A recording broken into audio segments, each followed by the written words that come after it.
Almost done here.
Oops.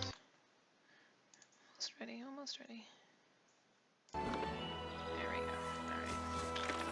Question is, what do I do? What do I do? What do I do? Okay. Council stars. That now, yep. I may or may not have a cookie here, so prepare for the munching.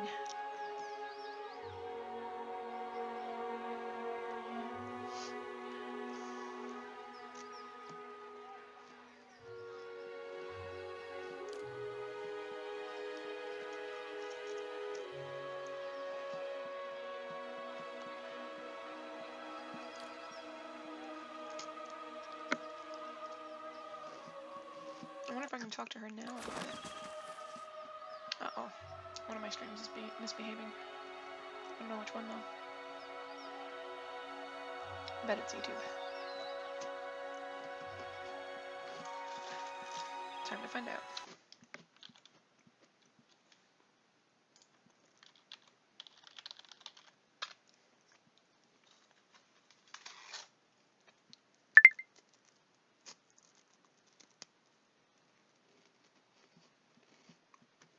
Well, it's telling me that they're both on. There we go. I have to slay this dragon though. It's mad at me, Adam. I tried being honest and it didn't like my honesty. So I'm kind of SOL. I'm gonna try to talk to the grieving mother. Your thoughts must flow deeply indeed. Your mind comes bearing questions, Watcher. Let your mind speak for you. I shall listen past the words. Heard the name Watcher in your thoughts when you remember the birthing bell. Why? It is because I once believed I was one, and others believed I was one.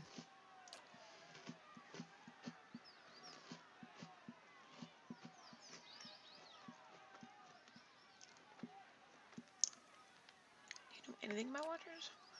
I feel that they were once marked, hated. Such hate feels dim now. I can feel it. Other hatreds have risen for other titles, but they burned bright in the past. Now hates have shifted focus, and they may fall on the same again. Either you or me. Why do you think you is another name for someone?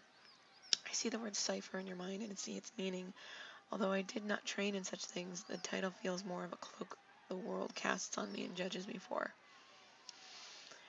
It is curious how a title such as that can define one and at times be the source of such emotion that comes from no one but the voices of others. It is a curse of the world. The world has many corners, and in some corners the name Watcher is more known. It is an easier title than others, and at times it is easier to wear. Placing a title upon what is unknown can dispel the fear of it, and I did not fight it. I even believed it true, though I knew little of the ways of the Watchers. It even granted me strength. Let me ask you something else.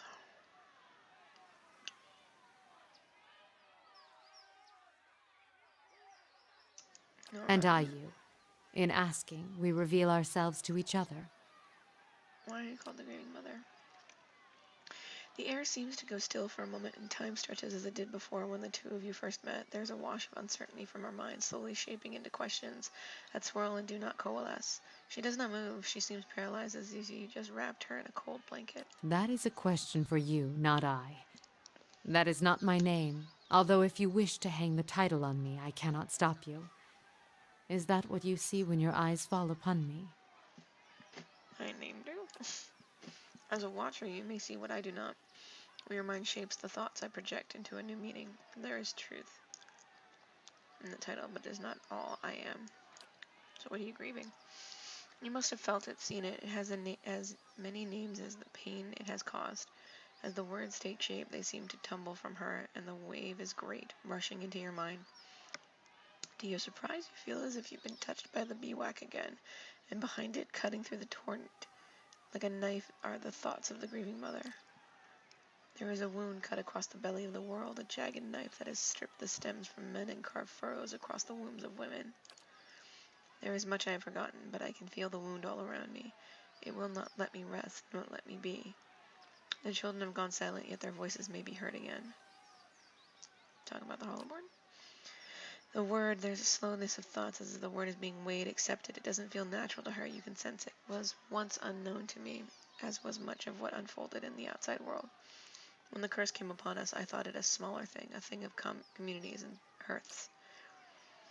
It was only when I walked did I feel it stretching out around me in all the cracks of the world. Children have been cursed. I do not think it was something they caused, nor something deserved. That which is inside them has been torn away. I do not know how, but this wound must be stitched closed. The world bleeds forth from between a woman's legs. If this blood is not stemmed, the world will die and grow quiet. There's a desperation, a welling fear. You can almost feel her thoughts shivering, and you realize she is as lost as you are on the matter, and then a sudden sharp clarity. I shall know it through you.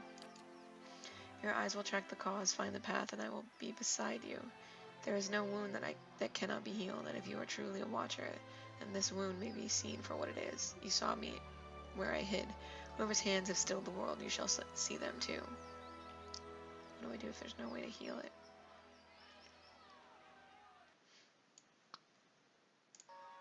Ah. What if sealing the wound causes more damage? I will be there, and you will do what must be done. You were given your sight so that you may watch the world, and you will tend it.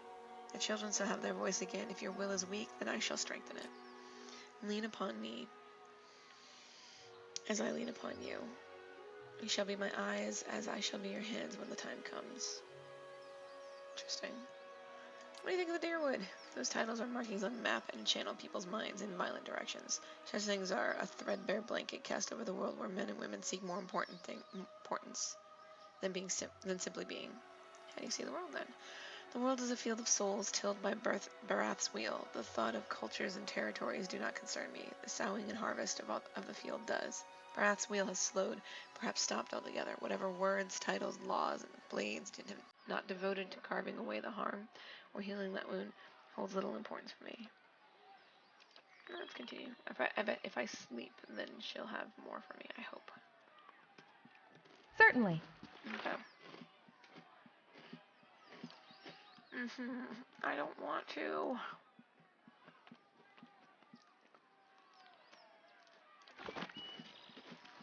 I'm here. That's not fun.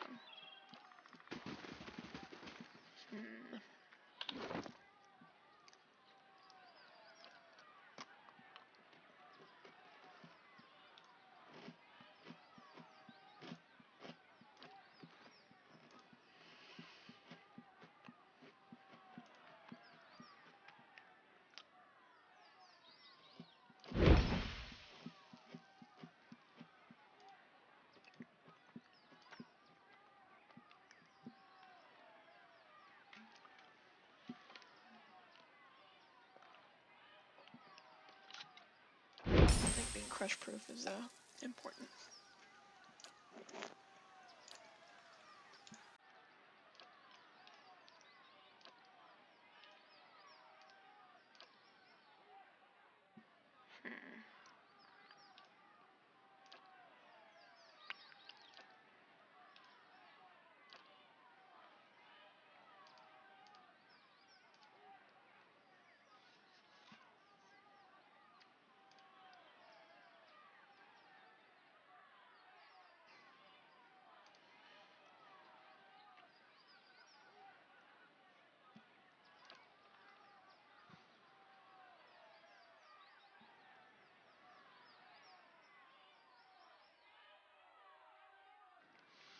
Well, my tank is as butched out as he's gonna be.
I think I'm gonna try to go after the Otter Dragon again, because I think everybody's like level 13 now, which is technically more than what, I don't need that. I haven't been using that though, so I wonder.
Haven't used Fireball in a while.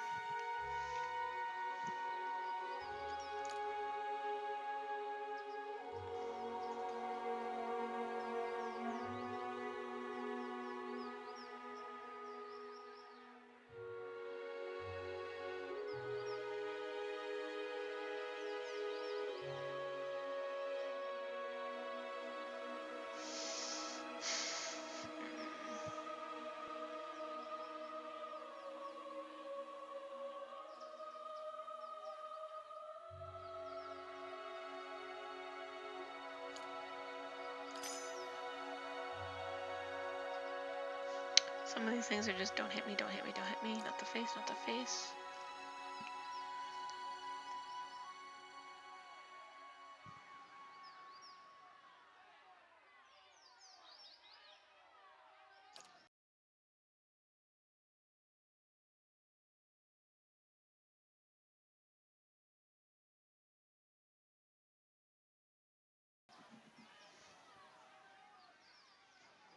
I think that's good.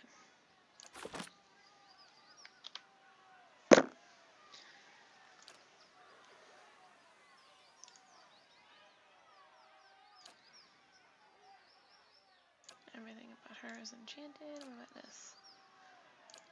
Okay.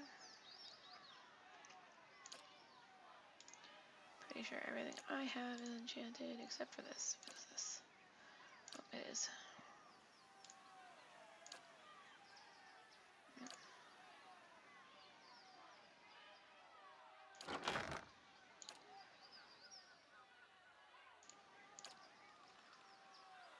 I want this boiling for right now. The wormling is cute, but I want this boiling real quick. Because I want to see how adorable it is.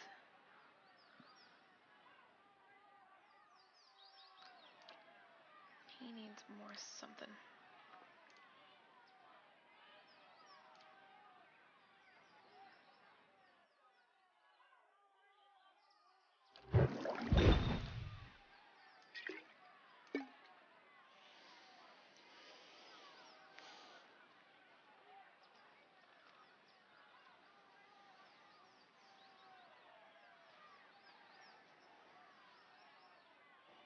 I wonder if those just get tossed down or something.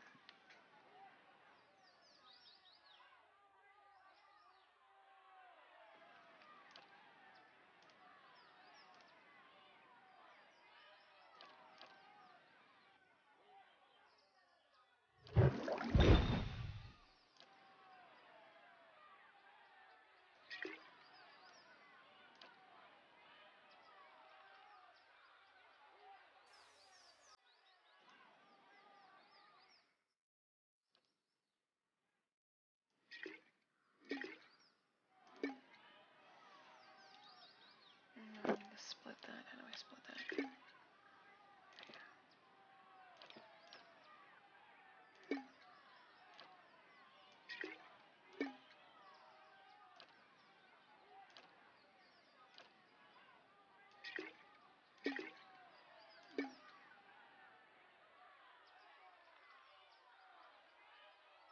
I feel like it's pretty fitting for Durans to have beer.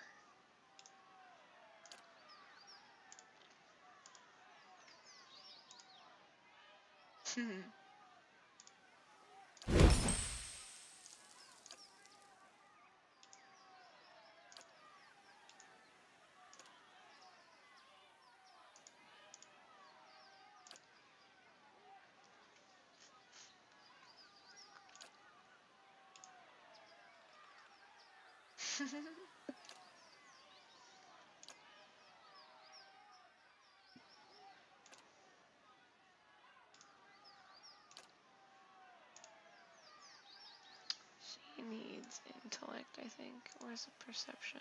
Perception. And I'd like her to be slash proof.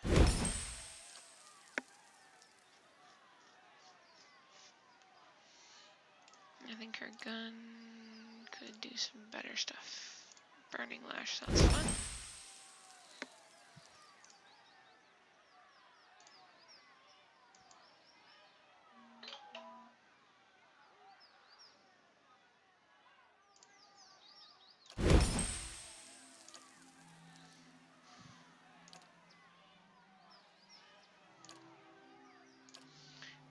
This is about as geared out as I'm gonna get them.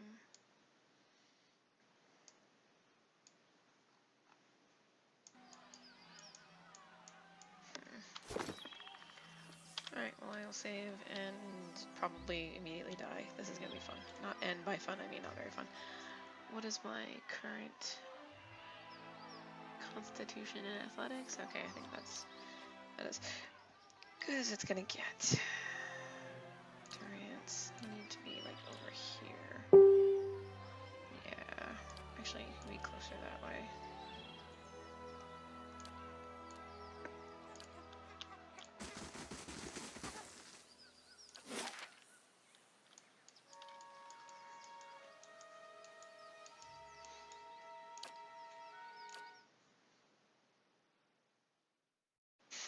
I'm gonna die. I'm gonna die very fast. Just watch. It's gonna be ridiculous. So I think only. See, Hajina is level.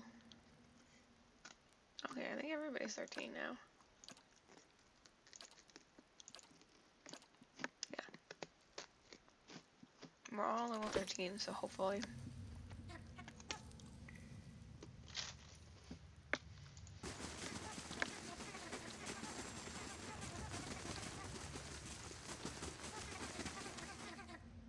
Oh my god. The spoiling makes way too much sound noise that confused this and scared the crap out of me. I think I'm gonna change you back out. Yeah. At least you just make flappy noises.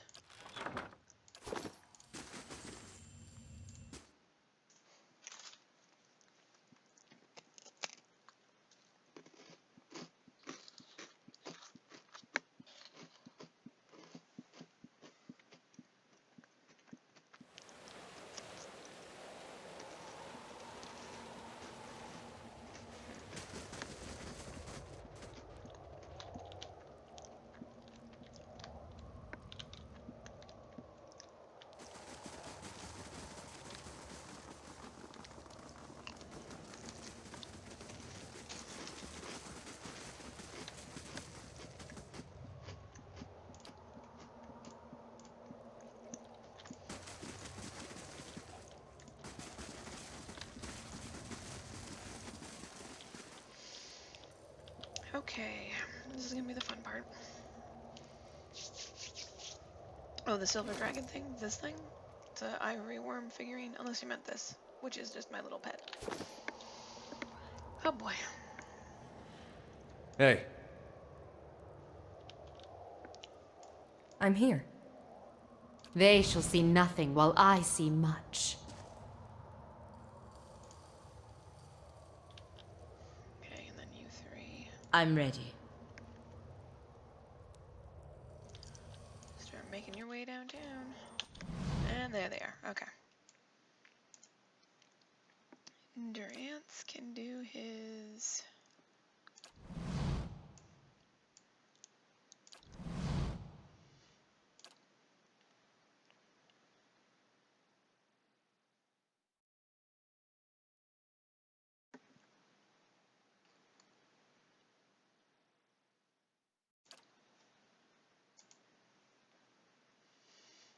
And I can do my dragon slaying thing, which hopefully works.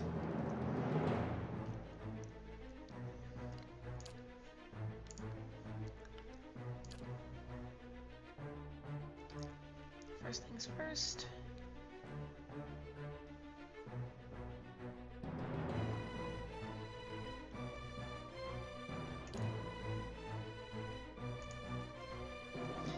And you guys just attack. My thoughts. Alright, these guys need to go over here. Ah, why did you get all the way to the point where you would die immediately? Thank you. Thank you so much for dying immediately.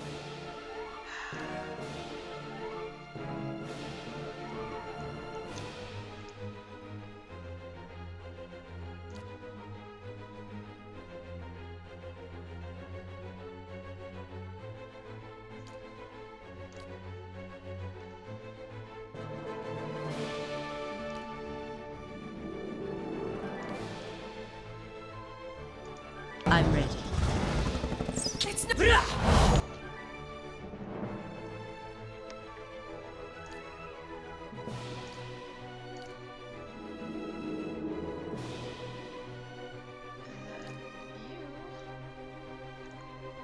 I don't even know if you get to cast your spell. Probably not. Actually, no. I think you just need to run over, like, here. What? Indeed.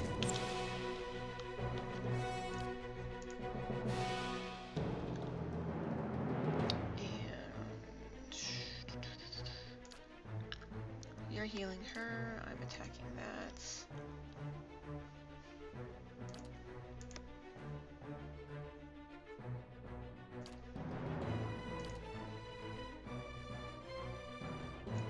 I'm that's embarrassing. Just like an adherent to code. Really? Really?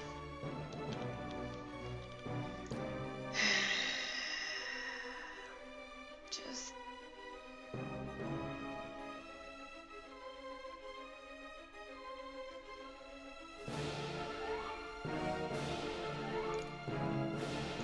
Sure. Need a fighting hand here!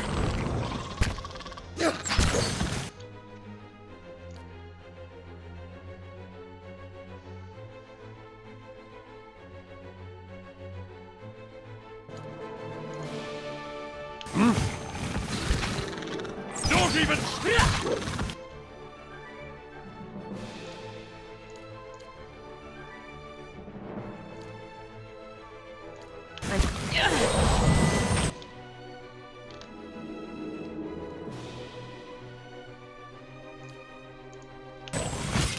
It's on me.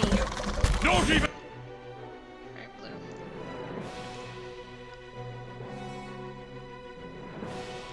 Oh, blue's already dead. Doesn't matter. Blue rezzed and then he died. Yeah, I'm gonna have to reload this.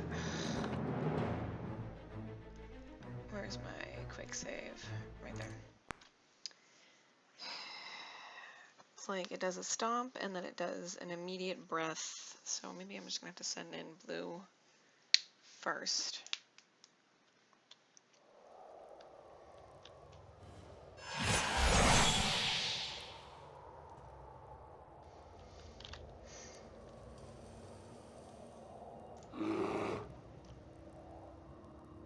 It's pretty much come down to is blue is pretty much my sacrificial lamb.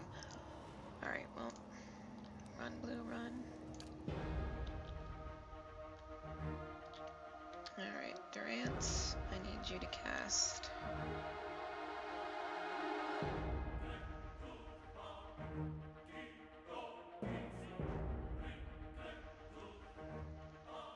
Let's try that one because I think I need to make sure everybody is not petrified too. And then, yeah. Why are you running all the way up there, Alof? Fucking jackass.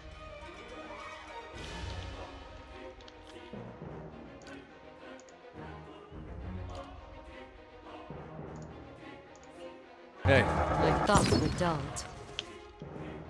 Okay, apparently something in that spell makes him want to run all the way up to the person.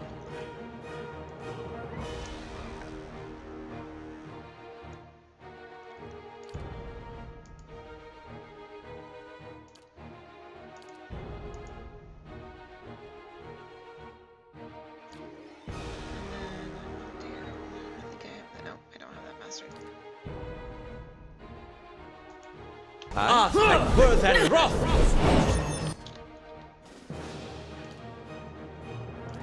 Yep, I was already planning on doing that. Okay. I know that there's going to be ads coming, so she can wait for now.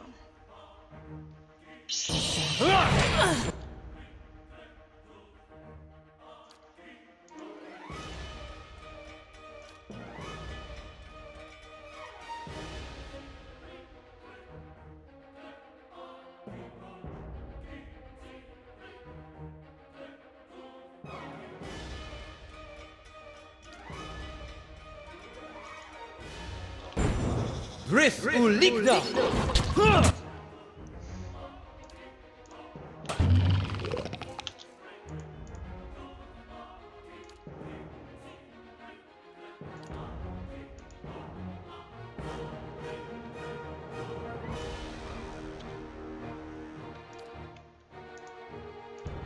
How may I? Lava! Blast!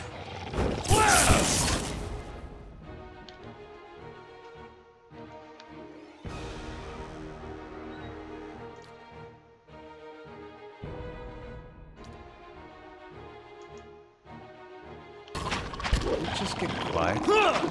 Curses! Ah, Duran's got nailed. What? This is ridiculous.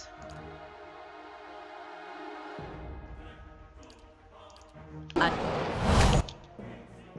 well, he's gonna need to freaking heal like crazy on these people.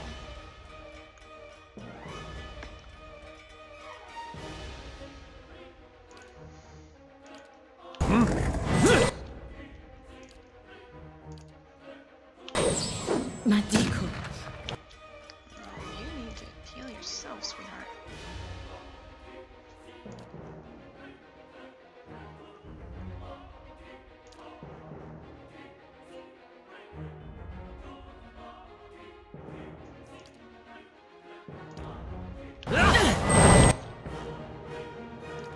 Curses! And then you can just go in there and just get sticky. Actually, no, I need to heal him. I need you to... Second wind. I'm ready. Low and I need you to do that. I need you to get the hell away. Ana!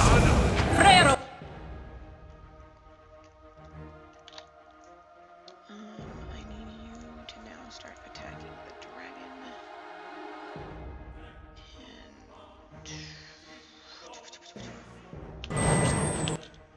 And now I need you.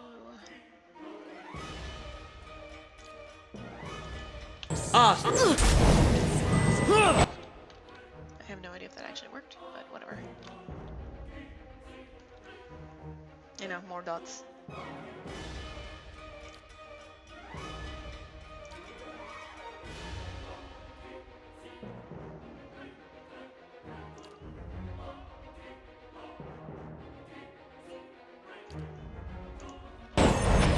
Curses! The Of course, it's immune to holy fire. Duh.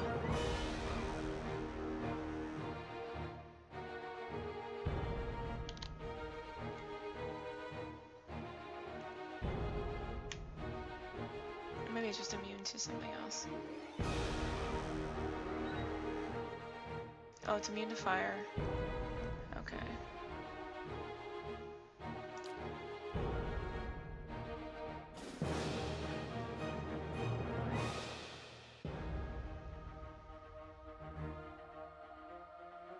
Ain't evil.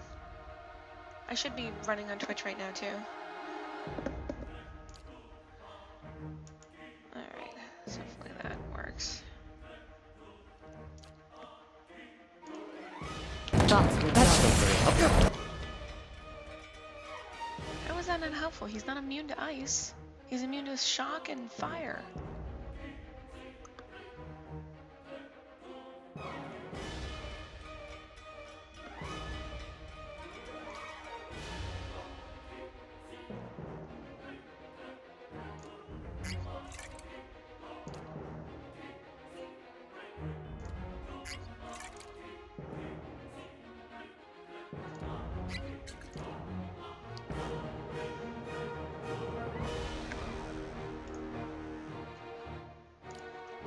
I'll take it.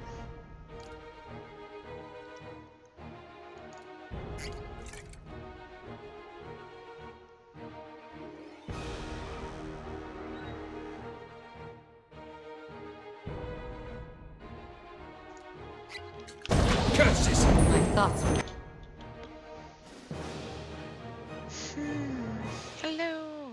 Yeah, I'm back on the Ardor Dragon. Hopefully this time I'll actually do something to it. Who knows? dulled.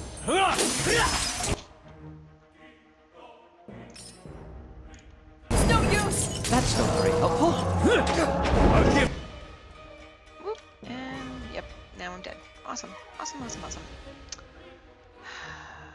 Go figure. If the invasion doesn't wake up, Oh, really?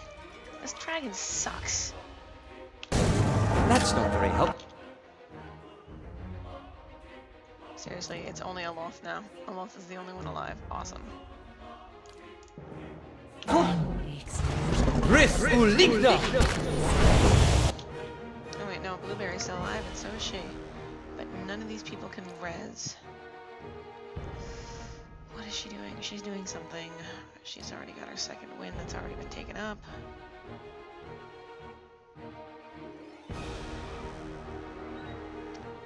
Okay.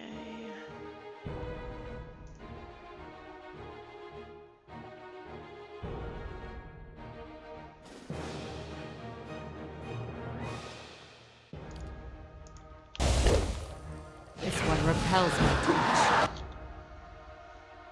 Blueberry, I wish there was a way to heal you, but there is not.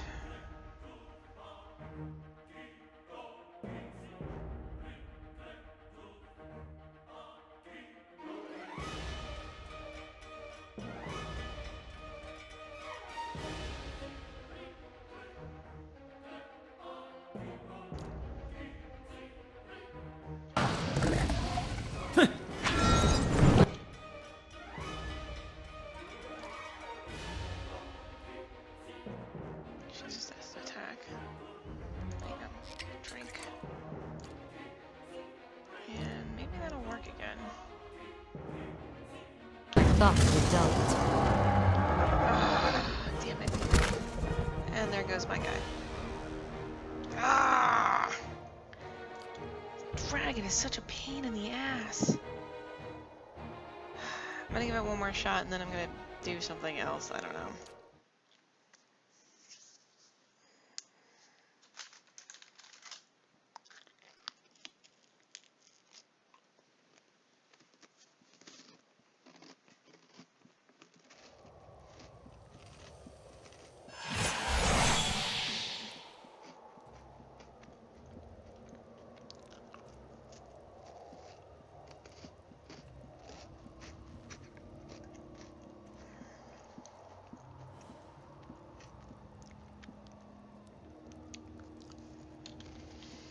Okay.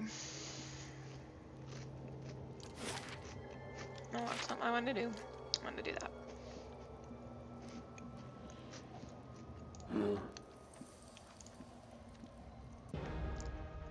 I believe I'm very good at dying, so. what?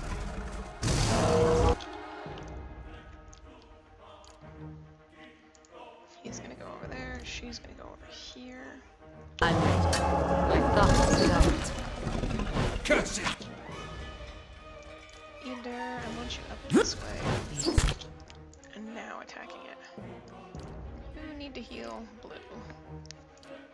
She is waiting for... Actually, she's gonna attack you first. I need... Let's try this ahead of time.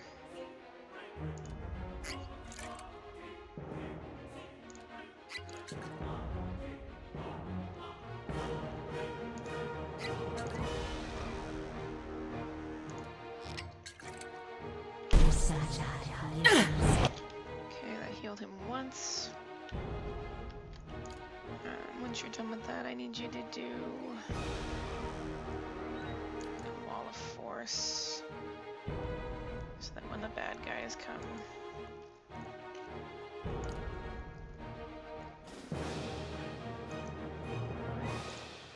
Riff! I need you to do that now.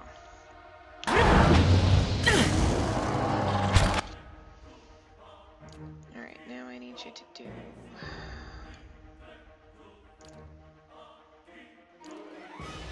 And then, yeah, I'm gonna have to... Is Blue still up? No, Blue is dead. So I need to bring Blue back. You need to heal. Me, specifically.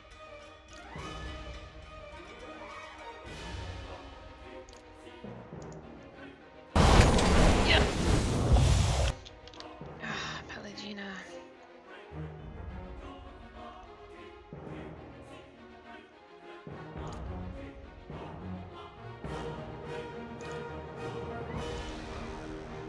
Chipito.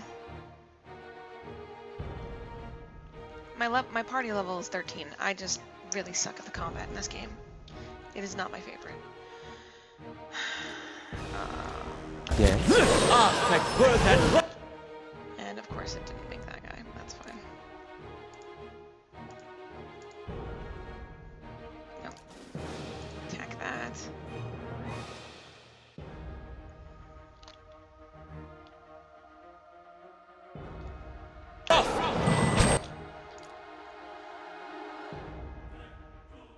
Where is it? Ah.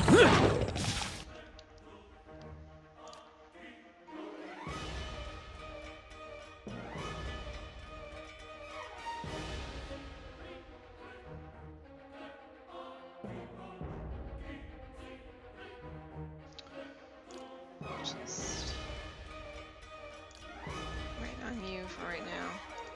Why are you being silly? You know what? Fine, screw it. Just go attack them. Mow it. Duran's get back over. Get over there or something. My thoughts are dull. Curses.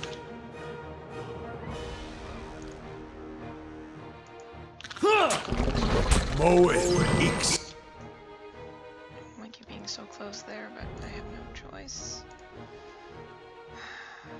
Who's this one? Whatever, I'll do that one instead.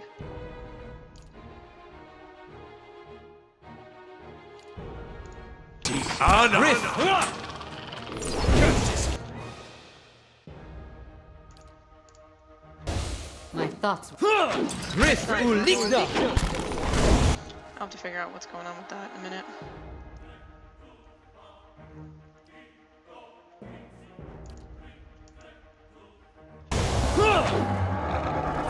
Fiery whore of a goddess. Really? That's embarrassing. My thoughts were dulled. Are you freaking kidding me? I no longer sense our merry friend. My spirit wanes. I'm so done with this fight, this dragon fight. I'm done. Done. That's on me. Yep, just gonna have to go back to not this. Alright, let me check and see what's going on with Twitch really fast.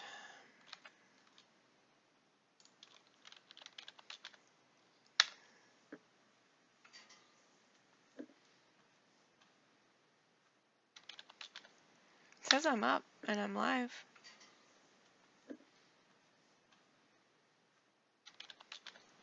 It says I'm...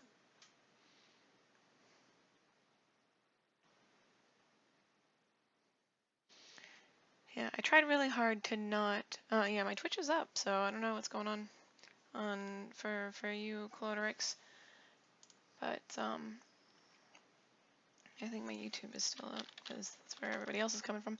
But no, yeah, like, I don't know what it is, just this dragon fight is ridiculous, and if it's any indication as to what happens at the end Certainly. game for the rest of this game, then I'm boned. Because this dragon fight is ridiculous. I just...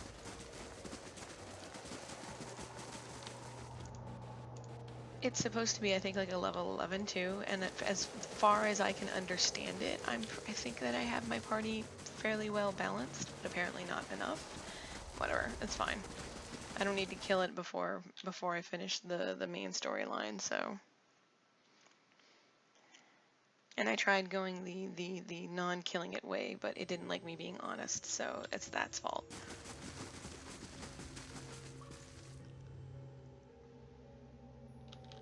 Well, I did have Blue go in and attack it and start the fight, and then like yeah, but then I was like, and it's not really the ads that are killing me. It's that the fact that it can do one slam and everybody dies, or at least is mostly dead, and it's like, so I'm missing something else mechanics wise. And when I tried looking this up too, I must say, I'm impressed. I tried looking it up to see, like, you know, what people were doing, like, you know, basically the tips and tricks for the fight. And, you know, most of the stuff that I was grabbing it before the expansions had come out for it. So when the max level was 12. But they kept talking about how you could get like 100 endurance or 100 this and like upping your base stats by like a factor of 100. And I can't do that. I can't figure out where the frick you're supposed to do that. It's like I can enchant something. I can enchant my chest piece for a +2 bonus. There's no 100 or like, you know, not even a 50 in here. So it's like, and I'm like, when it comes to these potions are not giving me raw stat ups. Like, they're not even like all that great either in a lot of ways. So it's like, and the potions last for like so little time. So it's like, there's obviously something else that I'm just missing and I don't know what it is. And it's probably like you have to have a certain party makeup, which I can't freaking stand. But whatever, it's probably gonna be one of those things. I'll get to it eventually. I'll kill the damn thing eventually, but for right now I just wanna see if I can go to a bounty or something.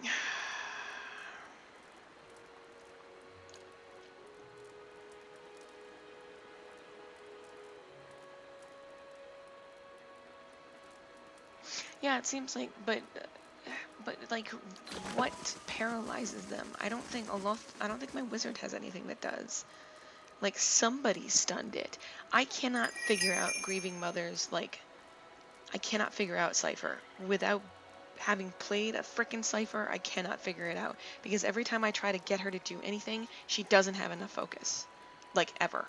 So it's like, great, you have all of these wonderful little spells. I have no idea if they're gonna work on a frickin' dragon. So, like, she seems, like, Indeed. pretty tough to just get I'm to here. work out as it is. Like, right now, I'm keeping her with me because I really want to finish her frickin' story. So it's like, I saw that something stunned it when I was doing the last fight. Something had stunned it and paralyzed it for however long it was paralyzed. I have just no idea who did it. Oh, you know what? Let me go back to I'd be the glad fourth to. floor, or the floors that I missed, because there's a blade in here that I haven't finished.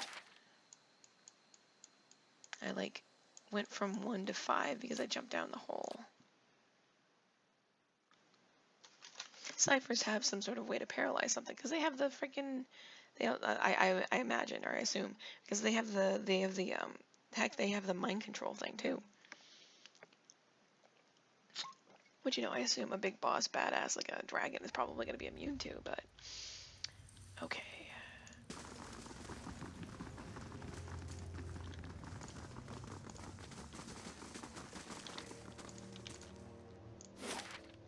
Okay, where can I get to the next? I'm in level 1. How do I get to the part that... Okay, maybe I don't want to go that way.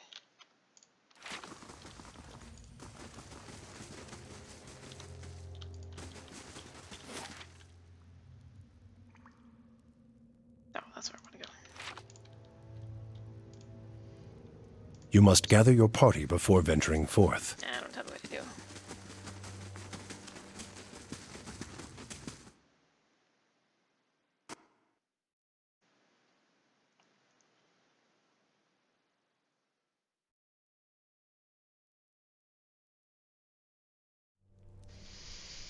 What do you mean, max single target on who?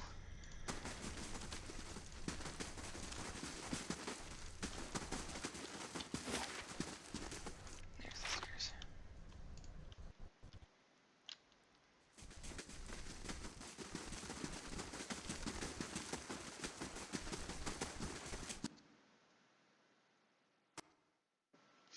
Yeah, I forgot the Tetrarot thing. I keep forgetting that's a thing, but I think you have to get really close, and I was trying to avoid getting stomped. But if I have to make paralyzed scrolls, I guess I can try that. I just don't I don't think I have a lot of them. I think he has one.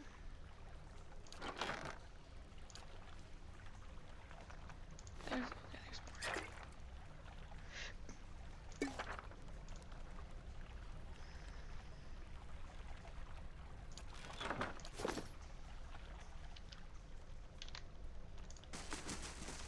Eyes open.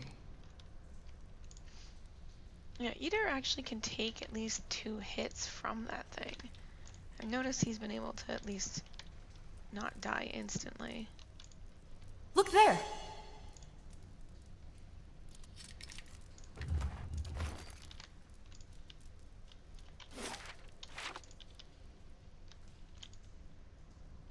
Oh, what the heck?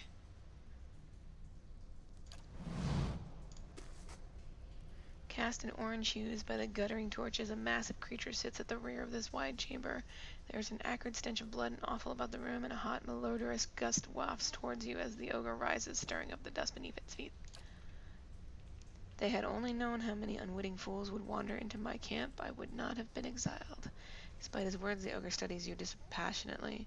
His pale, grim features are streaked with dried blood.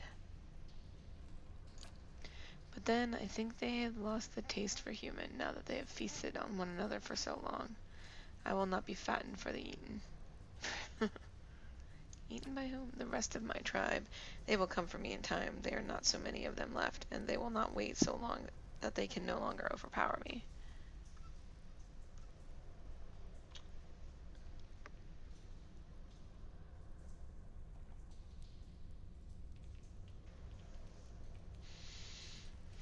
I'll have to check and see if she's got that spell. She might not have it. There's nothing left of us. The others follow our matron mindlessly, and she, my queen, my Zolda, my queen, she succumbed to madness long ago. And I, the coward, wait here to die alone. Easier said than done. Hunger has a will of its own. Matron Zola knows that well. Happened to your leader. Matron Zola, she was plagued with dreams from the moment we came here. Terrible dreams of something down below. She was convinced we should not go there. I told her it was nothing, thought nothing of it until we discovered the poison within the Xereps. It changed her. No, Adam, I did not win. I gave up after 3rd try. Whatever the voice spoke, she grew harder, colder. Perhaps it was enough that the voice was never silent.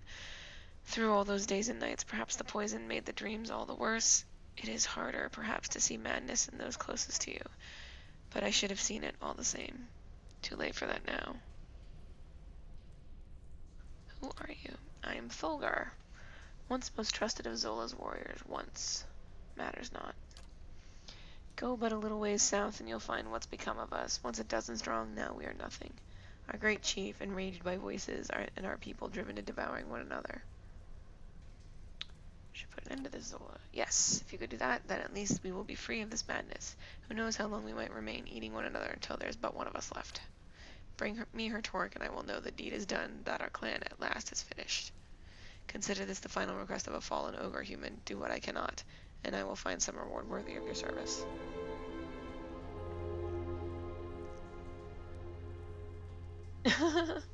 Oh, thanks, Rich. Yeah, no, and like I said too, when I was looking up ways to try to kill the dang dragon, Laying low.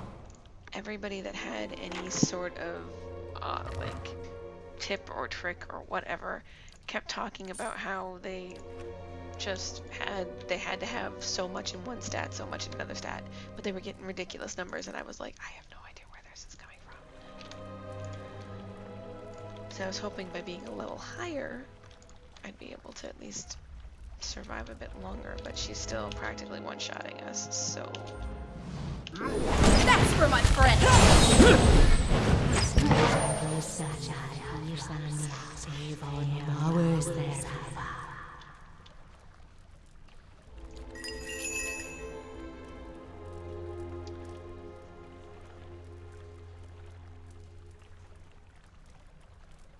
Okay, so she does have that. How long does it last? Paralyzed for 10 seconds.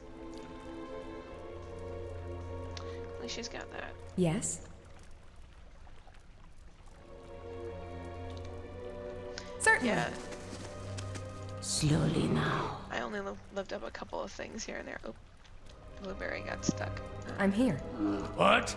Yes? Your thoughts must flow deeply indeed.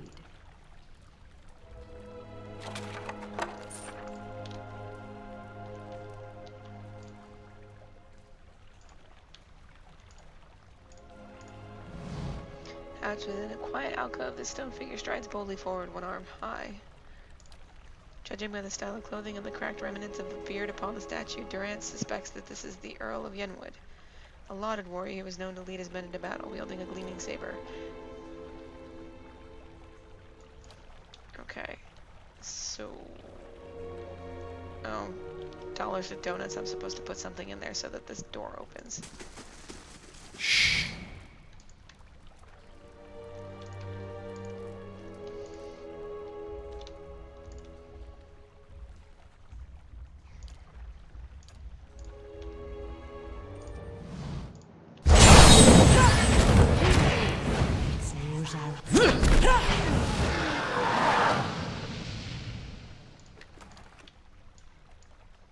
Light, flame, and sound. We'll keep to ourselves. Absolutely.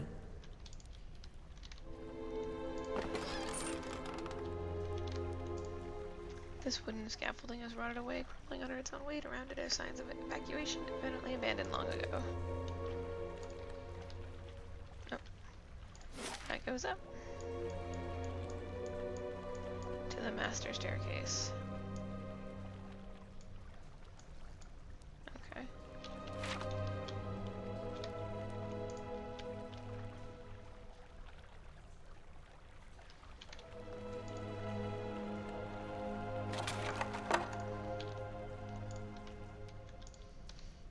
Yeah, I'll try that next time then. Oh, there's a trap over there, and this thing.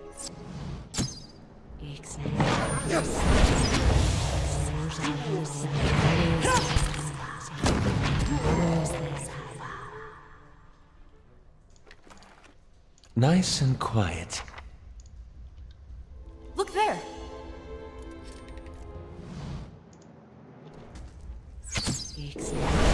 That's it!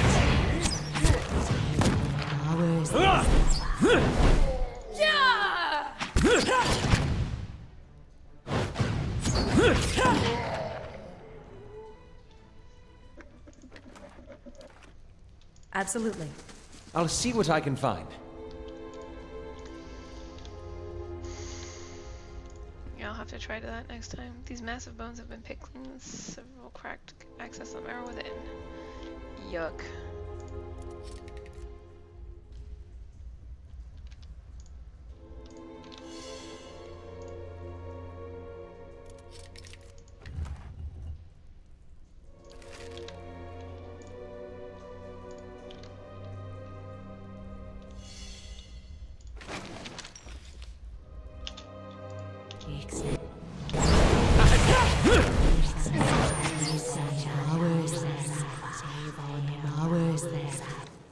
Yeah, it sounds like chain stun is my best bet. That's it! This one repels my touch. Stand together!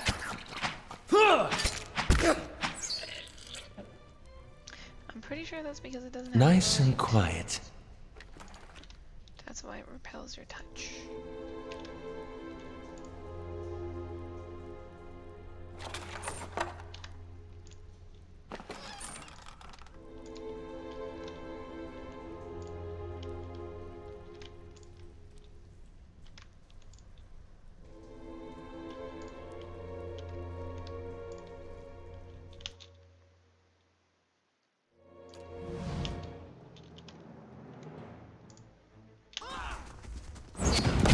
Got you!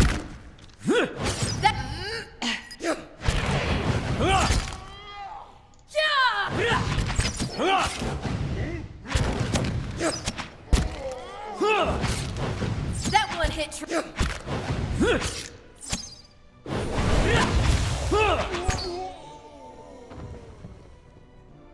She very did. And I have her torque. Quietly now. A rusted shield decorated with a many-leafed tree adorns a wall, small graving at its base, the Earl of Yenwood. Look there. Oh, what's this? Gloves of manipulation. Nice.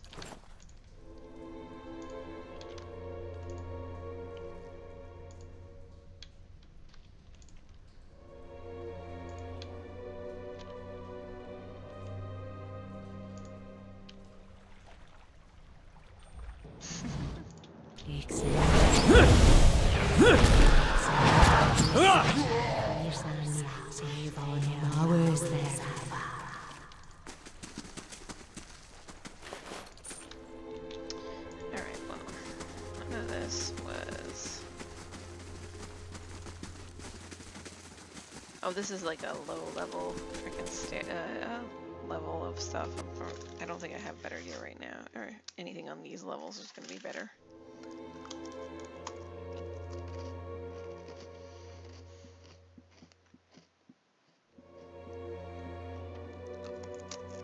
I shall be discreet.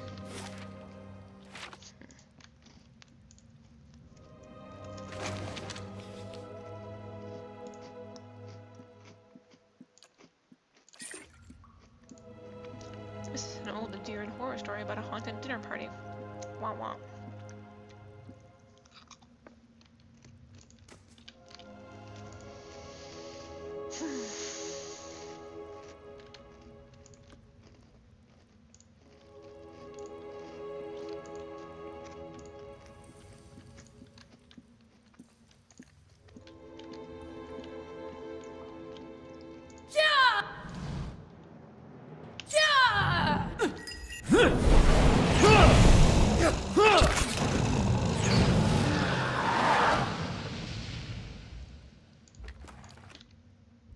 Laying low.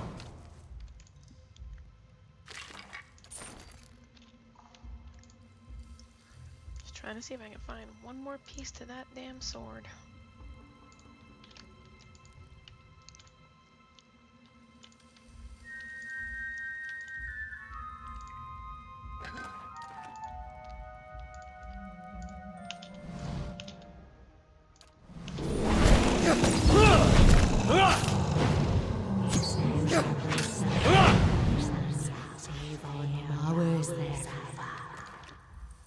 And what does the flame reveal?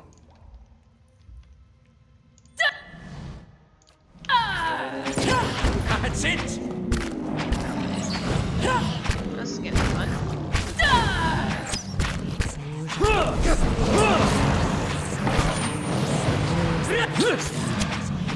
That's it!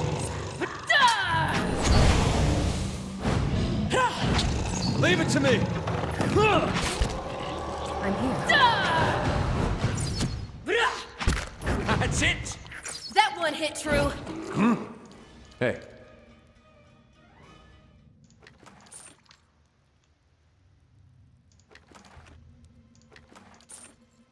Keeping an eye out.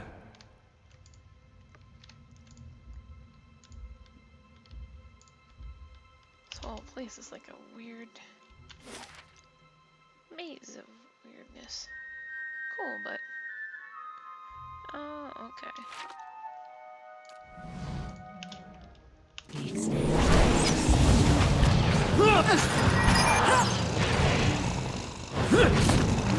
Technically, that's where I came out when I think I dropped down from the puddle.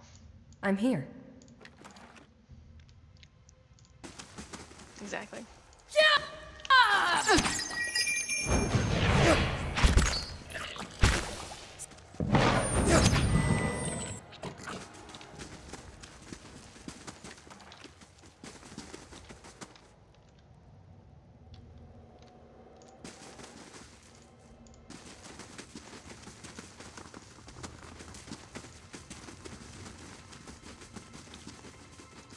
Somehow missed one.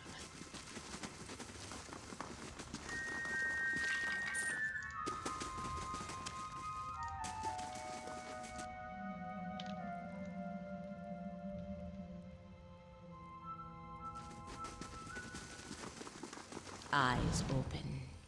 Interesting.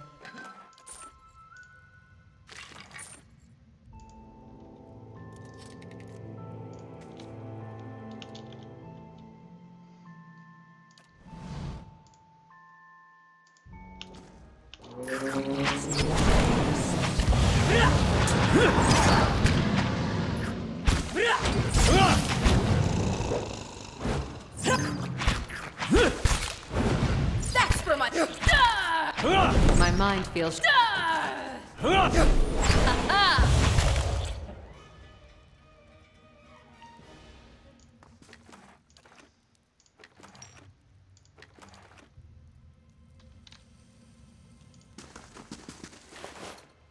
What's he got? Persistence.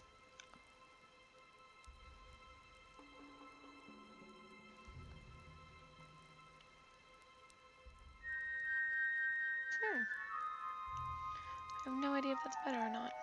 It's fast. Reliable wounding. Looks neat though.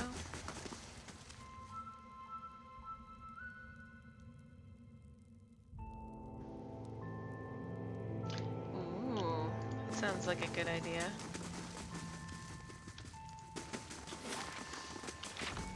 Giving me something to try to achieve for. Ew, not popcorn flavor. Ugh. They shall see nothing while I see much. Nope, these guys.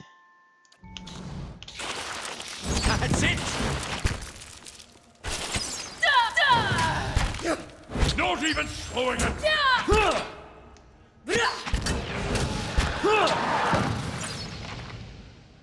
Oh, I imagine they have flavors that you wished had not seen the light I'm of here. day.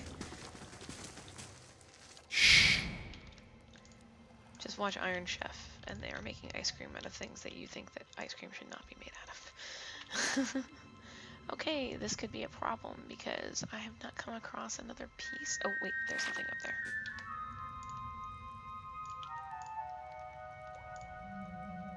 Ooh, what's this? Is this a head? It's the head. This massive face appears to have somehow been shaped out of living ardor, each which is smooth and straight. It's beautiful. But what is it? Why would the Engwithans build such a thing?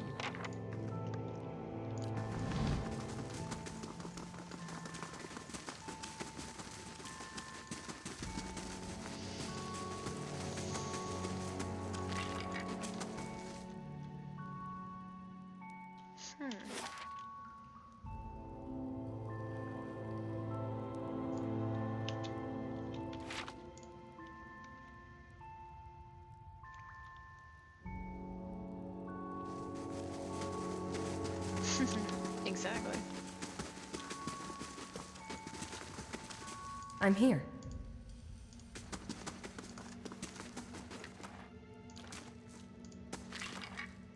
Okay, this Yes? sucks. Because now I've come down to this part here. And there's no fifth piece to that stupid.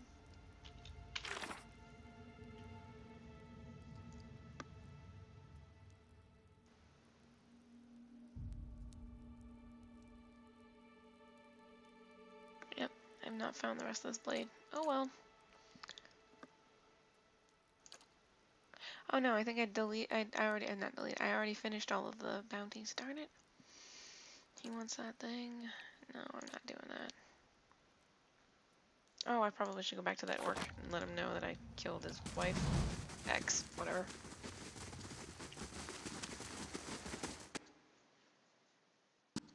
Deep fried ice cream? I know they do it at hibachi places. It's really good. Usually the ice cream is like frozen solid so it doesn't just melt.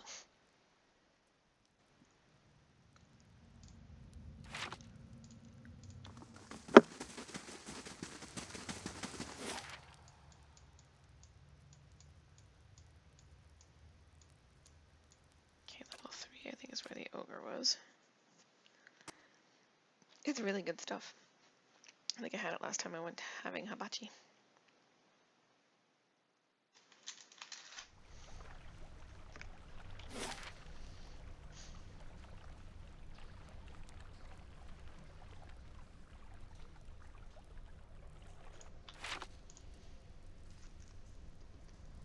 Maybe he'll give me the piece that I need. One can hope.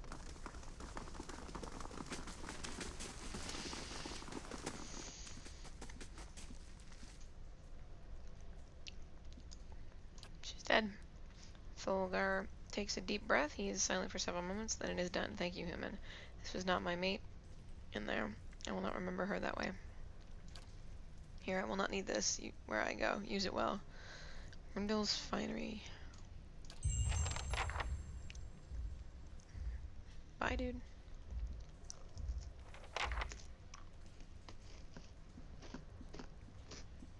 If secrets whisper here, I shall listen for them. Dang it. Oh, what's this? Oh, no.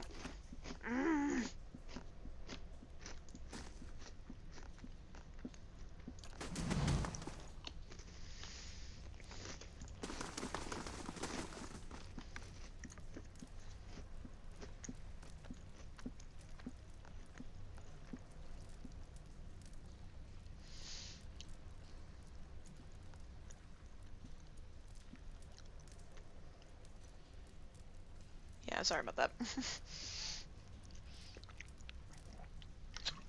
I'm just thinking, maybe... Can I even make as many scrolls of paralysis? I don't even think I can make them.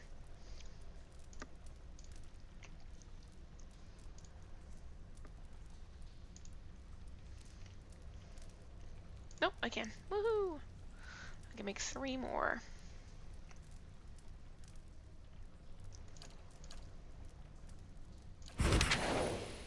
Because I need pearls.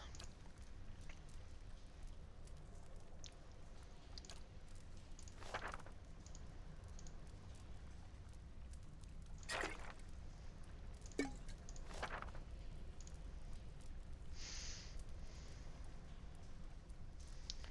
don't know.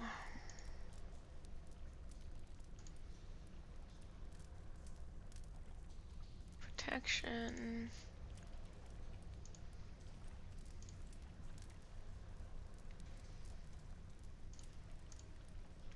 Oh, there's a confusion one, but I don't have any river reed.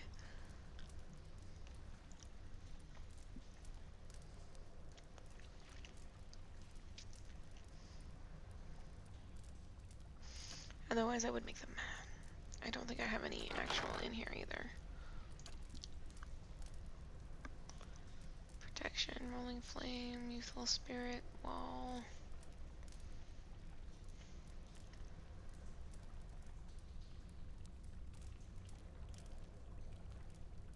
Yeah.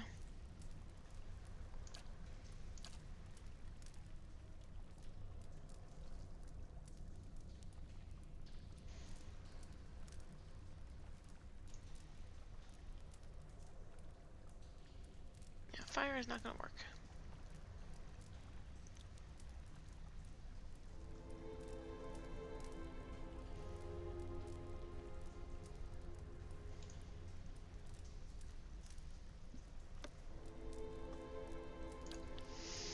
Well, I can try and see if loading him up on those and using her, what is it? Mental binding is going to work. I think I'm gonna go back up to the tippity top and check and see what my options are for bonuses that the town can give me.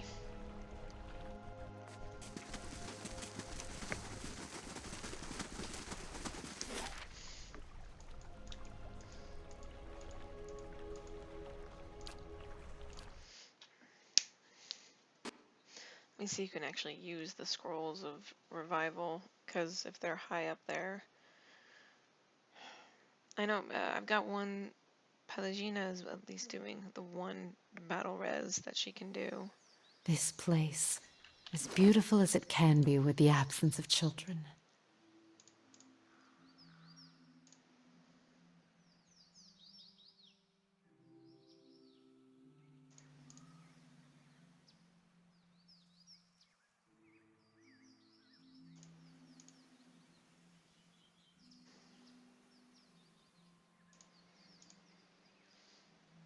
I think there is a scroll of...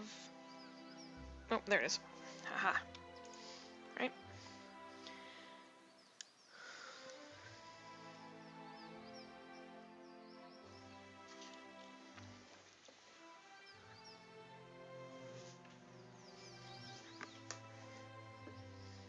Does the dragon count as beast?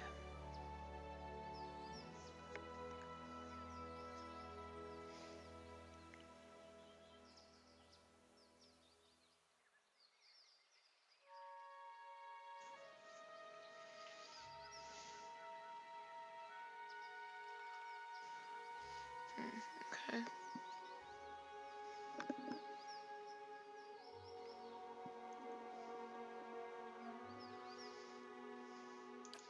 Requires lore 4. I can't even use it. Durance can. She can't. Yeah. Durance and Aloth are the only two that can use those scrolls.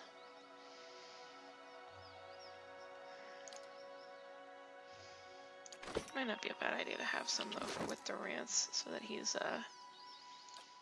at least got something that can save his spells.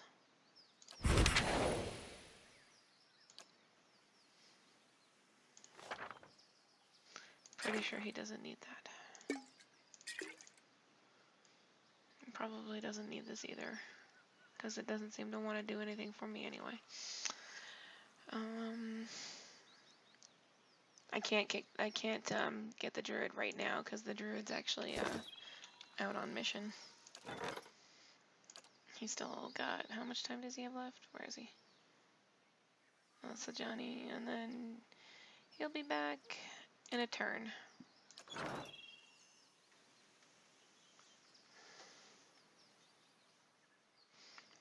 Yes? Well, I've only got 9 of them.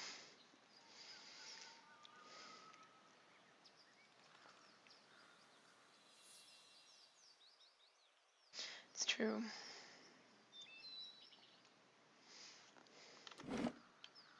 Wrong button.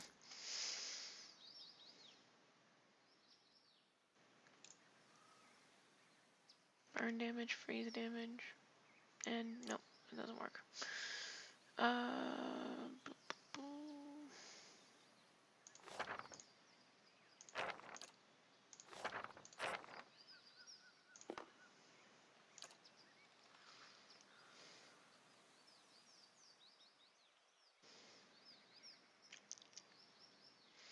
feel like I should make some more of those.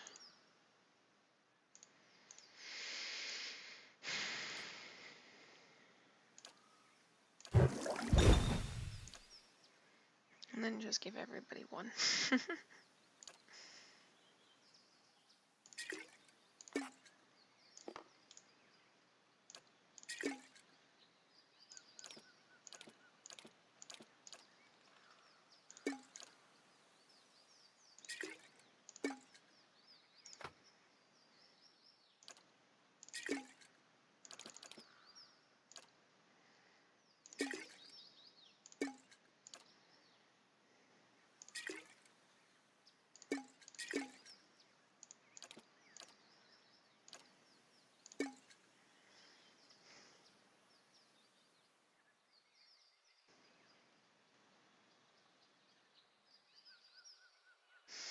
Yeah, he's got whatever this is. Oh, that's her. Where is he? He's got, what does he got? Yeah, light armor.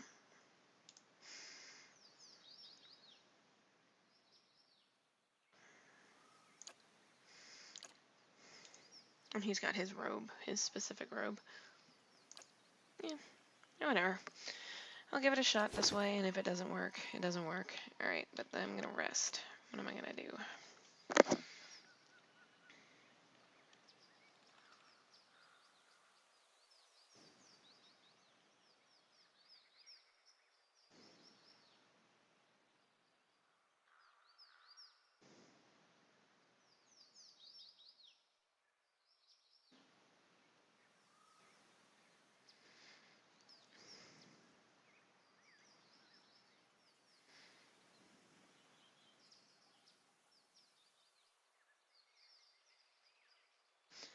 Why perception? What's the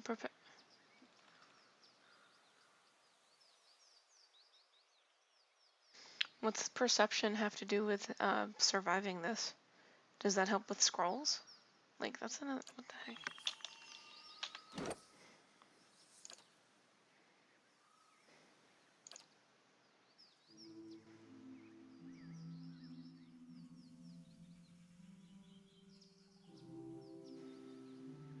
Accuracy, okay. Gotcha. I'll remember Touch of Rot this time. Alright. Tower it is.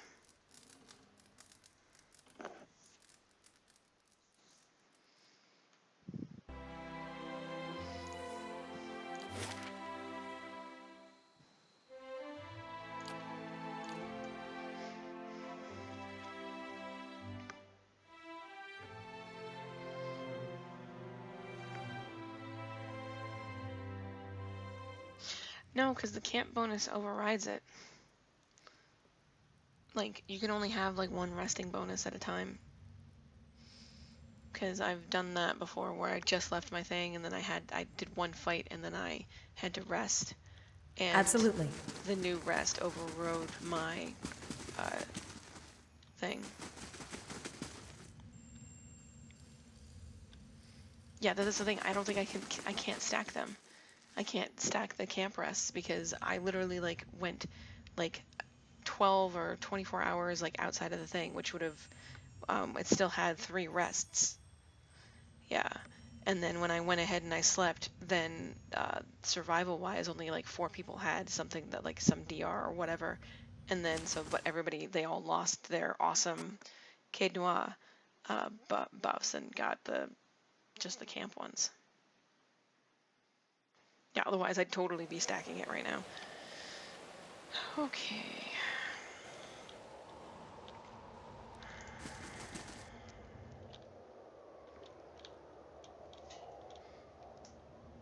Buh. Yeah, Chipetta, man, that was a bad idea. Bad idea. What if we lost Evil because my Twitch is still being a butt? I mean, I see it. I still see my Twitch on there. I don't know. Alright. Yep, climb down carefully. Quick save. Make sure I'm in the right.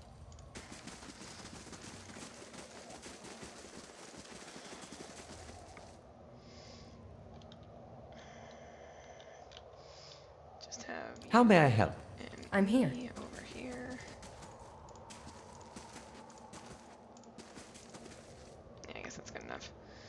And then you guys just... Hey. I'm ready. The only thing about this is gonna kind of suck is that I can't summon blue like right back to me, so because I don't have that particular handy spell. So blue is pretty much gonna be my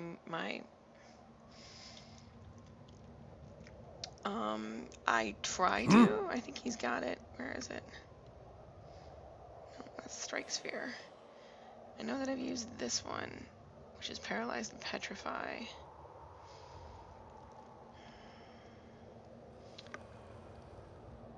Is this it? No, that's Confused and Dazed. That's the one person gets it.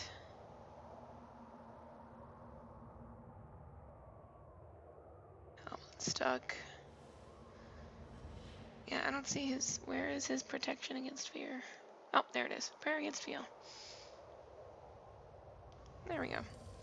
So he will.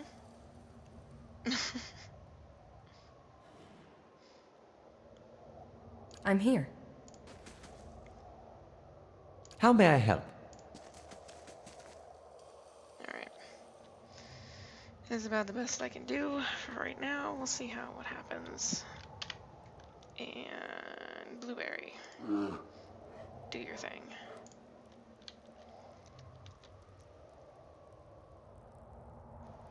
To what? I did. I just totally quick save. Just right now. I was like, what else am I supposed to do? Ah! Actually, I wonder if I should have everybody. Come back here. I'm here. I'll see what I can find. So, get Blue, pull her butt back this way. this way, run. My thoughts were dulled. No, idiot, don't run. Stay right here. Or stay right there. Okay, well, it's coming, so... Were dulled.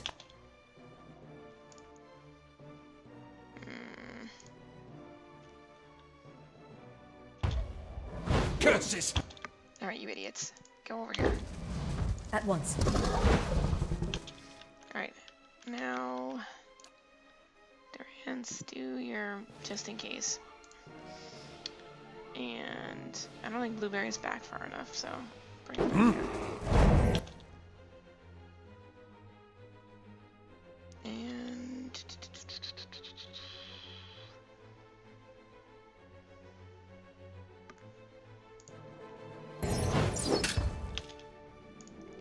My thoughts were dull. Alright. Fine. Blue, go attack that thing. Now... Where is you? There is you.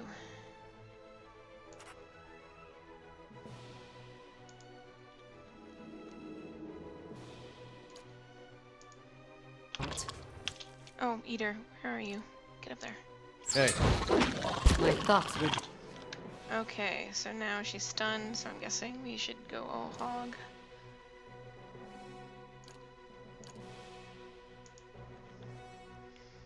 Um...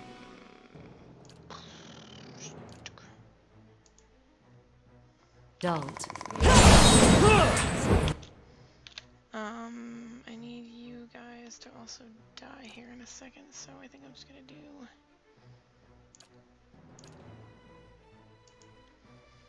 How much time is left on the... Oh, okay, so... Durance, your turn. My mind feels... It didn't work. So now... I need you to try your... Well, never mind, I guess I'm gonna have to do you.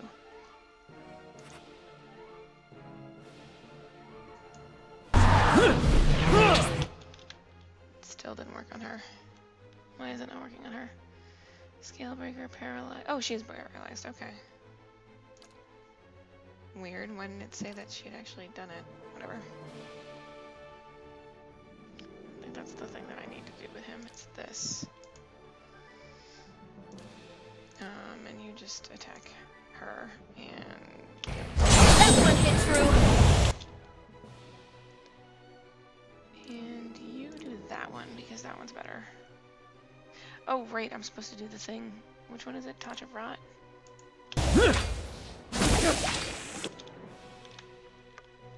How much longer before my... 10 seconds, okay. So I think I'm gonna have him just do another one, just in case. My thoughts were dull. My mind feels... Alright, can she do the thing?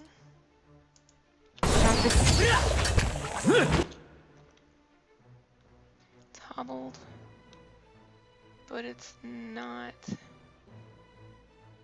thinking, unless she hasn't done it yet. She hasn't done it yet. Naughty! Did it work? Paralyzed, woohoo! Okay.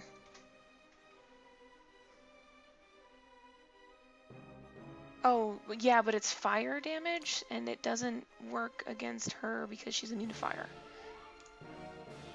Yeah, it's burn damage. It won't work. Because it says that she's immune to fire and electricity, so I have to do stuff that's not fire and electricity. Although I think he's got the freezing pillar. Does he? Wait, no, is this it? Nope, that's holy fire. Flaming pillar. Durance, everything on with you is fire. I can't do anything from Durance. So, back to you.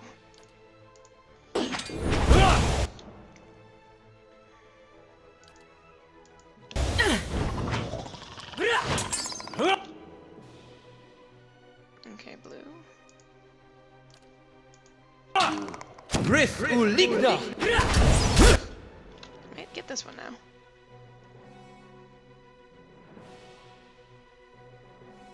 Yeah, it says that when you look at the DR, she's got DR 28, which sucks, and then it's just like immune fire. Because I think I remember last time when I was trying to fight her, like my previous session, she did the whole like, she was like sitting there taking no damage because I kept lightning bolting her, not realizing that she was immune to lightning. Don't even slow it. Okay, she is still paralyzed, but going to just do Bring that. it down. Oh, go figure. Durance, what are you doing? What are you doing, man? Just do your... Is this your AoE res?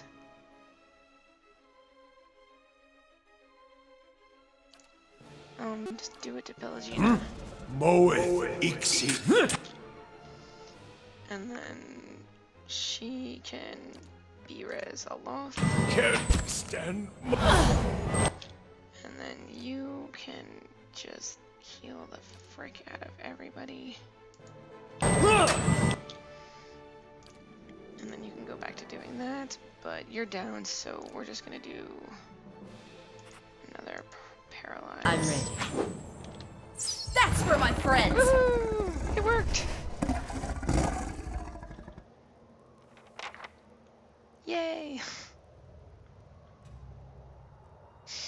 Thank you for the advice on the paralyze. I did not think that was going to work because I thought that because it was a dragon, paralyze would not like be something that would be a thing that could be done. Hey, now I can do that. Ooh, there's dragon eggs. While full-growns can rotate with their eggs start out just larger than the human torso, they make for very filling meals. No, I don't want to eat them.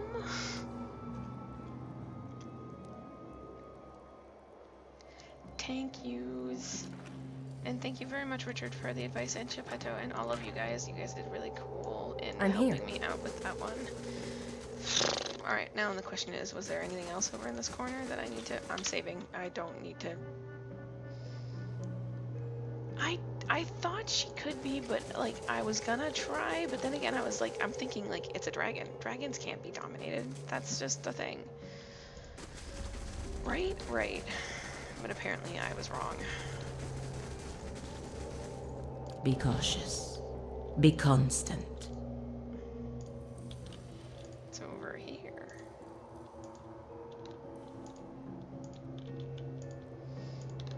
Oh.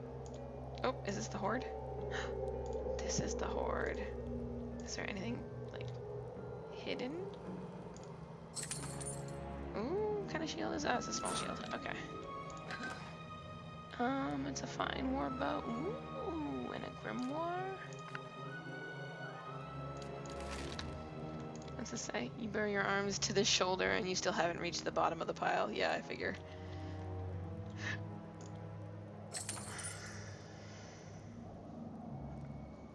Yeah, that was excellent advice, man. Thank you very much. Pinata Rugia.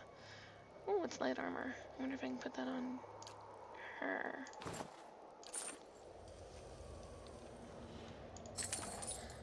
Oh, it's a crossbow. I hate crossbows. Looks nice though.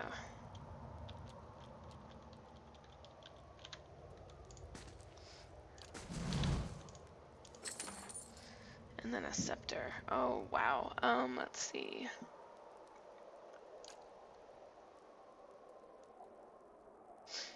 Maybe. Oh.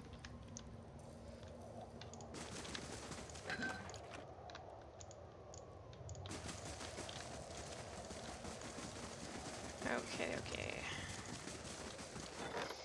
Oh, that's right. He just came back. So, joining 5 other Eastern Reach mercenaries, Havarius became a passenger on an Anima longship.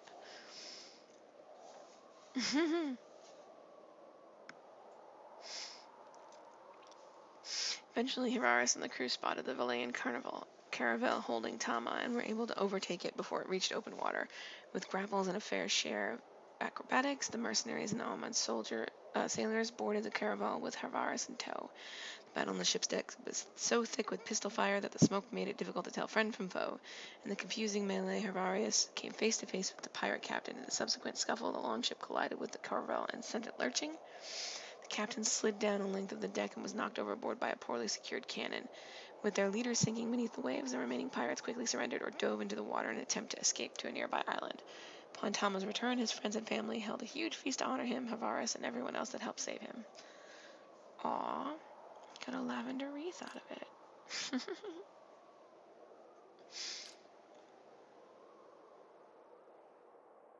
Rebel's Call, what's this? Sure, I'll buy it. Why not? I don't care.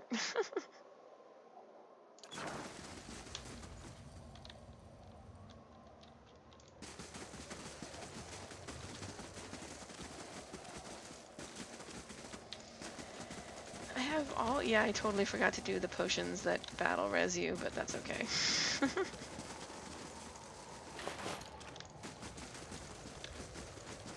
Nothing? Nothing? And what does the flame reveal? Anything hidden?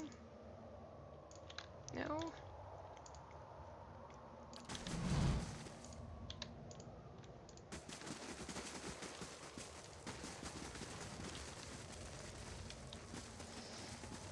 Alright, well, Master Below is now dead.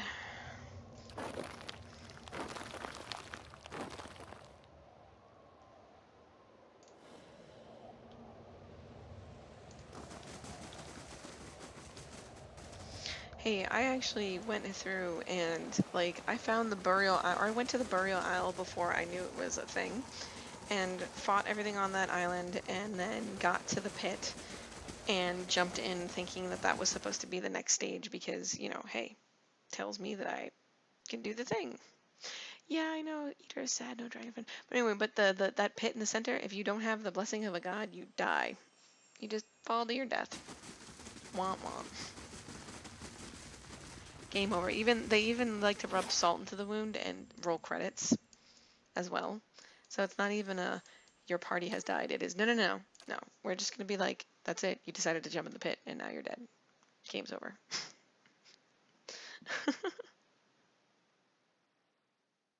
Kind of a dick move, but whatever.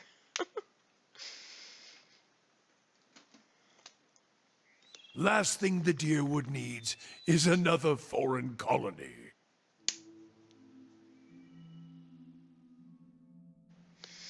Okie dokies. So now that that is done,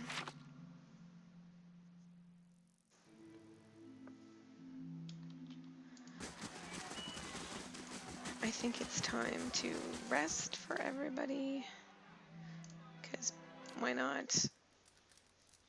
Yeah, I thought it was like I don't play games like I like action RPGs. I'm figuring out that the kind of RPG that I like and enjoy to play is action based. So like I thought that this might have been like a feature to the game because it had like one of those cutscene things and I was like, "Oh, cool, that's kind of cool." And I was like, "Oh, har, okay, I get it." I did, you know, I took the obvious route and decided to jump down and that was wrong. That was super wrong. Whoopsie daisy. But then, like, after you talk to the Dryad sisters, and they're all like, yeah, and you gotta get the thing of the gods, and it's like, oh, really?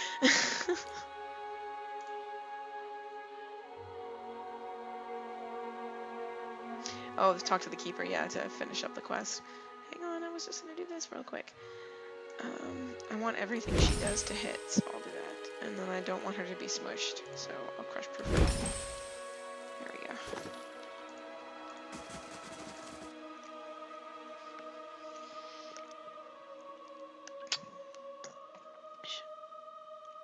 You mean the one that is the chair?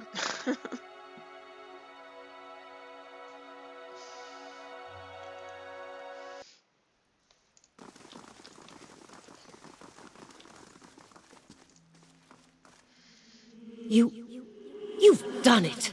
I felt the change from here. It's as if there was a noise, a voice, underlying every sound in the keep, and I had simply ceased to notice. Silence now seems almost strange. You have done what the Earls, their descendants, and hosts of explorers could not. There is nobody left to challenge your claim. You are well and truly master of Cadnua. We have known that from the beginning, of course. But now, All the world will know and share my pride in your accomplishments. I feel like I should be able to make my own little dragon's nest or eyrie so that I can put the dragon eggs in there, and then I can hatch a dragon, because then it would make Eater so happy. Eater would be like, I has a dragon. Not only do I have a dragon friend, I have 3 dragon friends.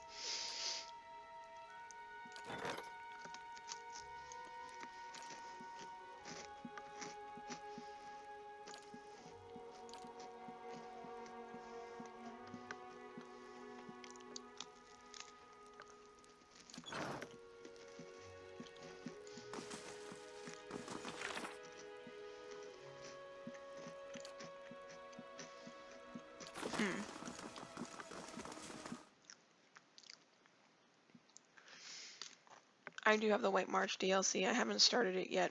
I figured I was going to finish the main storyline and then I'd start it.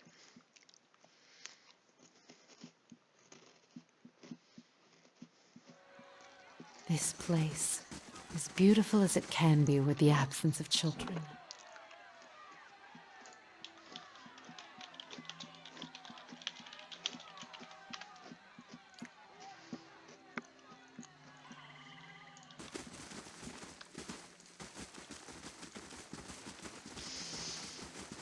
Well, the first White March you kinda sorta can, because I already have this one. Yeah, I already have this one to go to Stalwart. The problem is that when I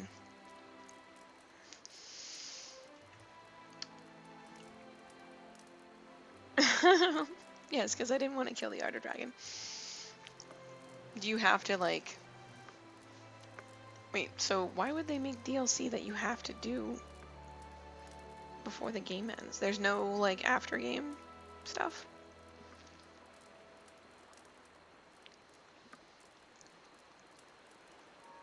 Seems silly.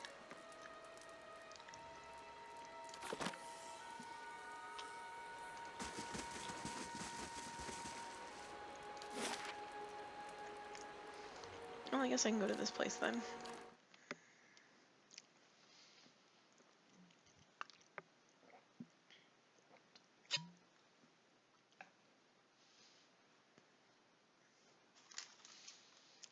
Well, that seems silly.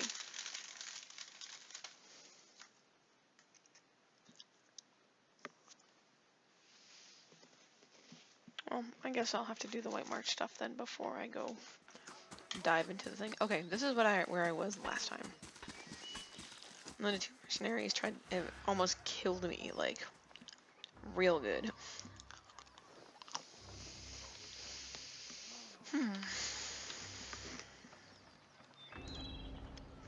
Bubbles rise from the depths of murky sludgy stew.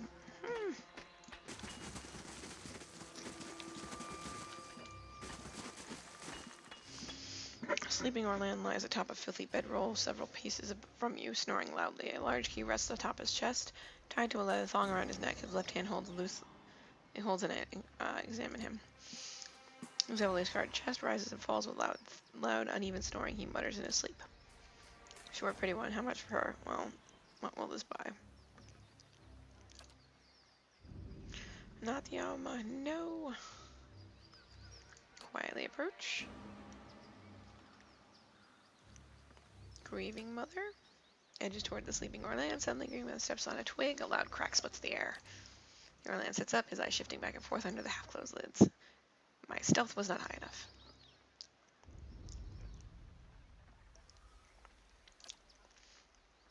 Crouched suspiciously in broad daylight.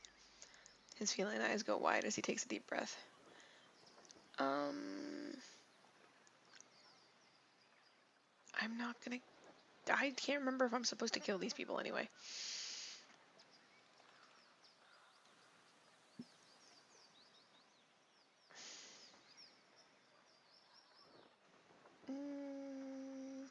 They tried to kill me. Catches the Orlan just under the chin, killing him instantly.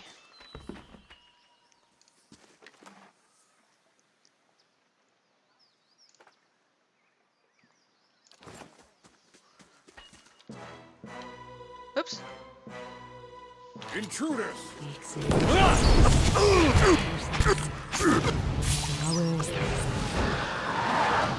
Okay. I'm a a little bit more badass than the last time I came here, which is good. They shall see nothing while I see much.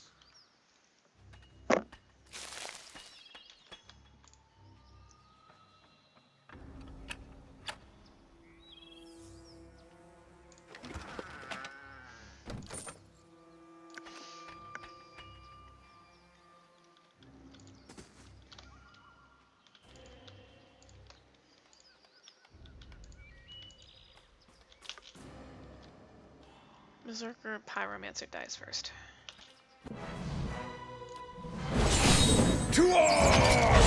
Okay, I need Blueberry to go attack that guy before the Pyromancer kills us all. Oh, this is gonna suck. Marksman, Berserker, War Priest. Okay. Is that it? Nope. Where's the one that's like stopped casting a spell? That one.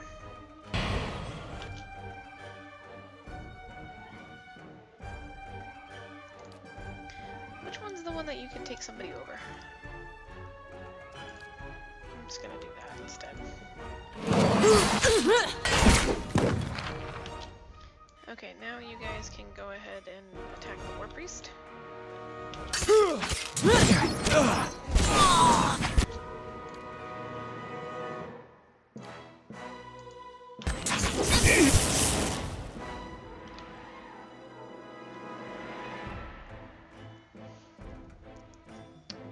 Alright, Blue, I need you to come back because he's still trying to kill him. None shall. Oh, don't you die.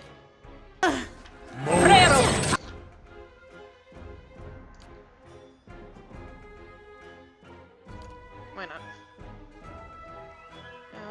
Does this hurt my people too? I hope it doesn't. You're about to find out. Where's the War Priest? There it is.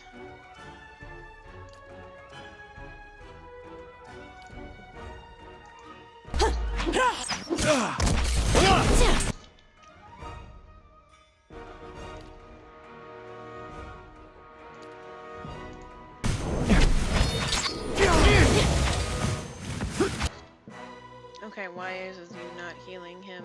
What the hex? There we go.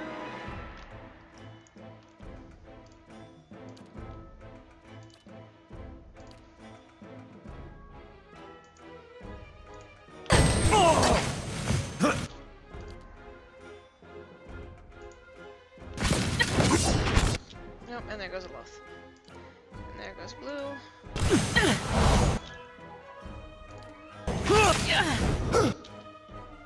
Alright, Blue, attack. That guy.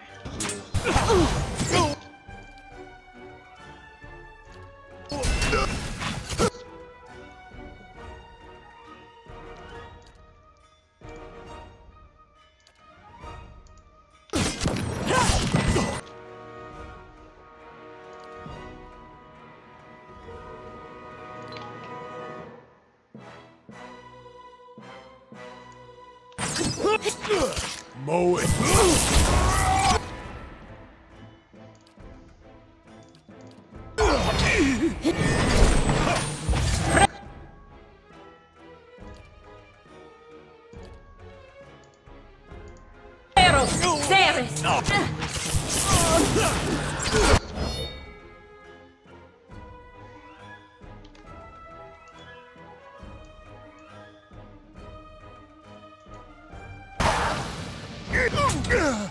This thing is doing the job. Mow it.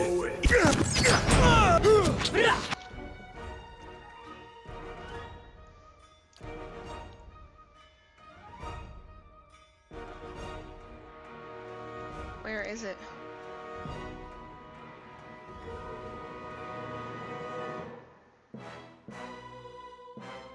Can't do anything right now. She's still getting charge, I guess?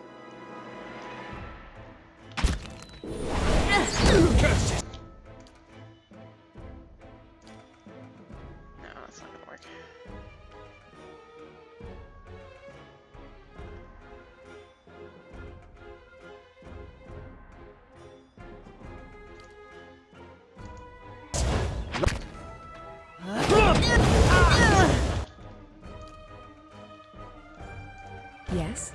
got you. Woohoo!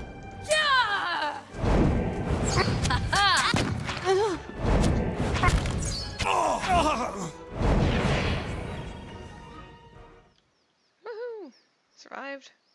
Barely.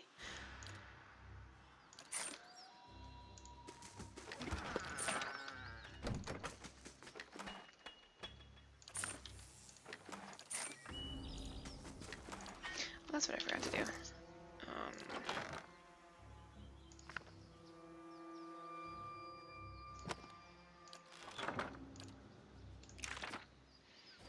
Oh, okay, that one, he already has everything in that. And he has everything in that. Was this any better than his wand?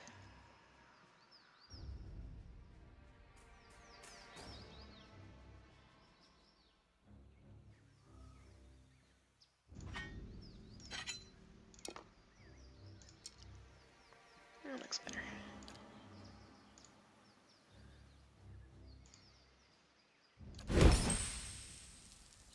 Oh, I can't do anything. I don't have enough of the bells. Good night, Adam. Thank you for sticking around.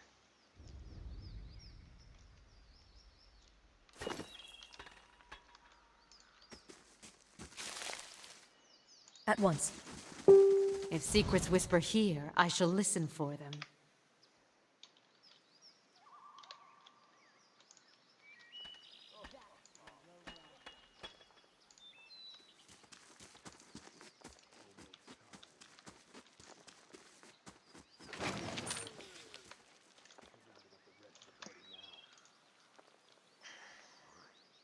Thanks, Richard. Enjoy Overwatch. I love hearing about all the plot that happens in that game, but I will never play it because I suck at that kind of game.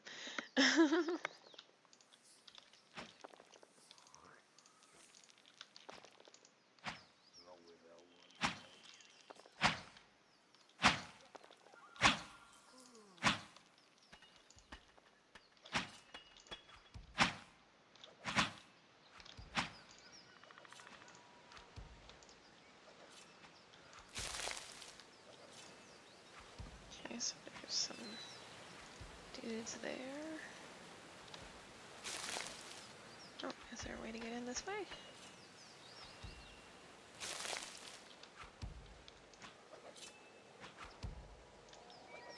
Some marksmen. There's a vet there.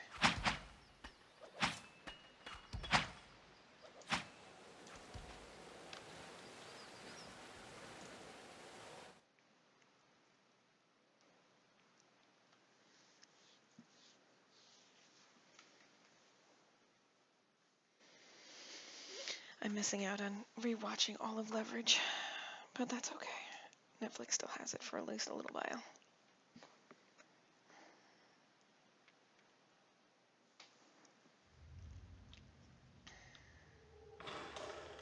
Feel like with my thing, who's got? Okay, I think you're the only one that's down with a twisted ankle. That's not bad. What is that? Steel sign Magus? Oh boy. So what you're saying is all of these things want to kill me. Well, let's see if we can get this.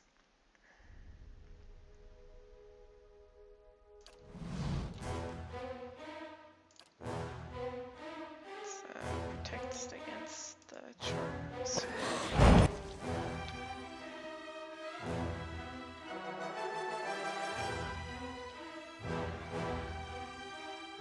That's for my friends!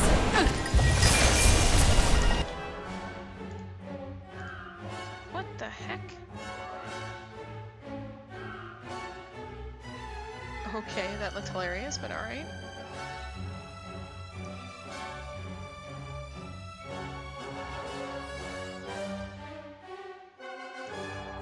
Breathe.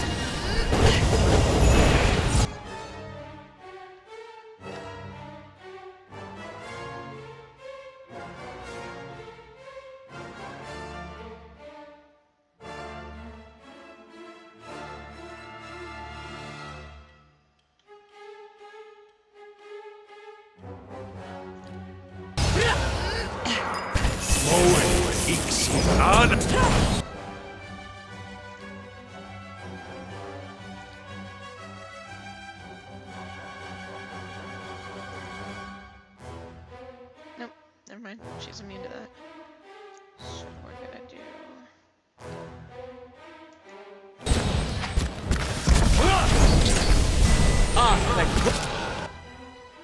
Except he's paralyzed.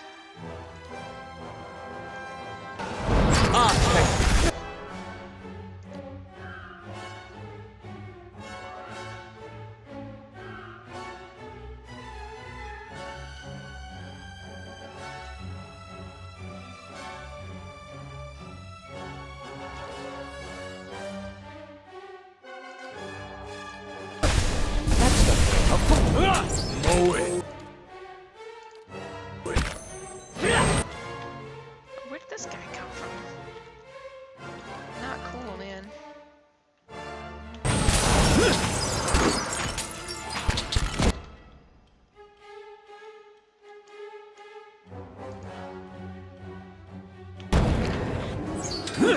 That's it!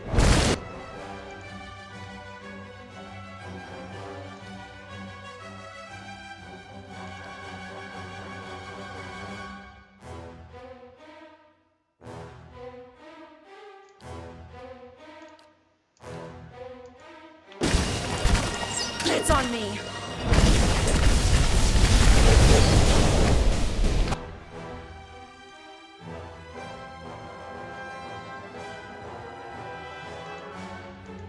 What?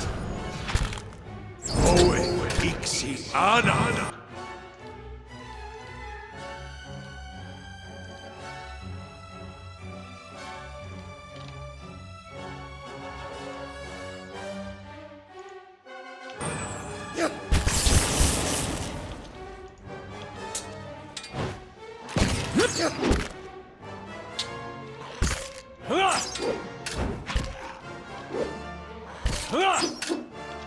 And it really wants to kill Durance.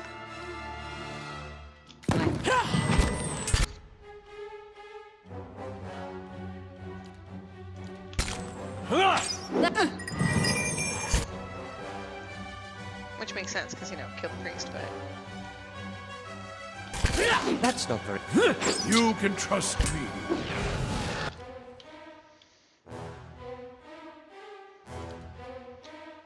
Why not? Not even slowing it down. Oh, My thoughts were dulled. fire and frost. That's so sweet.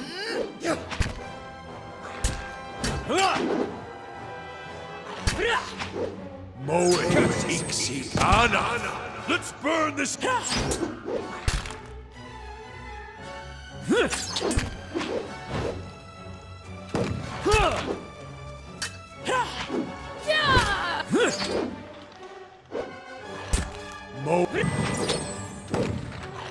Moe Ixi.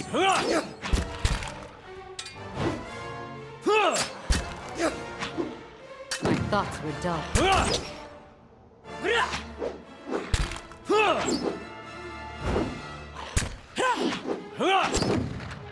Moe Ixi Ana. Must be really pissing this guy off.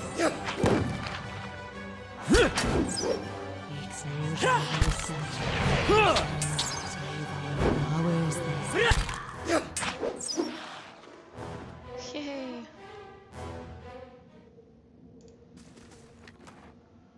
No, this is new. Okay, Peridot and Vessel Bones, whatever the heck that means. Exceptional breastplate. And a potion. And... Alright, time to rest.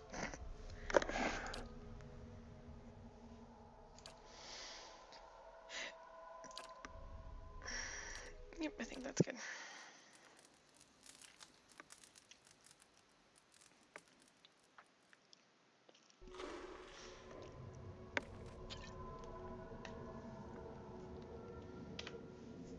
I guess the grieving mother really doesn't want to talk about it. Yes? Nice and quiet. Interesting. An exceptional pistol.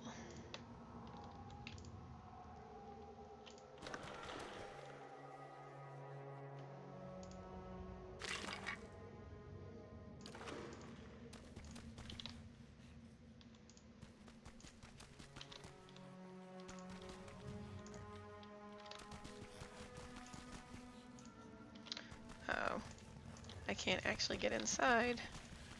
Wah, that sucks.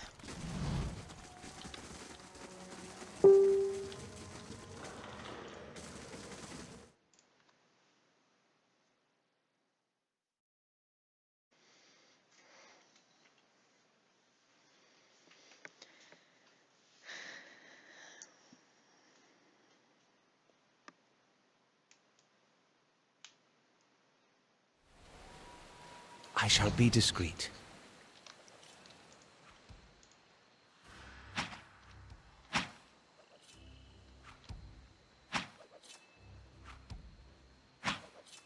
Alright, well I guess we can send in Blue as the sacrificial lamb.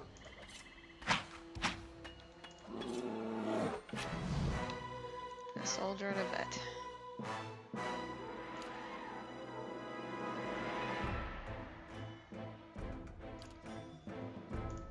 Breathe. And a marksman and a chanter. Okay, we are all gonna go after that guy. Uligna.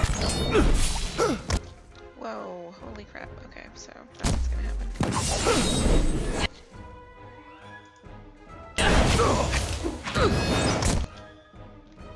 Whoa, something got me.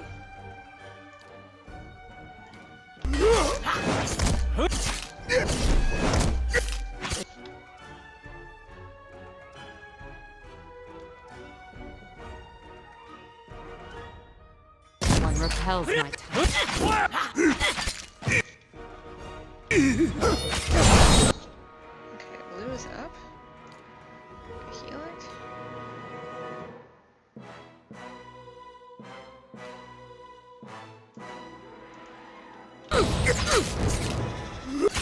Lava.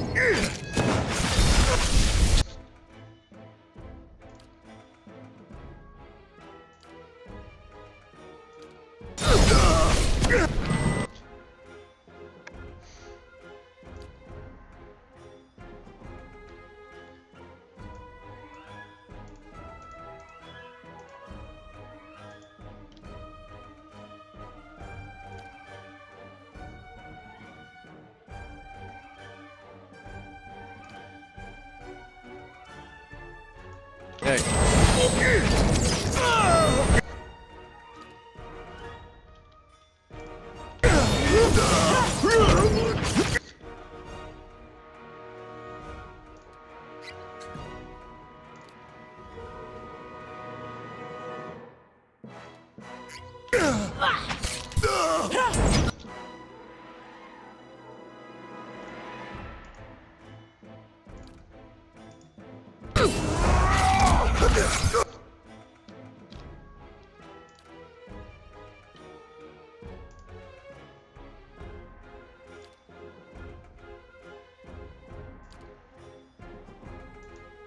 Nope. I want to attack.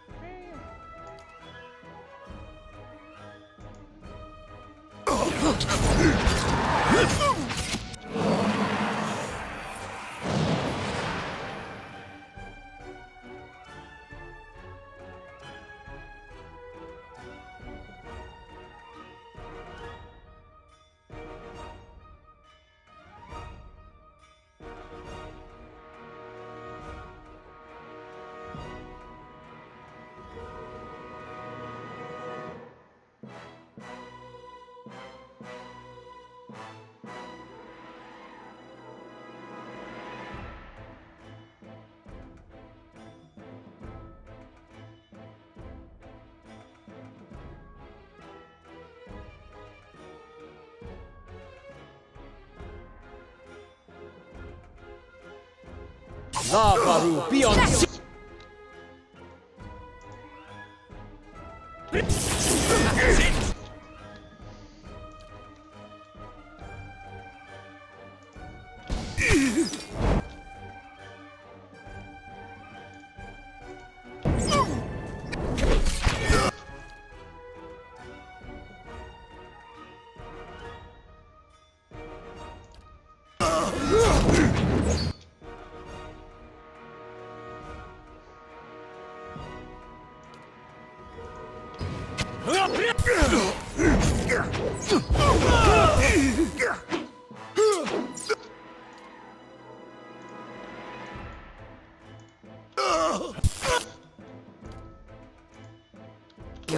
must.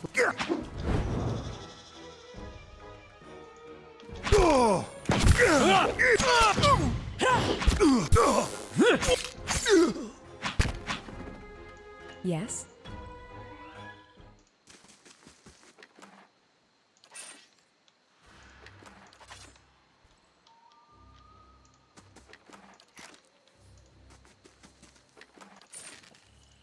So I kind of sort of remembered that I had potions.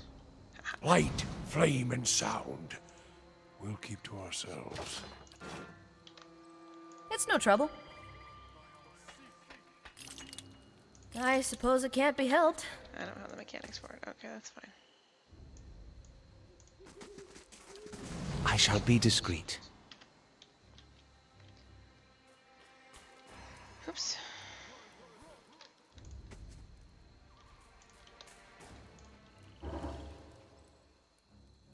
I'm ready. I'm here. Okay, this is supposed to be something I can look at. There we go.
Okay.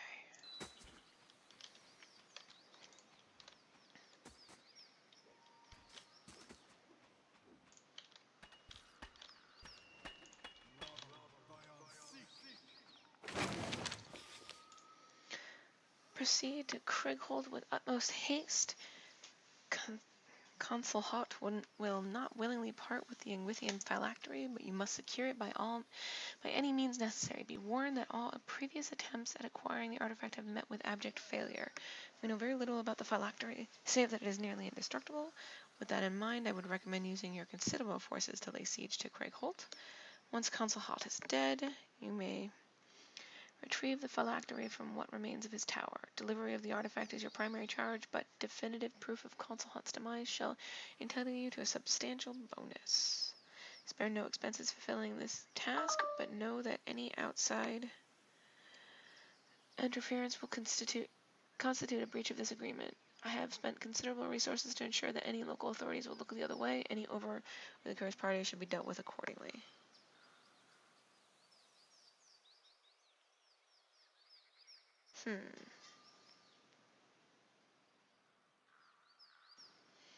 Interesting.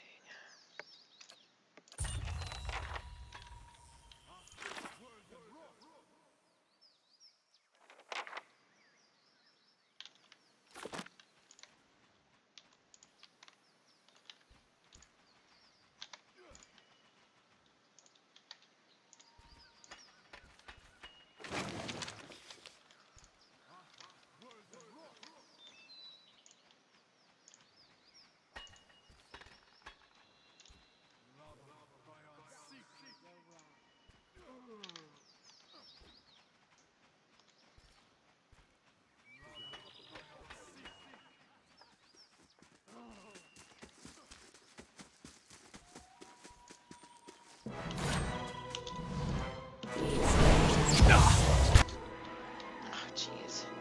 Soldier, gunsticker. Alright, we gotta get rid of this guy first. Let's make sure that nobody can get paralyzed.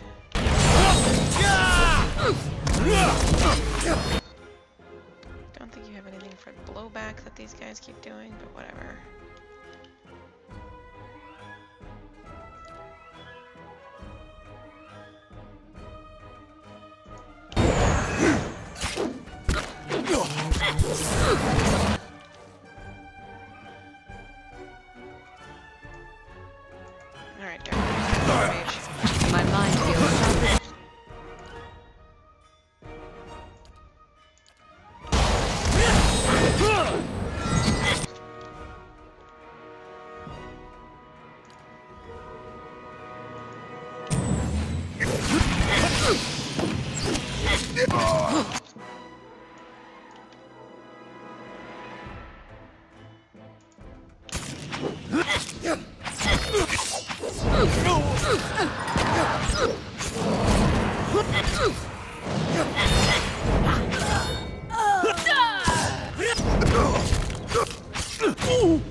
At once.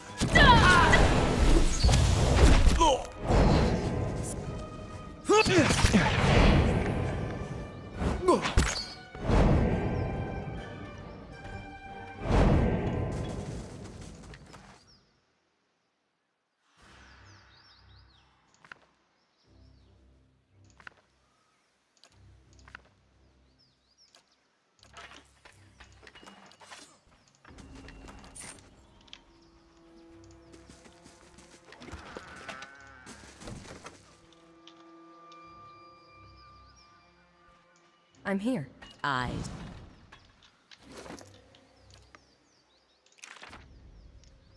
Okay.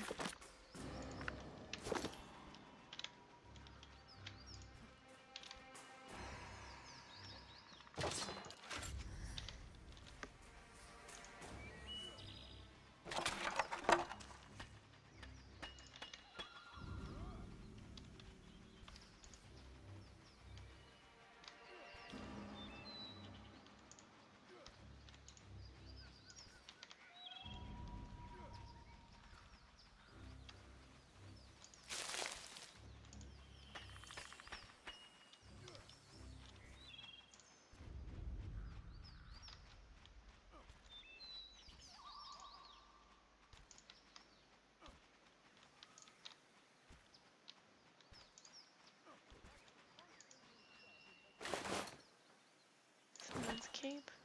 A body lies beneath a blood-soaked shroud. It reeks of rotten infection. Gross. And Baratheon scripture.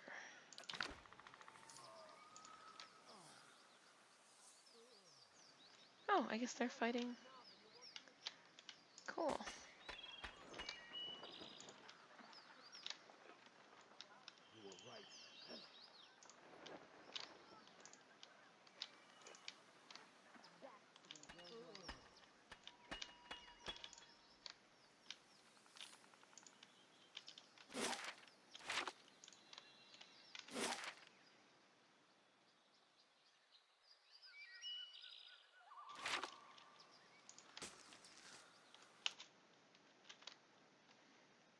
Pyromancer and a war mage. Alright, well, I guess we're gonna try this. Excellent.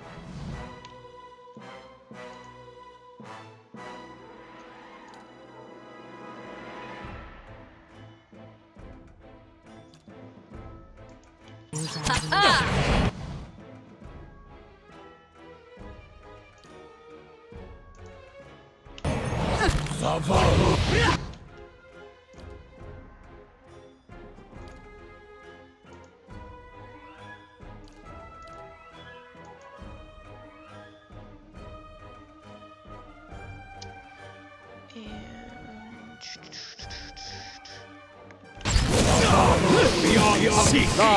Beyond seek!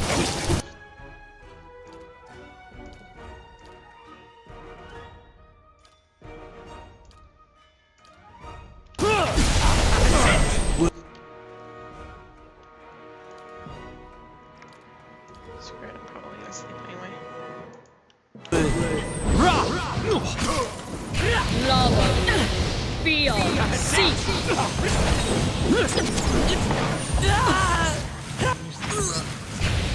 Hey, do you mind?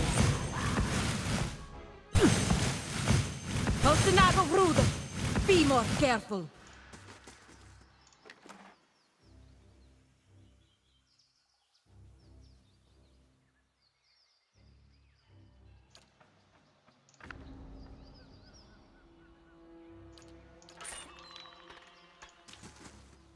Yes?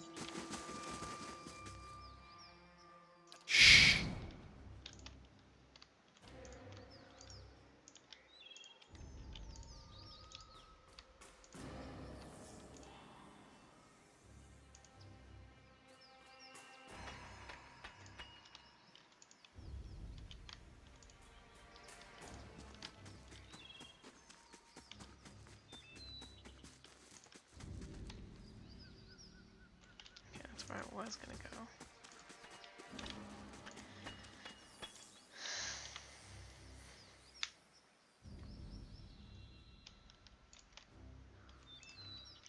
Yeah, I figure. I mean, I thought that there would be, like, not necessarily a new game plus, but yeah, I might as well at least get this one part out of the way, if nothing else. The DLC is pretty much just 2 dungeon runs, pretty much, if I'm guessing right. Pyromancer, Sergeant. Oh, I'm probably gonna need everybody up at max for this.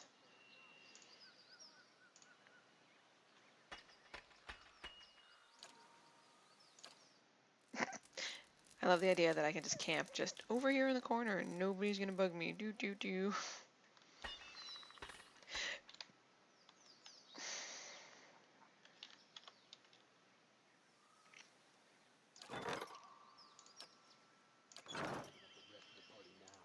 Alright, well I saw a Pyromancer and a Marksman.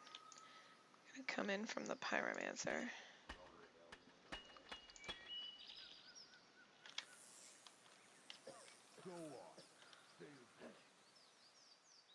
I'm gonna use blue to flush them all out.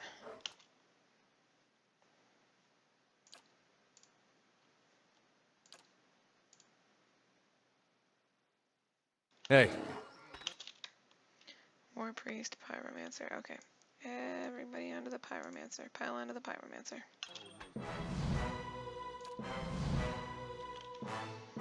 And just in case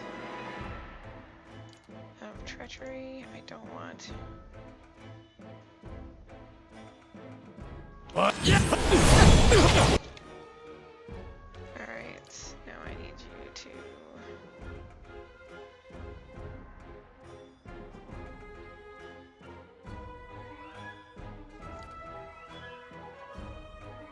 I think you just need to do... What's the one? There it is.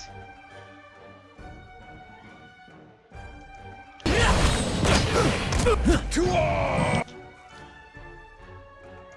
the rebounding one. Where is it?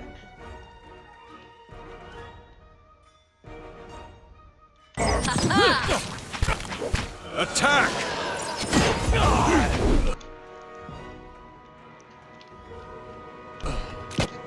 Now I need everybody to attack the priest. What? Except for blue. Blue needs to come back and get the sergeant.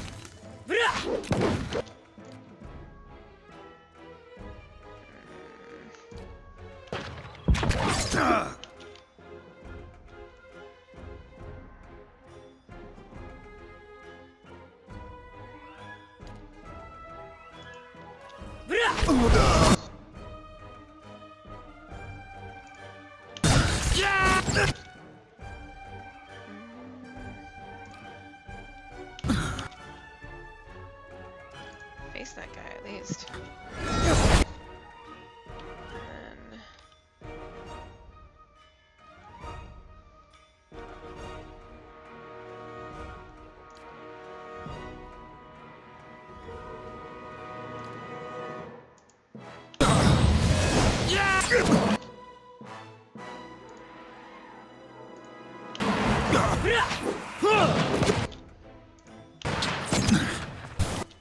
There we go. Got out of his way. Alright, Aloth.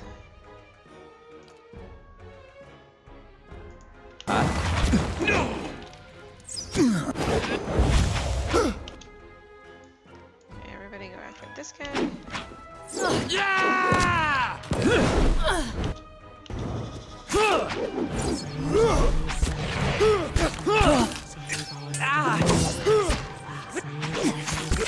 I'm no help here.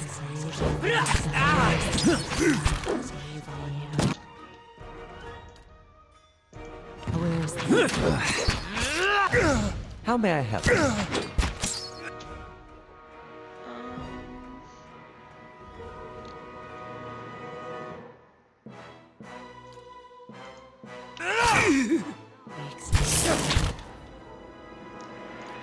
You were supposed to do this. Nothing I can do. Do it again.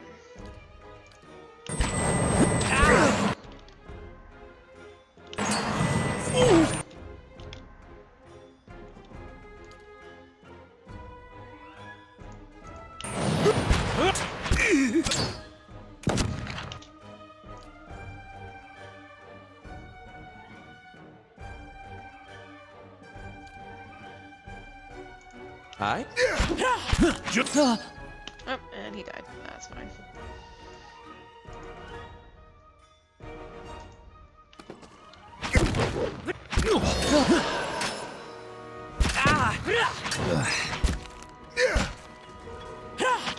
Alright, Edar, you need to stop. Just go ahead.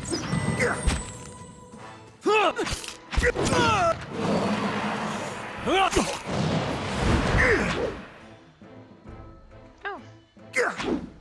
Keep forgetting about that.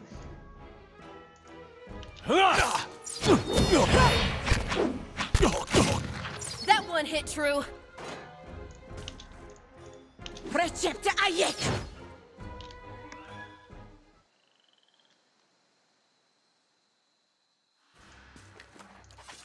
Alright, what's Loth got? He's got a sprained wrist. That sucks. But is livable. I'm here. I shall be discreet.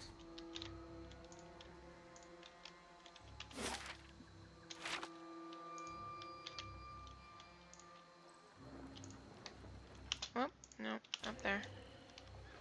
You got a war priest.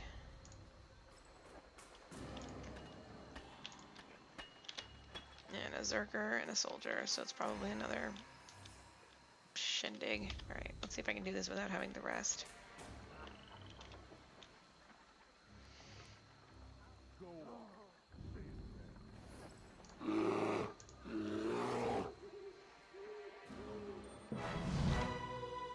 Brawler, okay.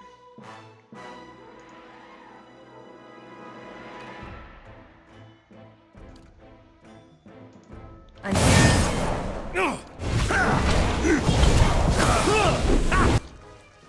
Okay. Kill the war priest.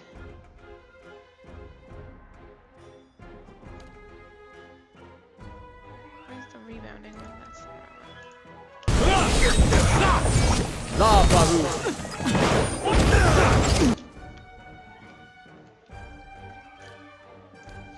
Eater. Go after that. Yeah, because they're about to annihilate Loth.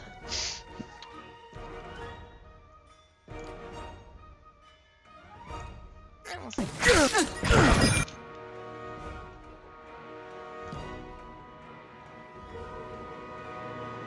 So where's that one where I can switch places with somebody? I switch places. No, I don't want to switch places with Blue. No, that seems a waste, but whatever.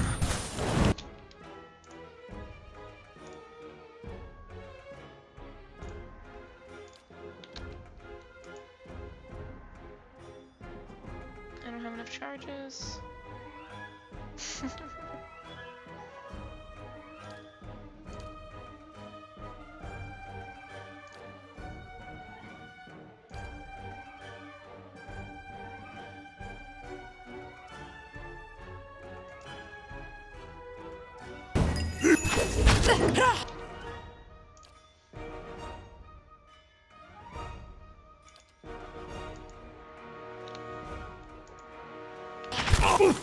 No, I wanted to actually do a spell dummy.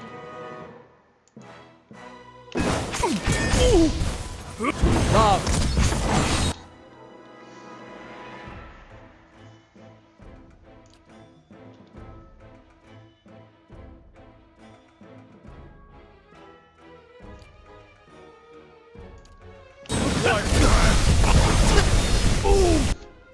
Okay, thanks for stepping into your own freaking. Oh my god, why? Why you so dumb?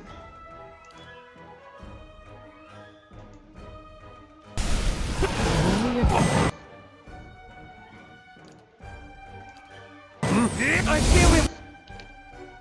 Yes, we've. Did we like get like a bunch of? Oh wait, they're duplicates. How the heck did we get duplicates? I don't even know, man. I don't even know.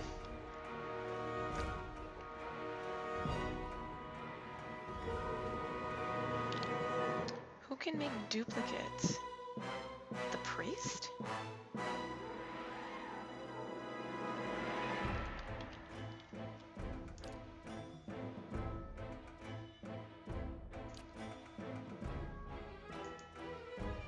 Lost the angry one!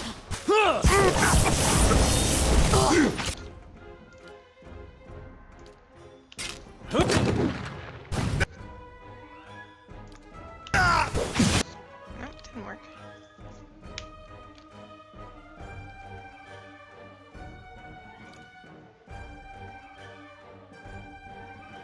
Yeah, I know, but I don't see a wizard amongst the mercs here. That's why I'm like, who made the duplicates? Wish I knew how to dispel them. Okay, you do not have enough charge to do anything. Awesome.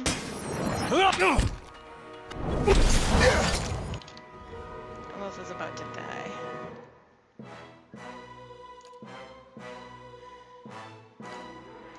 How may I?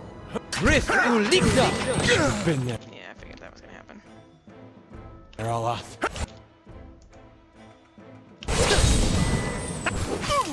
I no longer sense our I see a bunch of duplicates. So, where was my quit save? Right there.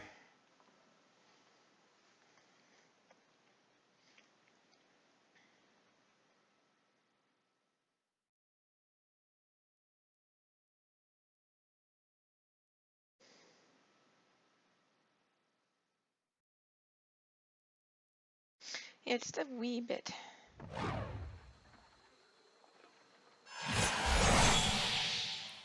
Certainly.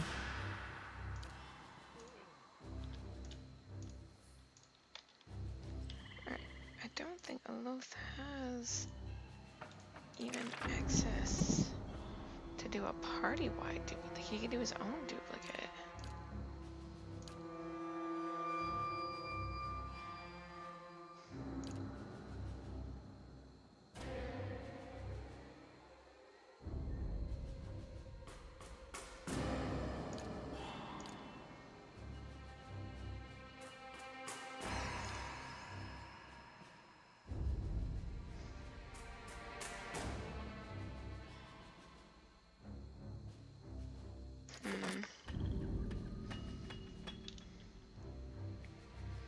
I'm here.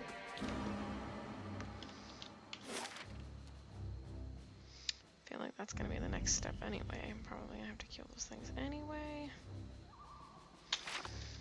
Ah, screw it. I'll just make sure I save right before I go into the pit and then come back out. If I actually feel like doing this hard mode crap. Although, okay, where in the game difficulty? Okay. Story time, so I do have it on easy. It's not even on normal. Yeah. Minimal micromanagement, my butt. And then this is story time. Can I change it now? Good. Difficulty changes will take effect on any map you have not yet visited. Okay, so it's gonna suck for this map, but my next map, it should be fine. Ooh, that means the end of the game shouldn't be that bad. Excellent.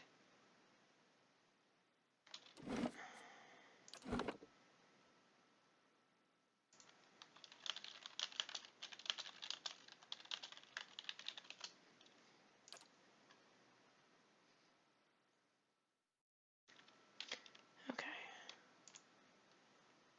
Why did I... There we go.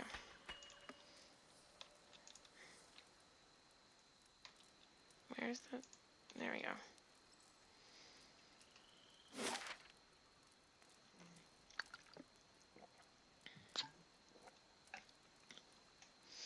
Could go directly to the White March, but I don't wanna. Just gonna go back to... No.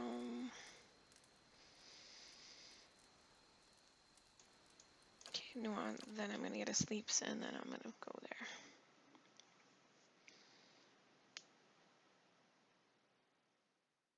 Yeah, that is kind of weird. It's like easy was supposed to be like, you know, oh yeah, if you don't want to have a lot of micromanagement. I'm like, this, if this I is must your say, idea. I'm impressed. of not a lot of micromanagement, then you Light, are flame, and smoking sound. something. We'll keep to ourselves.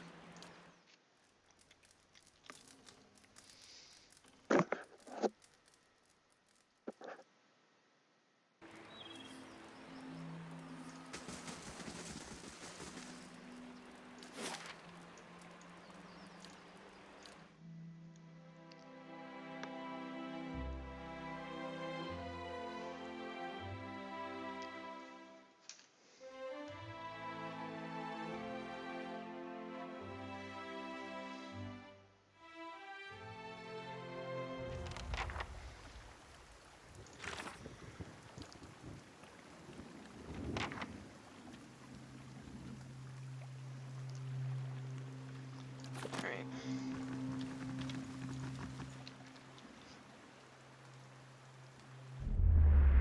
I remember when I was a girl, and the missionaries came and told us about the gods. They said we could see them in the stars. I remember when I heard that, I snuck out at night and climbed the watchtower in the old fort because I wanted to see them better.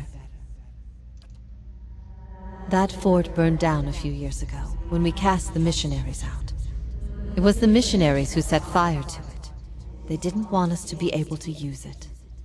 Shame. There was history in that fort.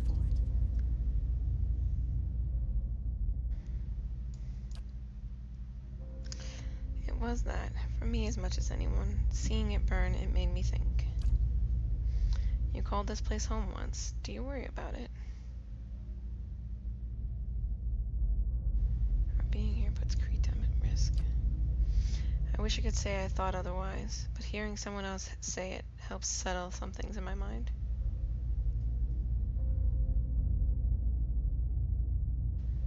Oh, fun. I miscalculated many things since this began. I'm relieved you weren't one of them. It's a good thing we didn't hang you. I always knew this path would have consequences, but I never wanted to see Cretum suffer on my behalf. I don't think I can stay here any longer. I am told the Inquisition is gathering an army, that they have sent messengers to bargain with rulers from distant lands. Cretum is not built to withstand a siege. If war is coming, I should be doing what Theos is doing. I will need allies. Allies in a stronghold that can resist an invading army. You can feel words formed long ago rising to your throat like a toxic black bile. Have you thought about Osinus? Osionis. Osinus. They have held off many would-be invaders, and their king has no love of the Inquisition's faith. I wonder, would he listen?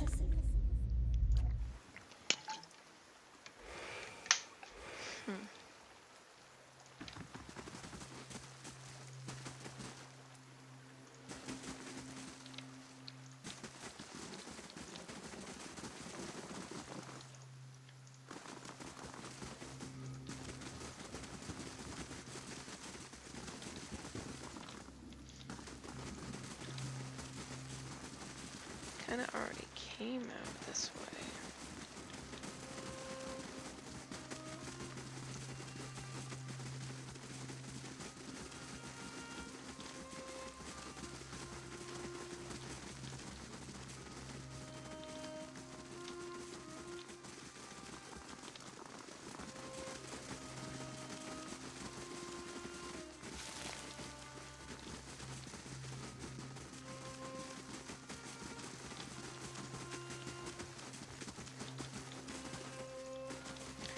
Make sure there's no more of those little things. I know I could have just gone up from the bottom, but I want to make sure there's no more of those little flowy balls.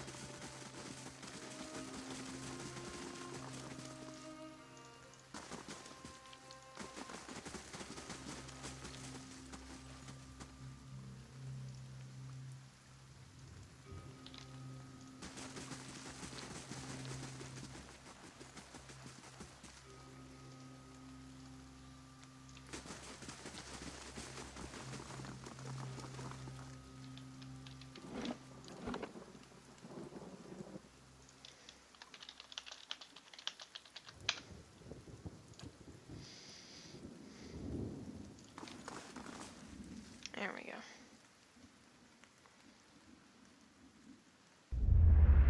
Another turn, Inquisitor.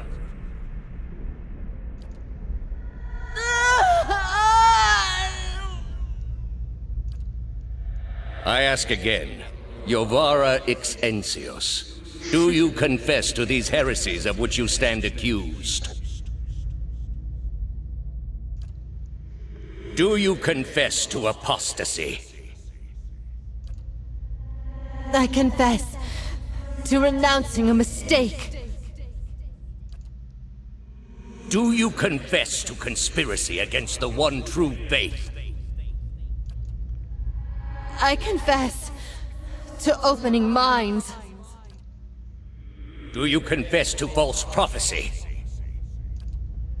I confess to following a false prophet.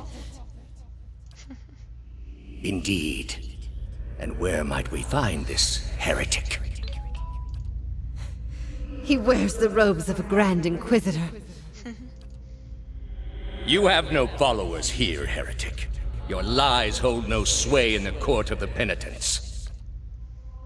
Only my truth, then. Another turn.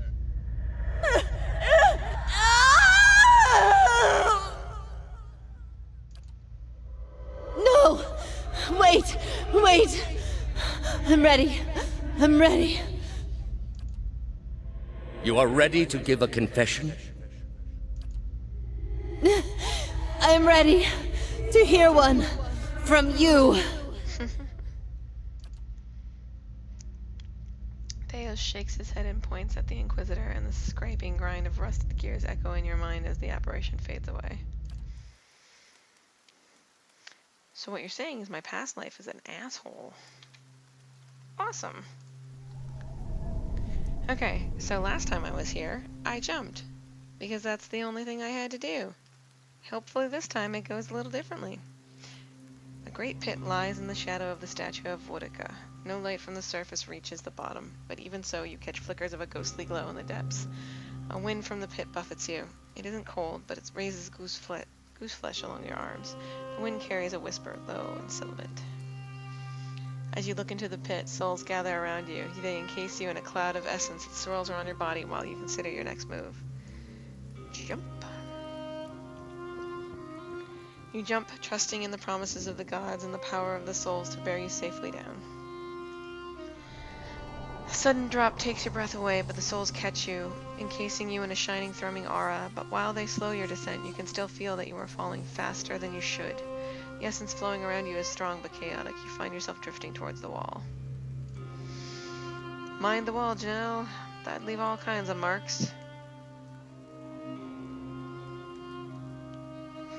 Reach for a companion. You reach out and feel a hand, strong and sure, wrap around your forearms. It tugs you away from the wall just as you feel your toe graze something. You manage to spread out your arms and legs into an X, steadying your position and the rate of your descent. You reach the court of penitence, millennia-old stones safely under your feet.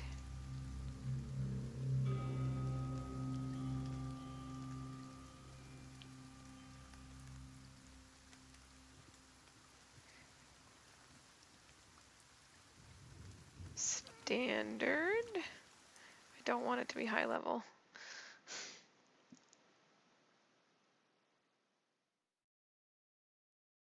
It's possible. Now that I've gotten it down to story mode instead of... After what seems like an eternity, your rapid descent comes to an abrupt end. You remain still for a moment while your heart settles and your eyes adjust, breathing in stale, forgotten air. Before you, a narrow and eroded walkway becomes faintly visible in the dim light, cutting a winding path through a cavern so expansive it seems a world unto itself.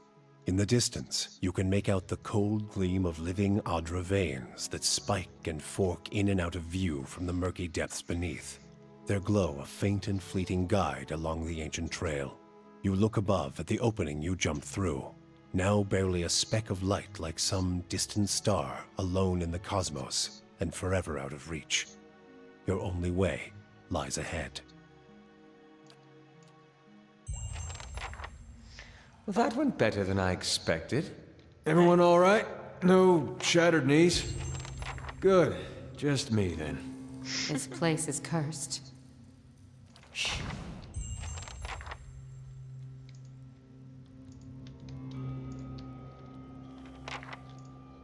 Interesting.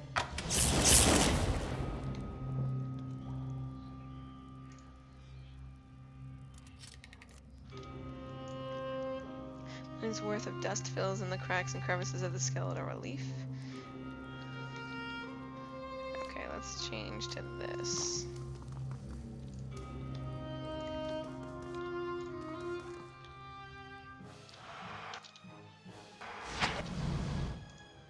That's it!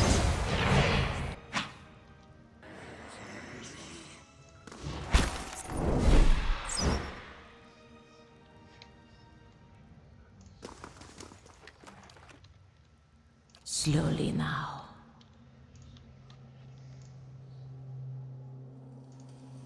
The pillar tugs at your essence. The pulse from the world itself moves through it.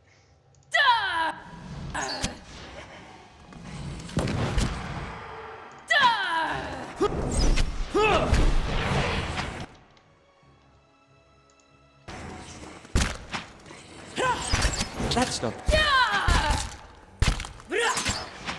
This one repels my touch.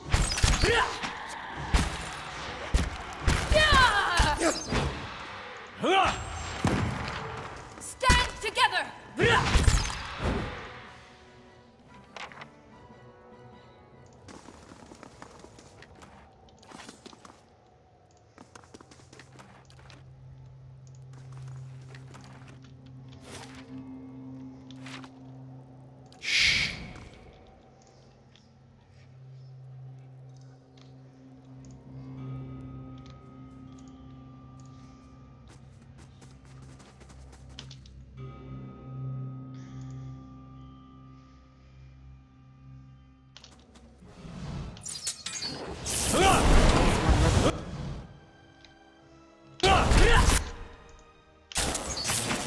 That's it!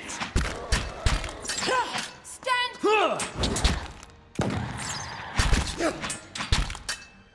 Not even slowing it! Wow, this is like super easy mode. Okay, I can dig it. The ancient Adra still bears the impression of the thousand souls broken upon it. Your soul burns with remembered suffering. Oh man, if anybody actually comes in here thinking that I'm doing this on like Be anything cautious. other than easy, Be they're probably constant. gonna be all mad. How about that? Oh, what's this? Daybreak. Boots of speed and diamonds. What's in your head? It's now diamonds.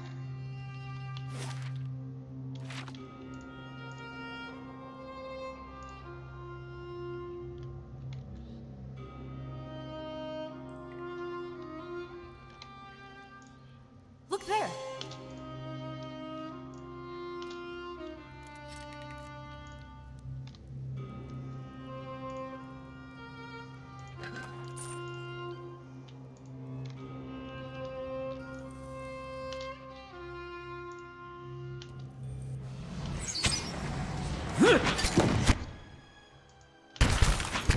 That's it!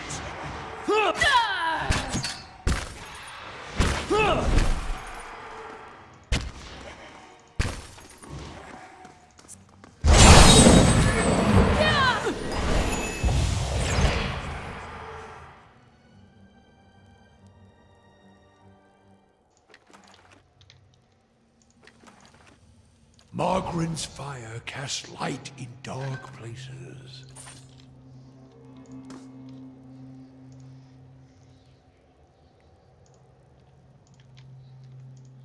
The pillar tugs at your essence. Okay, so it's the same thing. Soul Adra prison. Oh, interesting.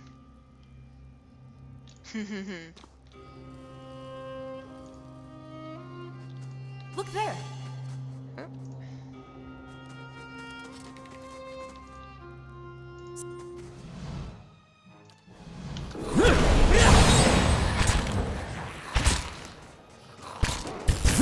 Don't not even slowing it down!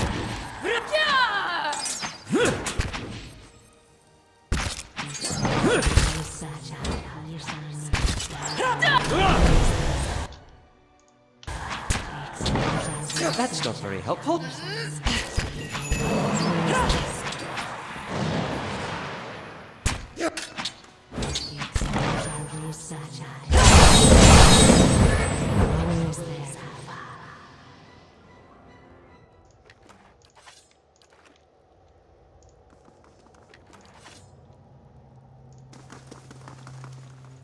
Margaren's fire casts light in dark. It's no trouble. There you go.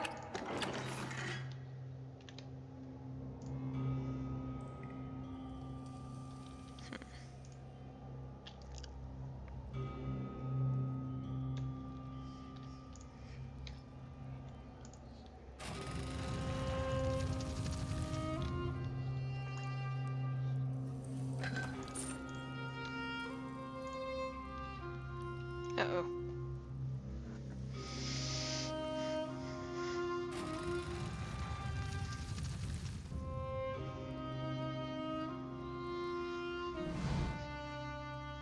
Column of Adra rises above you, stoic and silent, its rigid layers a measuring stick for the passing of ages. Feels to you as a thick block of ice, and you perceive buried deep in its core a dim, flickering flame, all but extinguished, yet preserved against the ravages of elements. At your approach, the flame seemed to steady and draw strength, and the layers separating it from you melt away, and you are bathed in its glow, a bright beacon in the gloom. The glow seems to fade as though you had adjusted to its intensity, and where it was, Ovara seeps into existence, an idyllic shade hovering above the moist prison floor. Though ageless, she appears somehow different to you now, a slight stoop in her carriage, perhaps, or a trace of sunkenness in her eyes. There is a broad scar across her face, fibrous and wormy, where flames once lapped, unhealed, even in death. You've come back. I had thought to have set you on the right path ages ago. Or did I merely fail a second time? You are so different now from who you were then, yet much remains the same. Old troubles with a new face. What is it that has brought you here?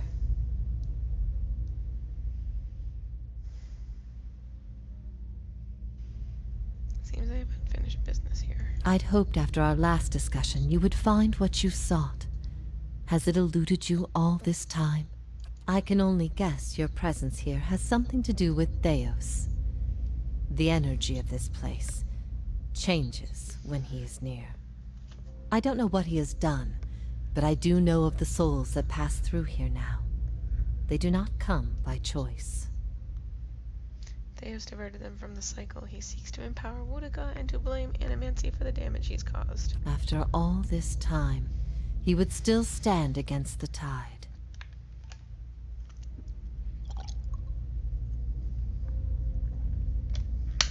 You knew me when Theos did. There's something I need to know about that time. I will tell you what I remember. There's something about that lifetime my soul can't let go of. I need to know what it is, and I'm running out of time. I see moments from that life of you, of the Inquisition, of Theos. I can see his influence, still hanging like a weight about your neck. So it always was. He had inspired something in you. We spoke of him the last time you were here also. It was just after the trial. You were agitated. I think because you started to consider that what I was teaching may have been true.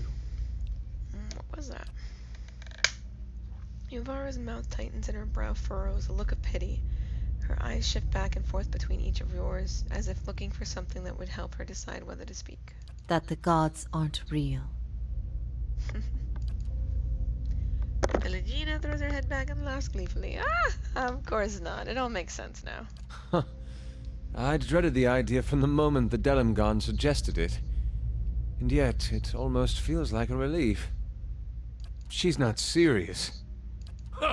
Perhaps not to her. Many are those whom the gods have scorned. This is petty retribution.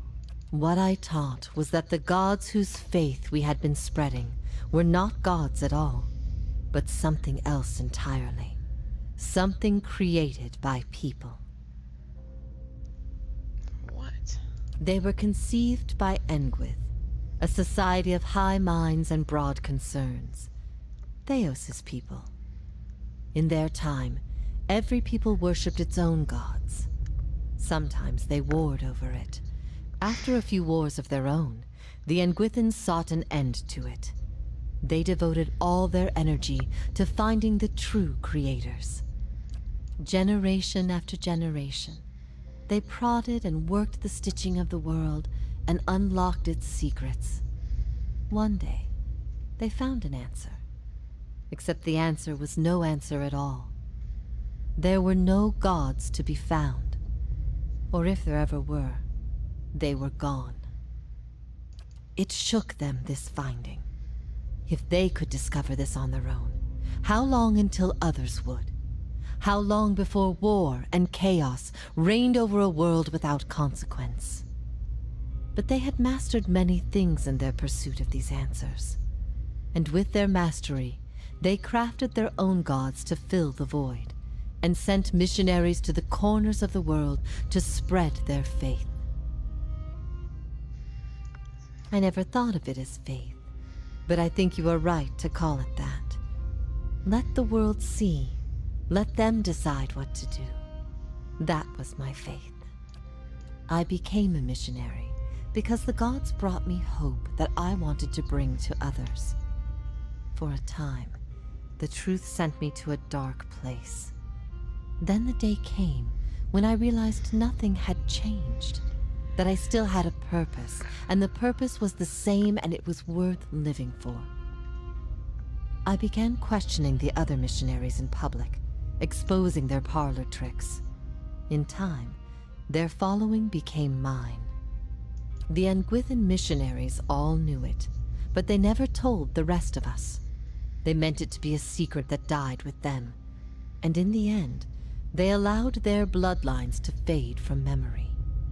I had been assigned to join a few of them at a temple. I found the door to their chambers closed, but the room was stone and the door thin. Their voices carried. I heard enough. I investigated the things they spoke of, and everything was there, just as they said it'd be. Later on, after I left the Order, a few Enwithians found my words persuasive and joined my cause. They revealed what I did not already know. Is it true what you told me? You asked me this once before. Nothing I can say would be any proof, and it may be certainty your soul craves. Resolution. But if you are bound for the same place Theos directs these souls, you will see for yourself, as you once did. Everyone faces this truth at one time or another. Few confront it. Few have the stomach to ask what if. And in avoiding the question, they deny themselves an identity of their own. Vara scans her audience in silence, her eyes thoughtful, lingering on each member of your company in turn, finding interest in things unseen. What if all the tragedy, all the persecution, came in defense of an imposter? That's not... That can't be right. Aethys, he's done miracles for people. The power of the gods is undeniable. The truth of the story they weave is not. What if it were forbidden knowledge rather than fault that earned your doom? What of your guilt? I have seen with my own eyes the deceptions of my goddess. The Watcher has shown me as much. But it was not until now that I understood how truly desperate she was. The depths of her deception. You speak of her deceptions, but what of your own? Was it her words that led you down your path? Or was it the absence of her words? A gap that you filled with your own broken thoughts?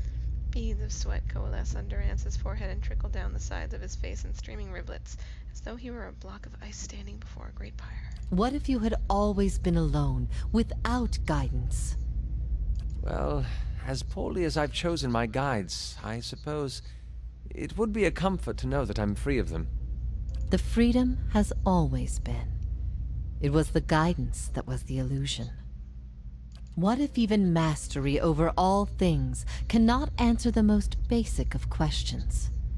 I stopped asking those questions long ago. It is enough to care for those we love with the time we have in this life. What if the cycle of birth and death is nothing more than a tool of endless preoccupation? Grieving mother returns Avara's gaze, nodding at her head almost imperceptibly. For a moment, all is silent. Avara nods back, seemingly moved by some unspoken understanding.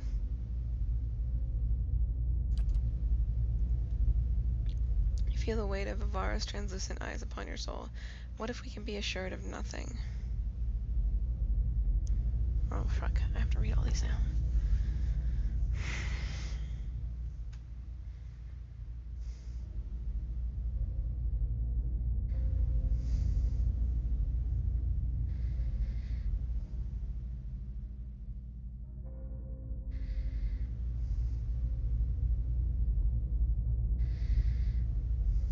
I think Kana would like to say that one.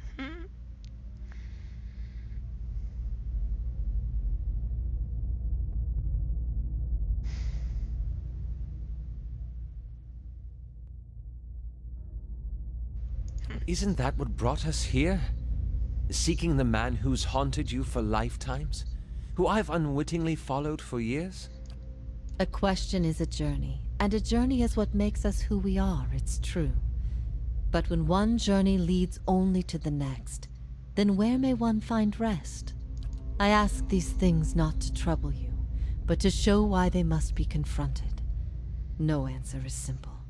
But somewhere between them all lies a truth so beautiful, not even a god could conceive it. Do we not owe ourselves a chance to find our part in it?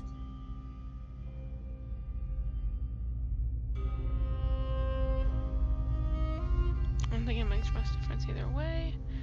We do, even with the assurances, there is still truth, and definitely not number 2, but I'm kind of like torn between 1 and 3.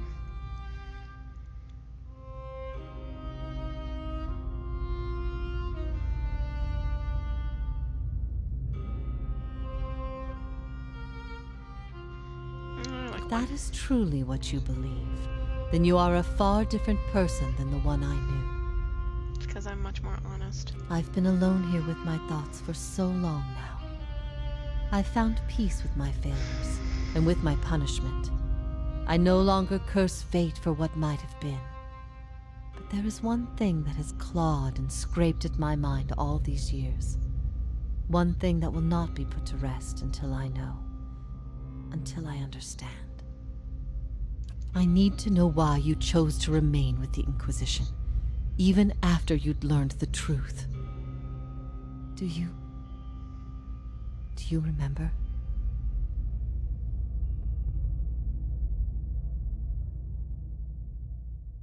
Sorry, there are no assurances.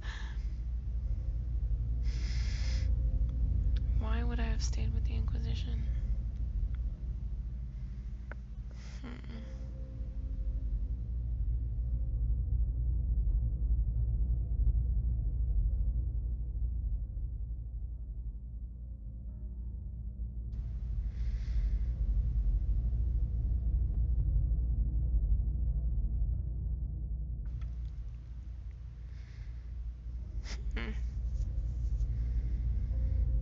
This is the RP answer because I don't know why.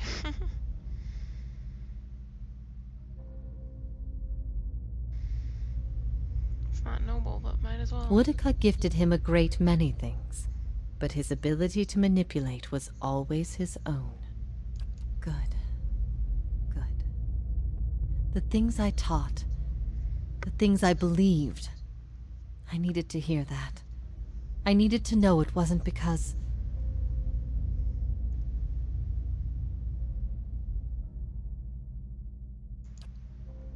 I needed to know it wasn't because after everything you'd learned, you'd still rather believe it a lie.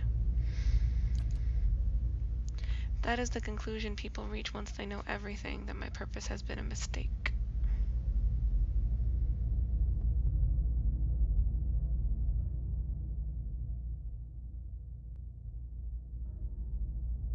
And my opinion matters so much to you. We knew little of each other before you arrived at my camp.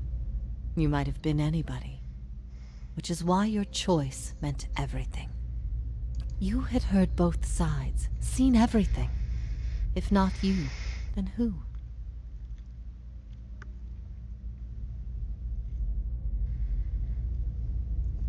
You're never going to be able to convince everyone of anything, true or not. There will always be dissent. Yep. I expected dissent, but I needed to know that true faith would prevail. Perhaps I've been wrong to place so much importance on one person's actions. It was all I could do to feel like there was an answer.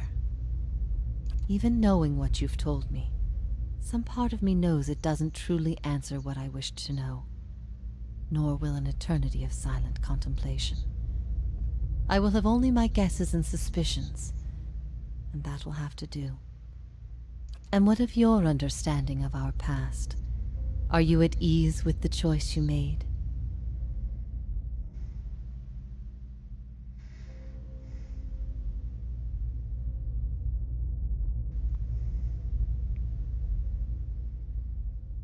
It wasn't me who made that choice.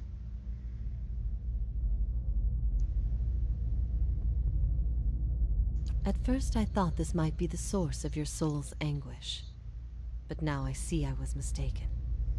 You are not divided on this matter. You have put it behind you. It is with Theos that your agony lies, in sun and shadow. Your questions are not for me, but for him. And it may be that only an answer from the mouth of Theos himself will satisfy your needs. Yet if there is anything I can tell you that would be of use, ask and you shall know. Are you bound here until the end of In time? a matter of speaking. This is Braeth Yamen, the court of the penitents. Souls are confined here until they repent. They must beg the forgiveness of a god, pledge their soul to them, and they will be lifted from this place to the world above. In truth, they receive leniency, but not true mercy. No, The it's one of my spite of favorite Whitaker character is names, eternal. though. They linger above, at the side of the old court, and are not permitted to leave the island, forever severed from the cycle. Yeah, Janelle is one of my favorite names, so I use it a lot for some characters. This prison was full once in the days of the Inquisition, but time weathers all things, even will. I'm the only tenant who remains. Yet, I feel their presence strongly now, as it was in the beginning. You have brought many of them here. They cry out for the judgment of Theos.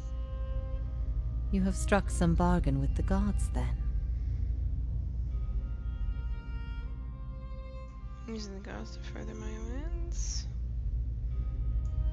Better to be on their side than Boudica's. Better to be on no side at all. Boudica may be the most dangerous of the gods, but make no mistake. Engwith built gods from ideals, and an ideal on its own is a grotesque and vicious thing. But these souls, these forgiven the gods have bequeathed you like chattel. They were loyal followers in life. They will be with you to the very end. Last time someone asked me that, I was bound to an iron wheel with a broken spine. There are many things I've come to doubt about the choices I made in life, but that trial was my one moment of certainty, even without a chorus of gods to tell me I had been right. The gods need to be reminded that we have a spirit, and that spirit is proof against their power. They have the power to manipulate and confuse and ruin us, but not to change our will. I will remain here until the world crumbles and fades from existence, with joy in my heart, knowing I've shown them what they truly are. How do you speak Adiran? I speak no language now but the wordless expressions of the spirit. It is through my connection to you that I am able to draw upon your words and form them in my own. Place in sun and shadow, what is it? I could tell you what I believe, but again, it would be no proof. I have only what I have seen and what others have told me about it. There is only one man who can tell you now, who knows it to a certainty, and you shall face him soon enough. I will leave you to see it for yourself, make your own judgment. Better for your soul that way, I think. I could not say for sure. but you have been to Sun and Shadow before, and it came at a crossroads in your life, when much of what you knew had been upended. I have to believe it will come to you there. Your concerns then were of loyalty and trust and the gods. Everything I told you seemed to send you further into doubt. His words mattered to you when you knew him then. After you and I spoke, you went immediately to seek him out. Perhaps you simply sought confirmation from the man you trusted. If something from that time still troubles you, it may be something he told you then, or refused to tell you. He keeps secrets better than any in this world. He cares only for the secret he keeps locked away. He destroys anyone who might discover it, no matter their chances. That's why he's always favored Woodica. It isn't in her love of promises or justice. It's her disregard for the rules. Her willingness to do what is necessary. To Theos, she's not a deity, but an ally with which to conspire. When her power waxes, she does as she pleases with this realm, as well as hers.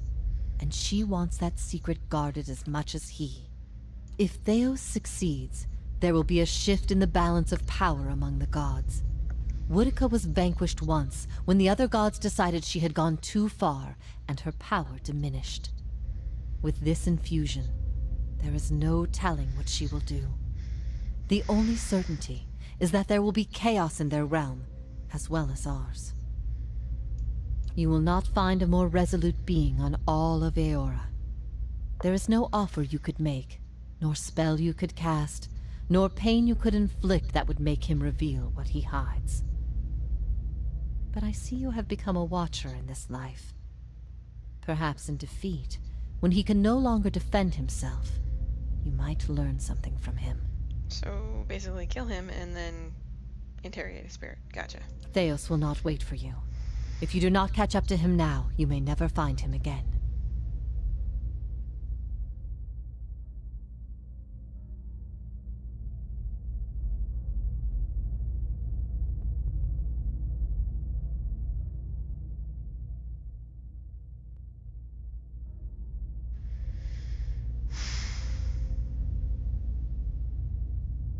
Your soul deserves an end to its suffering. I'm sorry I wasn't able to grant it myself. May it come to you swiftly. If ever we should meet again, in this life or any other, I hope to find you at peace.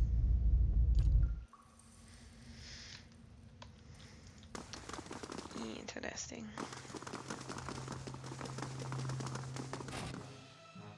Oh, hey guys. That's not very helpful.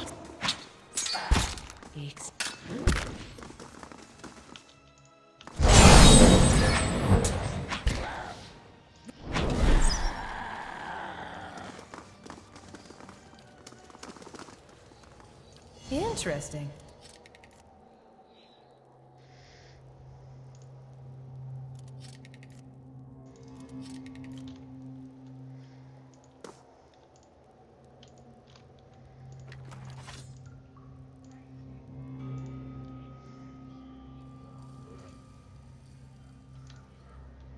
So, it's true. The gods are a sham that people have followed for thousands of years. Guess so.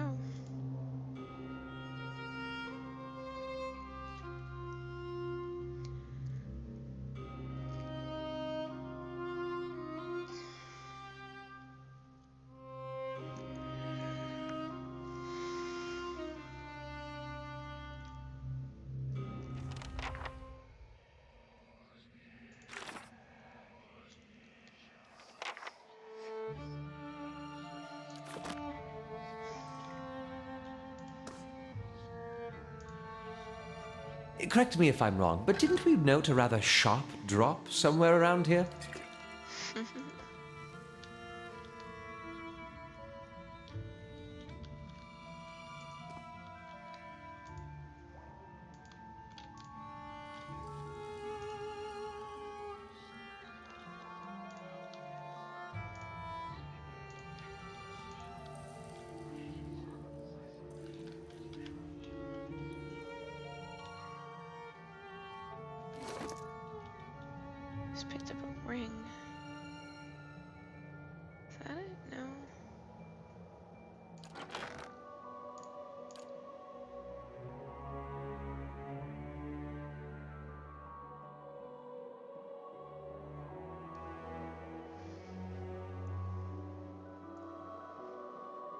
Hmm.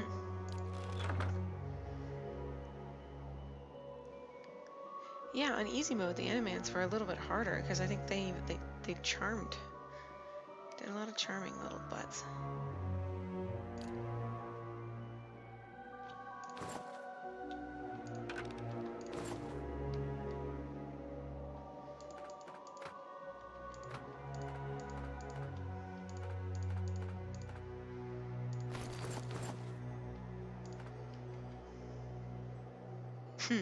Yeah, I know what I mean.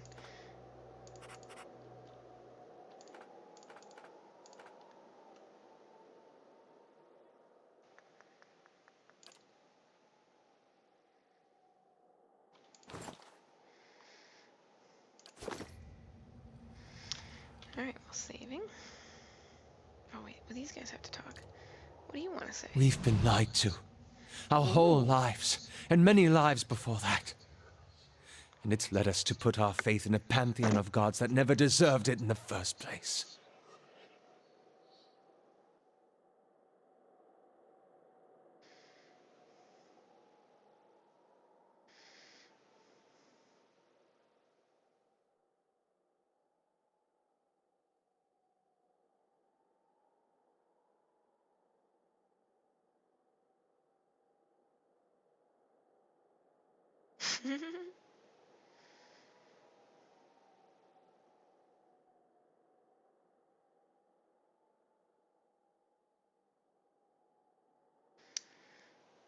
Deus is wrong.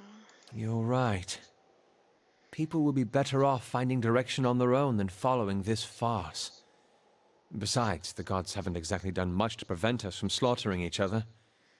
If anything, they've only given us more pretenses for doing so. The slaughter seems to come whether there's a god involved or not. If it wasn't a god justifying it, it'd be some other thing. I've also been thinking. There won't be much left of Theos by the time you're done with him, if I know how you operate. That will leave the leaden key headless. Perhaps it's best it stays that way. Eloth, what are you thinking?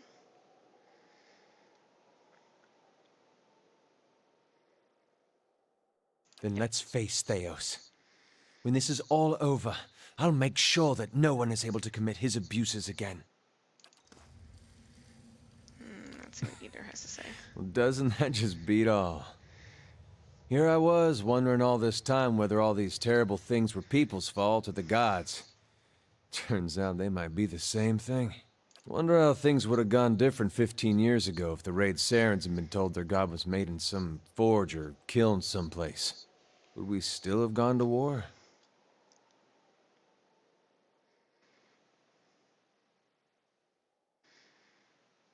They never rebelled sooner or later. I could see the rebellion still happening, but I don't know that they would have invaded. I don't know. When Woden left for war, we, had a fight. As brothers will. About him going off to war. He was set on it. But my parents warned him. They said you get a new country with every trip across the border, but your god, you only get the one. Now, me, I didn't know who was right. All I knew was I didn't want him to go. It's the same for families as it is for gods. You only get the one. I said every vicious thing I could think of, trying to change his mind. He brushed it off. Just got me madder, of course. But he'd understand if I didn't want to. I told him he'd better be able to face his god one day and answer for what he'd done. He said he'd keep that in mind. And then, he was gone. By the time I'd cooled off, months had passed. One morning it dawns on me that my brother always knew better than me.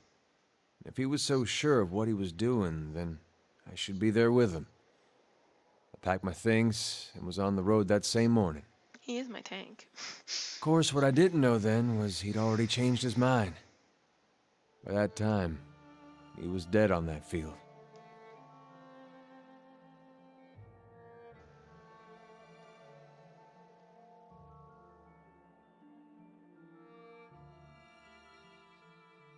Do you think you would have went to Wywood because... Crossed my mind. You live in a place like Gilded Vale. You don't have a whole lot else to do other than think about things you don't want to think about. I hope that wasn't it. I hope he went there because it's what he thought was right. But it seems I'm not meant to know. If I'd have left with him, we'd both be dead, so... I don't know why I bother thinking about it.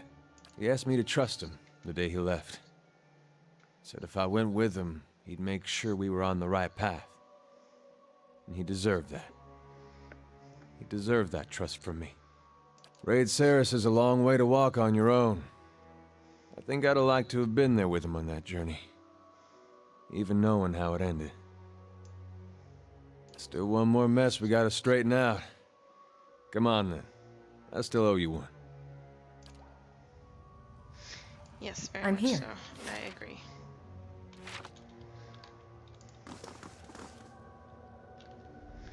Oh boy.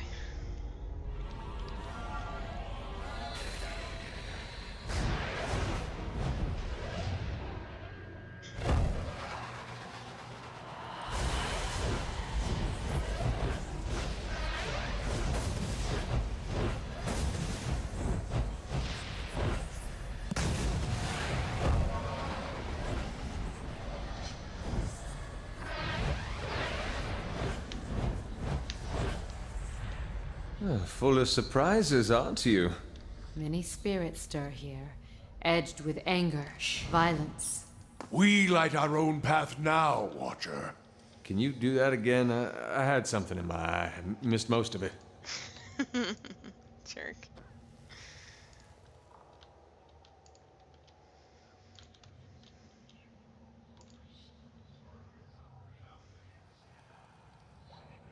Well, Eater is technically my tank, because that's what I've been giving him. Blue is just kind of like my backup tank, because Blue is a bear. Bear's tank.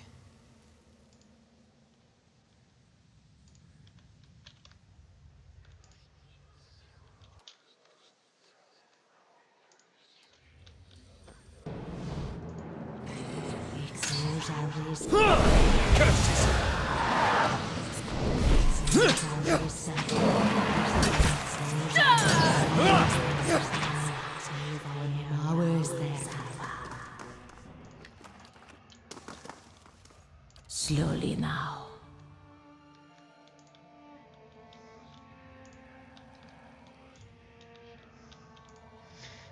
Wow, there's a dragon down here with a collar.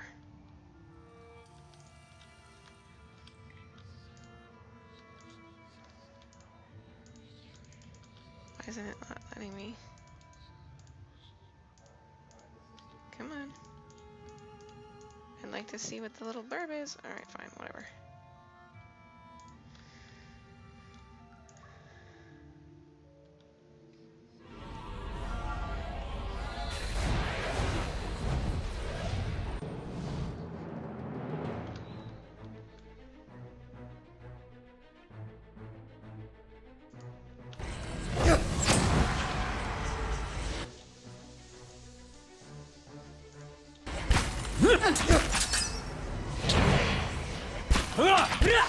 That's not very helpful. Wow, it's like...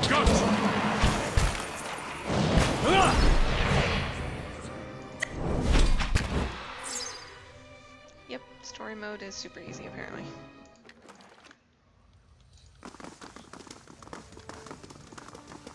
I shall be discreet. Chalky bits of bone break away between your fingers. Okay.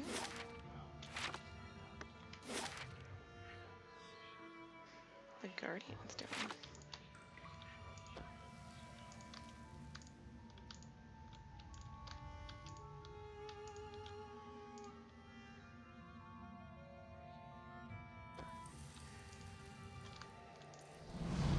A lone segment of the bridge rises over the ruins in an ancient city. It looks stable enough, but with a wide gap leaves little room for error. Durance gets a running start and leaps over the gap. However, Durance cries out upon landing and collapses on the other side in a tangled limbs. Good job, Durant.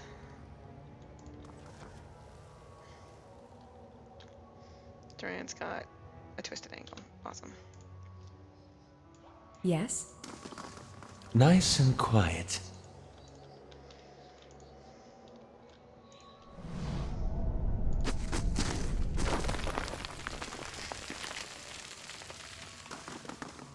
I guess I'm resting because Durant keeps getting injured.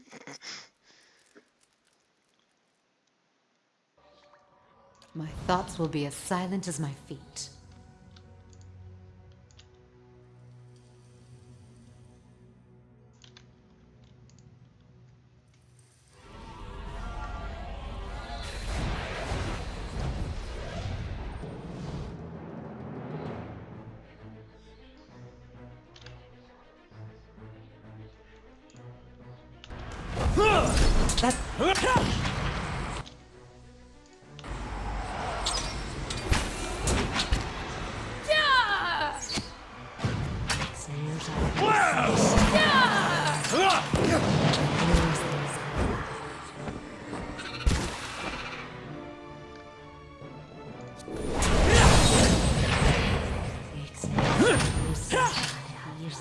Not even slowing it down!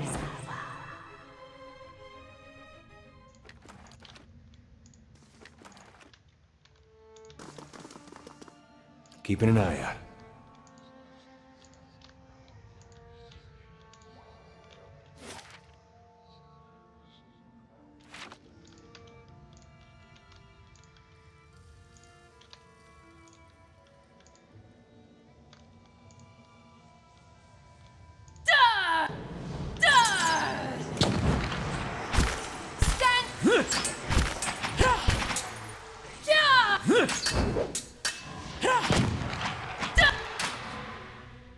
Stand together!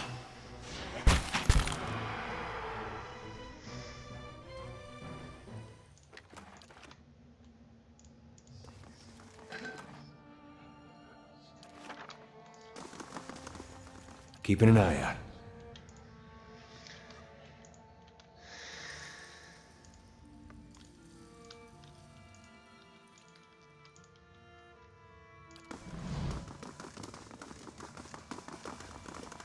Laying low.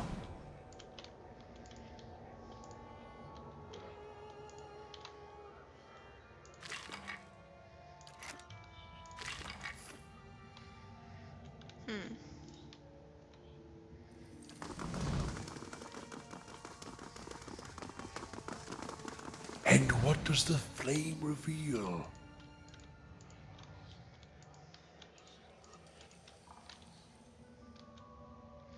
Can I not go down that way?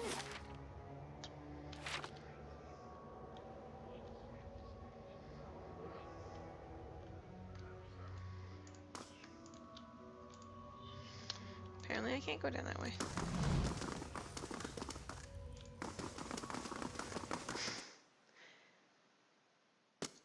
Clordix, have you been drinking?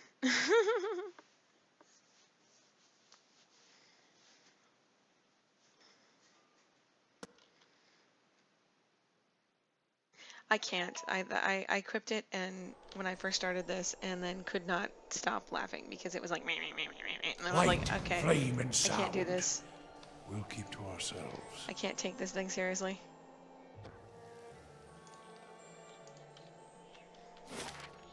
Oh, it's gonna be. Oh, that's awesome.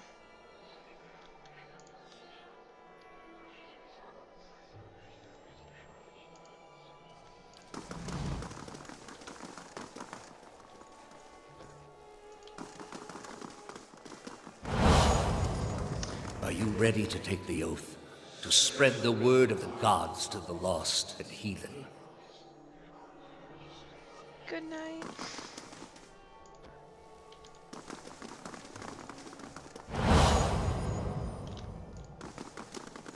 I am trusting you to remain loyal to the gods in this. If you do not, you will have greater powers than me to answer to. But you will answer to me as well. I wouldn't ask this were there any other choice.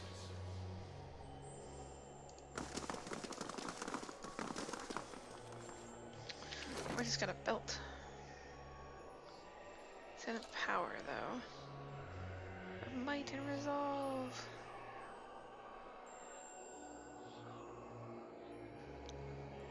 Maybe I can give it to her. Yeah, I'll give it to her.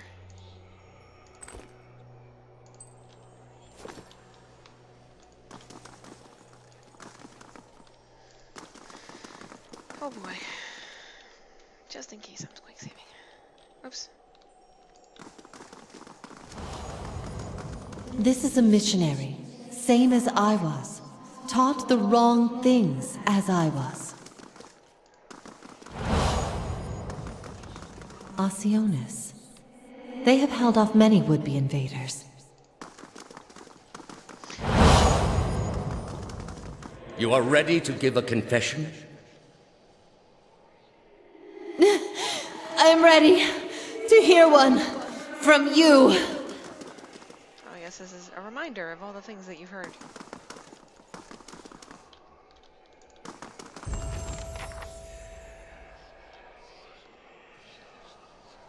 I'm gonna level up though, because I can.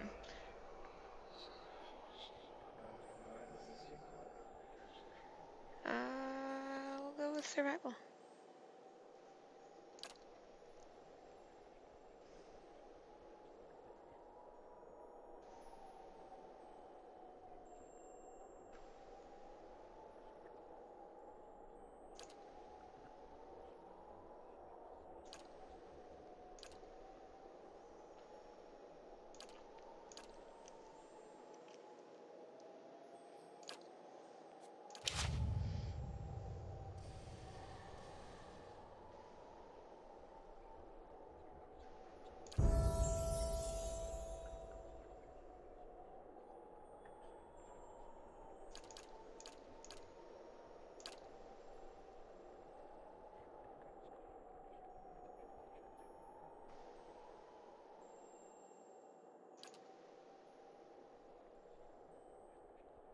Nah. Get a bonus 4th level.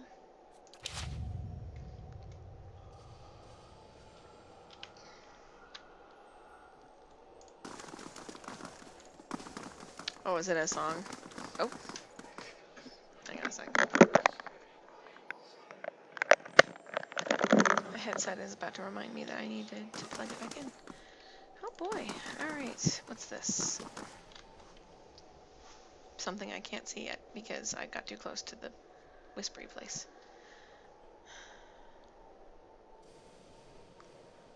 Oh, there's Theos. You've come to a circular room, grand and domed, its walls lined with Adra and trimmed with copper. At the far end, a great pillar of Adra pierces the floor from below, like a ragged spike, its shimmering texture giving the illusion of boundless depth. Your thoughts are yours and not yours, and they are all questions. Yep. At the base of the pillar stands Theos, a look of concern on his face as he notes your approach. You have something you want to ask him, one question above all others, spinning madly in your mind, but you don't dare ask it yet. You need some admission from him first, some hint of the veracity of your suspicions. You are far from your post, Inquisitor. What brings you here?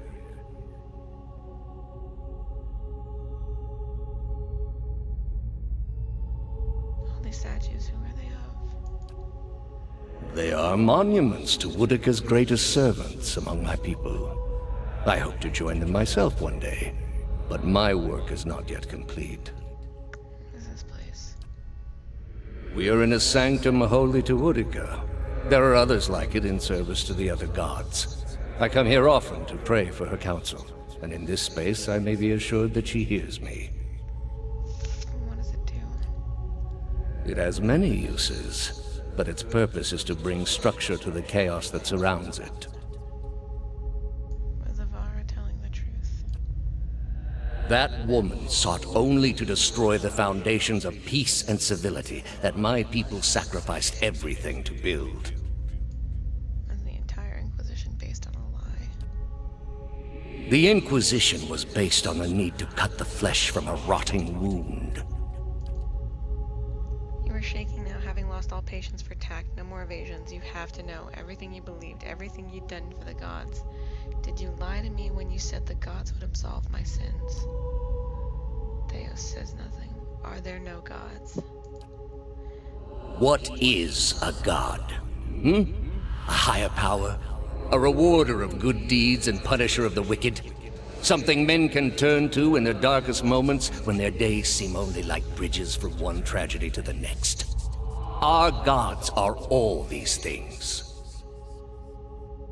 With Theos as every word, you find yourself losing control of a boiling cauldron of rage and doubt and fear and hopelessness until you can take it no more.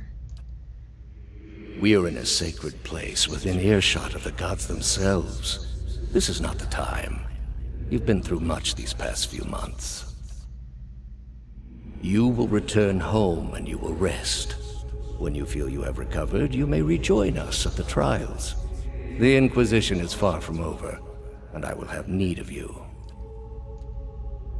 There are many who continue to spread the lies of the apostate. The Inquisition will not end until we have pronounced judgment on all of them. His eyes linger on you, and there is no mistaking the threat behind it.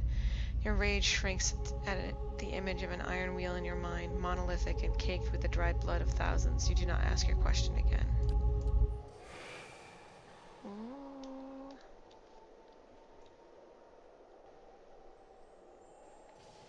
There's the bitch.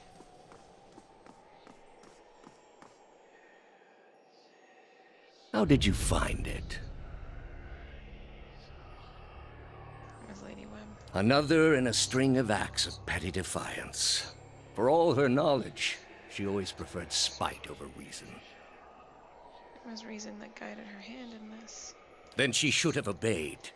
I ask one thing of all my followers. She was incapable. A waste of rare talent and intellect. Your talent and intellect were too great for her to live as your servant. What of your cohorts, then? They have followed you to their deaths. Is it loyalty that brings them here? Or is it, as my agents suggest, that they have no direction of their own? You worshipped Aethys, did you not? Your spies are good. What gave me away? The cape? Yet when your god needed you the most, you chose your country. We were being invaded. Not by anyone who was acting like a god. Then I should think your hometown gave you a hero's welcome when you returned. Well, they made cake. And I think you can expect folks to get jumpy when the gods aren't there to reassure them. Maybe if they weren't all too busy trying to kill each other.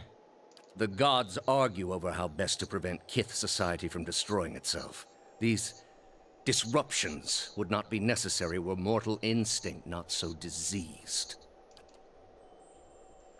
Durant stares at Theos with a beast's snarl. Theos watches him calmly. You built a weapon that delivered exactly as promised. I served my goddess as you did yours. Yet the other builders were slain. 11 of a dozen. Why not you? Were you somehow different? Redeemable in your god's sight? Whatever desire I had to be redeemed in her eyes was weakness, purged by the Watcher's sight. Or was it merely that your goddess wanted you dead as well, and your delusions of importance prevented you from seeing the obvious? A whore's beguiling charms, nothing more. But the spell's broke now, Theos. The trial's over. I know friend from foe, and I've come here now to see a foe repaid. You were able to destroy a god because another god wished it. Without her hand to guide you, you could not strike at a god any more than you could strike the sky. You are impotent, and not just from the pox. I understand your Duke's bells gave you a mission. Their orders do not absolve me of my greater responsibility to the safety and well-being of the Republics. You might want to skip over this one. Theos don't want to pick a fight you can't win. Yet you disobeyed. Something you already have a reputation for. They will know, of course. If it had been for a worthy cause, they might have forgiven you. But I don't see them pursuing animancy after seeing what it's done here. They trusted you, and you disappointed, as you always have. And you will again be disowned. The parents scold, but the children are safe. Whether animancy research continues in the Republics or not, they will survive. For now, that's enough.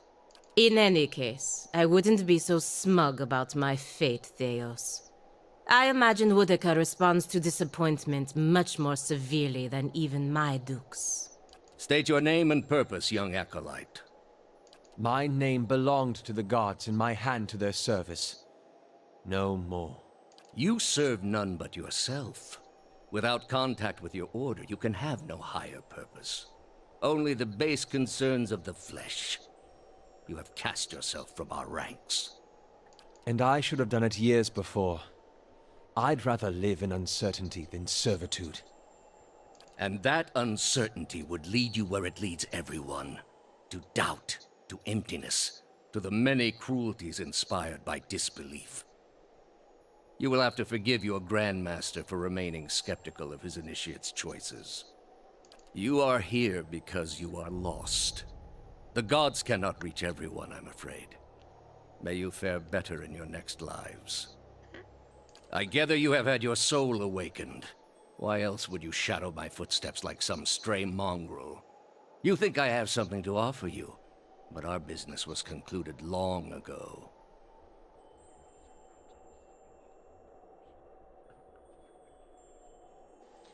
One of us is going to die in this room. You may as well admit your lie to me before that. I answered your questions once. That your soul is not fit to accept the answers is of little concern to me.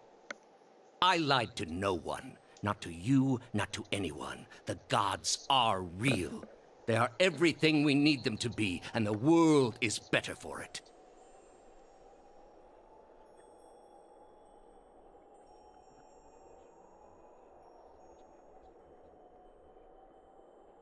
In a generation, its place in the world. The heart of this country has skipped a beat. Nothing more. I have done far worse. I plunged the peaceful kingdom of Telosus into civil war. I slew the monarch of Desantio, whose people never knew hardship under his rule, and replaced him with a cruel despot who brought them to ruin. When plague arrived at the great city of Arborensis, I saw to it that the cure did not. They piled their dead outside the city in heaps that rose above their walls. Nothing can justify those atrocities. That's where you are mistaken. There was a time, back when your soul was still a shapeless mist, when the world believed only in false gods. Thousands of them. Gods that told them to take slaves. Gods that told them to make war upon their neighbors and devour the slain. Gods that told them to burn their children alive and cover themselves in the ashes as a sign of their faith. But all that changed when they learned of the true gods. Our gods. All those misshapen, bestial instincts melted beneath the radiance of our God's majesty. You could see it in their eyes. That dull emptiness replaced with the glimmer of a kindled spark.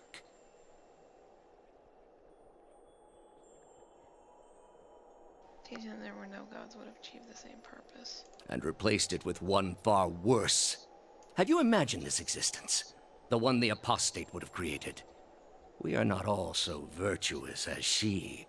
Without our gods, the most wicked, the most tyrannical, they would take that power for themselves. But more than that, it would be a hollow existence. All mysteries forever unanswered. All purposes constructed from meaninglessness. No endings to bring closure. Only a wheel, turning without mercy, grinding our spirits to dust. You underestimate people. For all my years, I have seen exactly what they are capable of. What the apostate asked was beyond any man. All I have seen, the millennia of experience. I will not be dissuaded from this course. This is the only way. You're blind to think yours is the only way. You are controlled by your doubts. We are all controlled by our own doubts. Better that we should be relieved of them. With your soul and thousands of others, I will see this world purged of its suffering. Hear me, Woodica. Your servant calls for aid.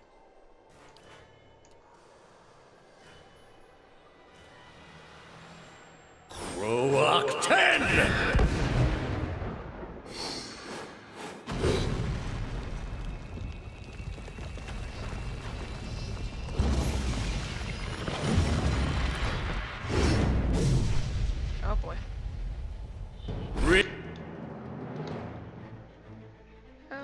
Okie dokies. I have a feeling this is gonna suck no matter what. Blue. Go after that guy. Idar. Go after that guy.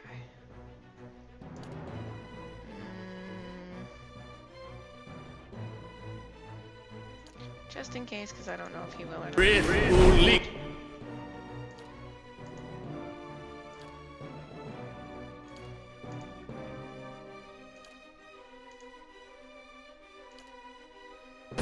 No, I definitely need this. What? Regina. After Theos.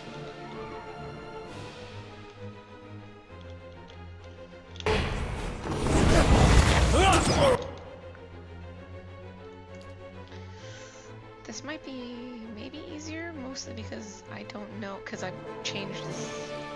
Yeah. Oh. Interesting. What just happened?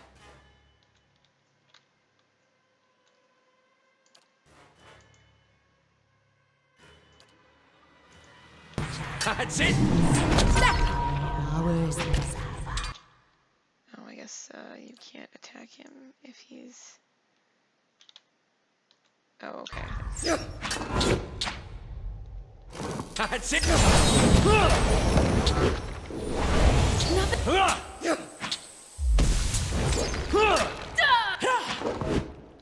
Art that worth it? Lava ruby. She got taken over. I'm just gonna do that again. Just in case.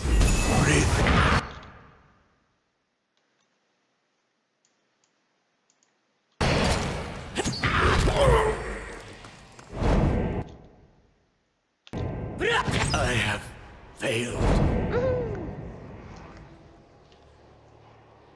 At your feet rests the body of Theos, hollow, the dense wrinkles shaped by the silent shouldering of an eternal burden now smothered across his color-drained face. His soul remains still for the moment, defenseless, its energy expended in defeat. It lies sprawled across his body like death shroud. That's the servant down, and the mistress still to go. A good start, worthy of being built upon. Thousands of souls he has tortured.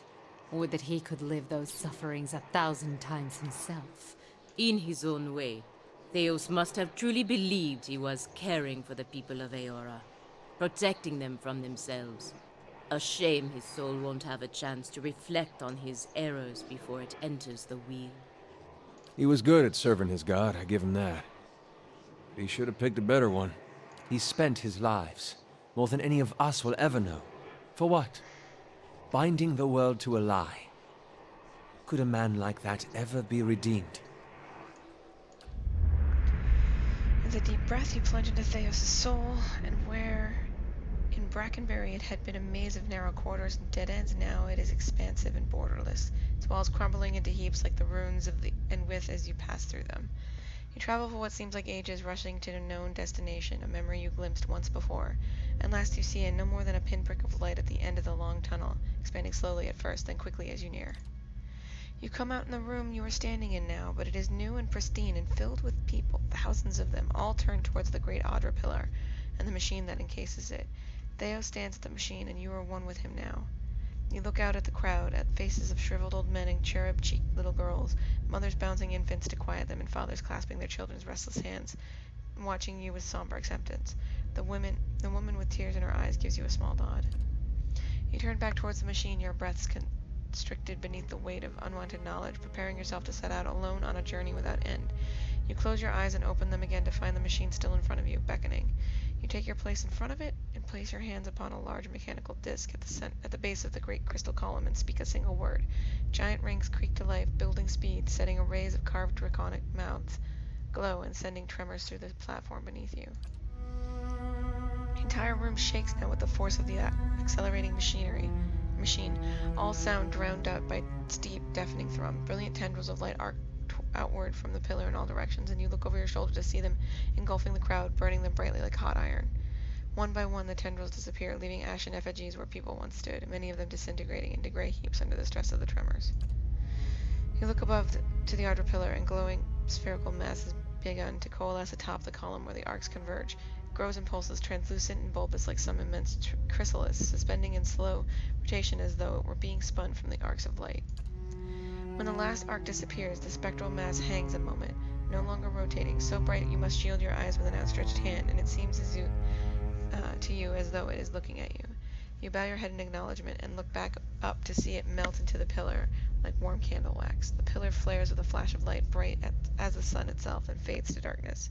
The machine slows down to an abrupt halt, and when the last echo of its grinding cogs has passed, the chamber is still, and you are alone. From all sides, reality begins to bleed in through the memory, and you find yourself in your own skin once more, looking down at Theos' lifeless body. You sense a listless Theos soul, an overwhelming fatigue that hinders its immediate escape and make it invulnerable to manipulation. You feel as though your victory has given you some kind of hold over it, and you're able to do with it as you please. Return to the cycle. You remember this, Theos. Remember that no man can hide the truth forever, and all you've done was your memory shall be your penance. I do not envy you, Theos. I, of all people, realize the sway memories can hold, but it is time you were granted peace. Banish his soul to Rithimon, Theos Exarchon. There can be no forgiveness for your deeds, only justice. You shall escape judgment no longer.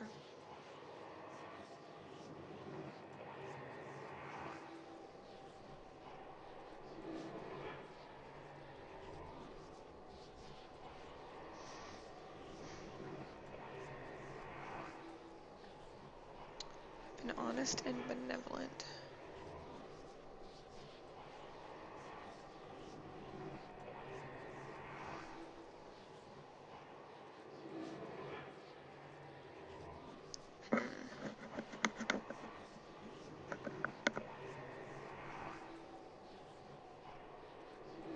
I think I'm gonna banish him.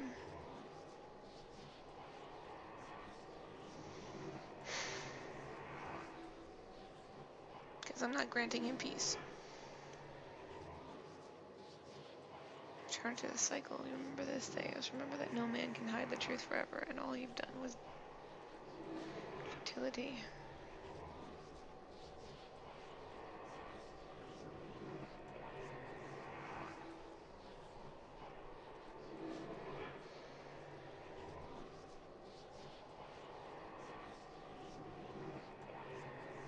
That sounds awfully like Wodica.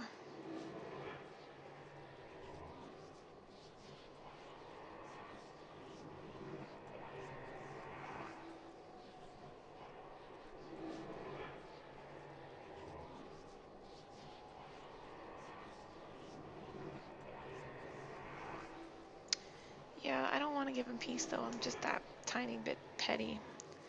I'm debating between 1 and 4.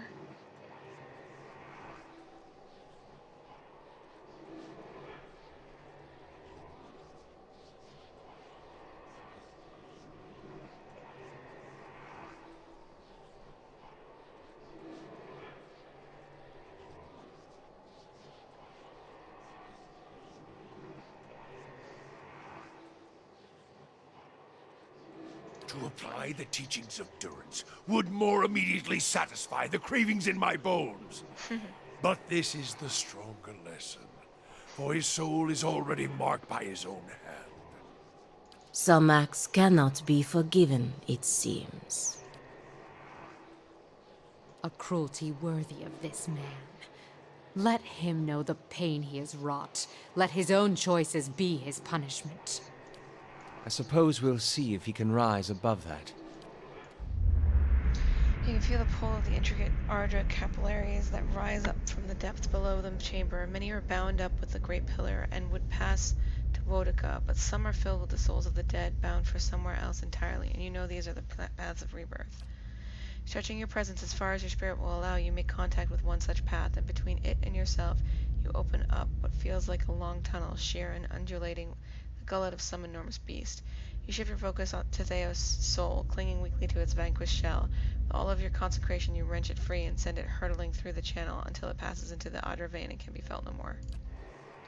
The stillness that follows, a single word echoes through your mind, a word you spoke when you were one with Theos in the ancient memory. You realize it is the word that activates the machine.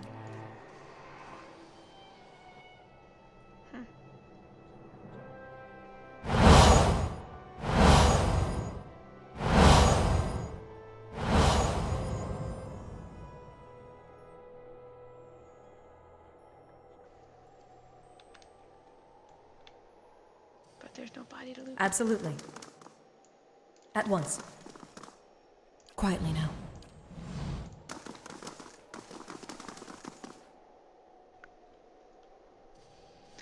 With your companions bearing witness, you step up to the place where Theos once stood before his people long ago. The great machine lies in front of you, Didal, ready. You've seen this machine and others like it in operation. You understand how it works. It is a device for directing souls. As a watcher, it would be a simple matter to influence that direction, though as big as the machine is, it may be the last thing you ever do. There is a shrieking of stone grinding against stone as old cogs loosen and begin to turn. You have only moments before the souls will be sent to the Adra vein. This will be your only chance at redirecting them.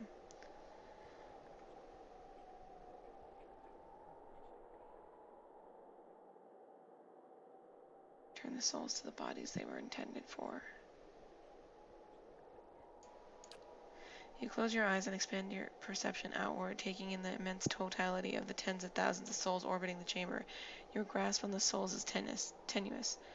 You find yourself fighting to keep them all within your influence, and you can feel them slipping away from you as the machine gains speed. A brief moment comes when it feels as though you've held all of them at once, and their force is so great it feels as though they will tear you apart. In that moment, you dedicate your entire being to bending their orbit, channeling their flow in a new direction. And I died. At your command, the ancient device became your instrument, spinning to life with deafening resonance and gathering up the swirling essence like thread on a great spindle. There, in the pale, pulsing glow of the machine that set you on this path long ago, you summoned all your strength, focusing on your objective and blocking out all else. With a single concussive blast that rocked the chamber and sent you tumbling to the ground, you freed the souls from their stasis. Exhausted, your consciousness slipping away, your last sight was of the machine, dark and dormant.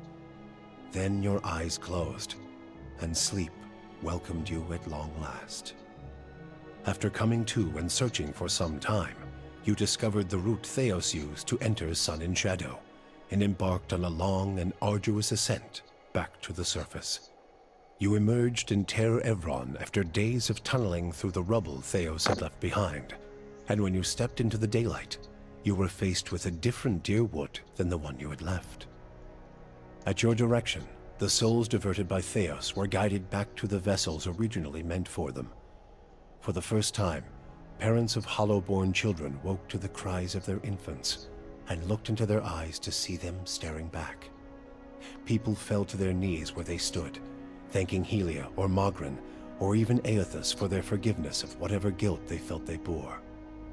But for all the relief that had come to some parents, others only found new grief. For many thousands of Hollowborn had died during Widewind's legacy, many by their parents' own hands. For those children, there would be no homecoming. Yet the last Hollow birth was in the past now, and those parents willing to risk trying for a new child were frequently rewarded, often with twins. Many felt they saw Helia's hand in it, and the year would be remembered as the year of Helia's splendor. Lord Radric's zeal had brought him back to life once, but it would not do so again. Radric's destruction at your hands spelled the end of his suffocating rule over Gilded Vale and the surrounding area. In his absence, the village prospered, becoming a popular destination for new settlers anxious to leave Defiance Bay after the riots. Without a nearby ruler, it also grew more wild, with many settlers moving on as soon as they'd arrived, turned off by lawlessness that was excessive even by Deerwooden standards. Nevertheless, despite the challenges of living there, Gilded Vale had survived, and would continue to survive for the foreseeable future. Following the assassinations of Duke Avar Wolfgren and Lady Webb, Defiance Bay was thrown into political upheaval. In the ensuing weeks, the streets had become the domain of looters and blackguards. Few dared to step outside their own doors alone or unarmed. But order was soon re-established by the Knights of the Crucible, who, despite their depleted numbers, had gained favor in the public eye for their role in the unraveling of the conspiracy surrounding Widewind's legacy, and were quickly reinforced by returning forces from Fleetbreaker Castle. For the Knights, Their resurgence marked a return to the tradition as well. Having seen firsthand the dangers presented by dabblers in animancy, the Order quickly abolished the practice internally, preferring the familiarity of their hammers and forges to the uncertainties of Essence and Adra. Their identity rediscovered, I bet it the does. Knights suppressed their political aspirations and began once again to train their recruits in the art of blacksmithing, recapturing the post-revolutionary ideals of Deerwood and regaining the respect of its citizens as a result. Epilogues always take a Though while. the machine atop Ter Noaneth had been disabled, it had not seen its last use. Heritage Hill was rebuilt, and no sooner had the first families moved in to resettle the district than members of the Leaden Key, acting under standing orders from their Grand Master, climbed the tower and reactivated the machine. The initiates slew a handful of the new settlers under cover of night and watched as history repeated itself, the victims reanimating and devouring the survivors. Interesting. After this second incident, the district would remain abandoned. The Duke's assassination at the apparent hands of an animancer had caused catastrophic rioting in the streets of Defiance Bay. But those who had escaped the melee in the palace hearings remembered the testimonies of the strange guest who had shown up that day and absolved animancy, implicating the Leaden Key instead. The rumor spread quickly, and soon the popular belief was that the assassin had been a Leaden Key spy. When the legacy had lifted, people came to see it not as a sign that the riots had been according to the god's wishes, as Theos had hoped, but as a confirmation that animancy had never been the source of the problem in the first place. Deerwoodans instead convinced themselves that the riots had somehow purged Defiance Bay of Leaden Key spies, and that the end of Widewind's legacy was their well-deserved reward. The rage against animancers was quickly forgotten, and those who had survived were permitted to return to Brackenberry Sanitarium and rebuild it so they might resume their studies. The fortress of Cadnua emerged as a bastion of security in the midst of an untamed land, becoming the envy of every thane and earl in Deerwood. Legend grew over time of its impregnability, and stories of formidable invaders easily scattered by the keep's defenses became popular around the hearths of Deerwoodinians. Nah, I didn't, Likewise, but I'll do it next also time. became a beacon to travelers, merchants, and visiting dignitaries alike. Reputed as the finest fortress in all Deerwood, people would journey from near and distant lands alike to experience its fabled hospitality and grandeur. My castle. After the death of the Master below, a strange quiet fell over the endless paths of Adnua. The attacks on the fortress above ceased, Adnua's silent titan the closest remaining thing to a master in its musty, forgotten passages. Palagina had gone against the Duke's Bell's orders by inventing a new trade arrangement with the Anamenfath to accommodate the recovering Deerwooden market. With the Deerwood's people still weakened by Widewind's legacy, the Valian republics easily pushed their would-be competitors out of the market. For her outrageous insubordination and audacity, Palagina was banished from the republics. She traveled north in the Eastern Reach, avoiding Valian ports and entering the ranks of the kind wayfarers. Despite her bravery and dedication to those in her care, her strange appearance made her feel like an outsider wherever she went. Adair chose not to return home to Gilded Vale. Through a number of quiet inquiries, he soon found his way into the underground organization of Aethasians known as the Night Market. Ironically, in learning that the gods had been fabricated, Adair found his faith in Aethus renewed, and that his god was neither alive nor truly a god had become irrelevant. He rose quickly through the ranks of the Night Market for his optimism and for his bold leadership, his ultimate goal to make the Deerwood a place that would welcome followers of the Shining God once again. When the dust settled in Sun and Shadow, Aloth looked upon the remains of Theos Ixarchanon, his former master. He saw where the Grand Master had gone wrong and what would be required to undo the harm Theos had wrought. With a flick of his wrist, he burned Theos's robe, headdress, and every other symbol of the man's power. Never again, he vowed, should Kith live in fear and blind obedience to an authority they did not understand. Armed with the knowledge and courage he had gained on his journeys with the Watcher, he set out on the long and lonely task of dismantling the Leaden Key. With both their aims fulfilled, Kanarua bid the Watcher farewell and sailed back to his beloved Rawatai. There, he reported on his findings to the Lore College. Kana spoke of the Engwithan people, describing both their vile experiments and their inspiring accomplishments. He spoke too of the destruction of the tablet by the Leaden Key, and the group's efforts to erase the Engwithan legacy from the world. Both inspiration and cautionary tales, he said, could be found in the world beyond Rawatai's borders. Kana urged his people to continue to pursue knowledge abroad, so that the lessons found there might benefit Tekoa. Kana's inability to prove his theory of Engwithan influence diminished his academic standing, but his passion drew much interest from those less concerned with degrees. Kana swiftly became an influential figure in the move toward a more collaborative approach to expansion on the northern continent. In his personal life, he came to enjoy the reputation of an affable eccentric, willing to share grand and impossible secrets, along with a drink and a song. With Theos defeated and the souls released from Sun and Shadow, healthy children were born once again in the Deerwood. The grieving mother sought a place where she might do penance for the birthing bell. She returned to Deerford, where, to the astonishment of the villagers, she delivered the first healthy child in over a decade. She remained there, and with each new birth, she saw a measure of hope restored to the Deerwood, and a measure of grace for her own troubled past. Durrance used Magrin's strength only until Theos had been cast from the world, and then swore off her influence entirely. Regret came to weigh heavily on his mind, and a man who had never previously lacked for words or opinions came to embrace silence and contemplation.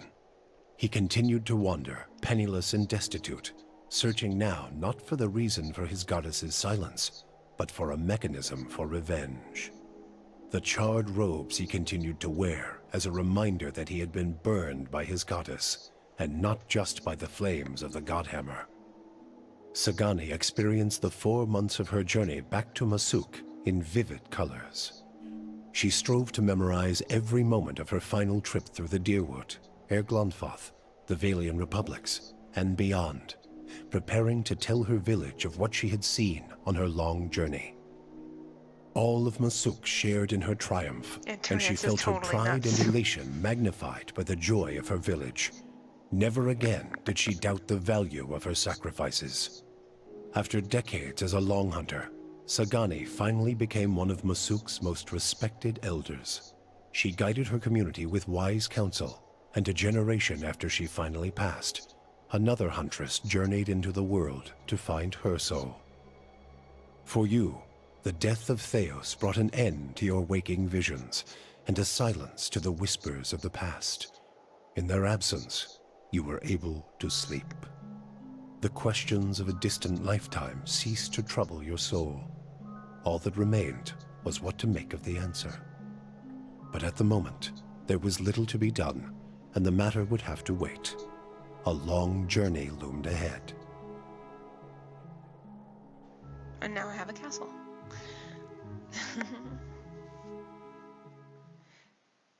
Oh yeah, the druid didn't get anything, probably because I didn't have him in my party long enough to trigger his quest. He never actually gave me any, like, indication of his quest or anything like that. So now I have to finish the expansions so that I can find out what their epilogue is. Fun stuff! So not a bad game. Pretty fun. Ha ha ha. Go through it as fast as possible.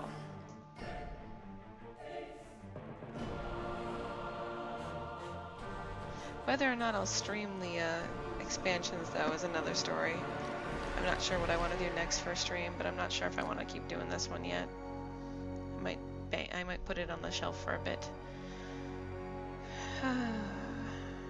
But okay, it is late and the game is done, and thank you guys for joining me on this stream of Pillars of Eternity. I will maybe stream tomorrow night. If I don't stream tomorrow night, then it's quite possible I will do so Friday. Not sure yet though. But hope you guys enjoyed watching me breeze through this last level because I finally figured out how to change the difficulty.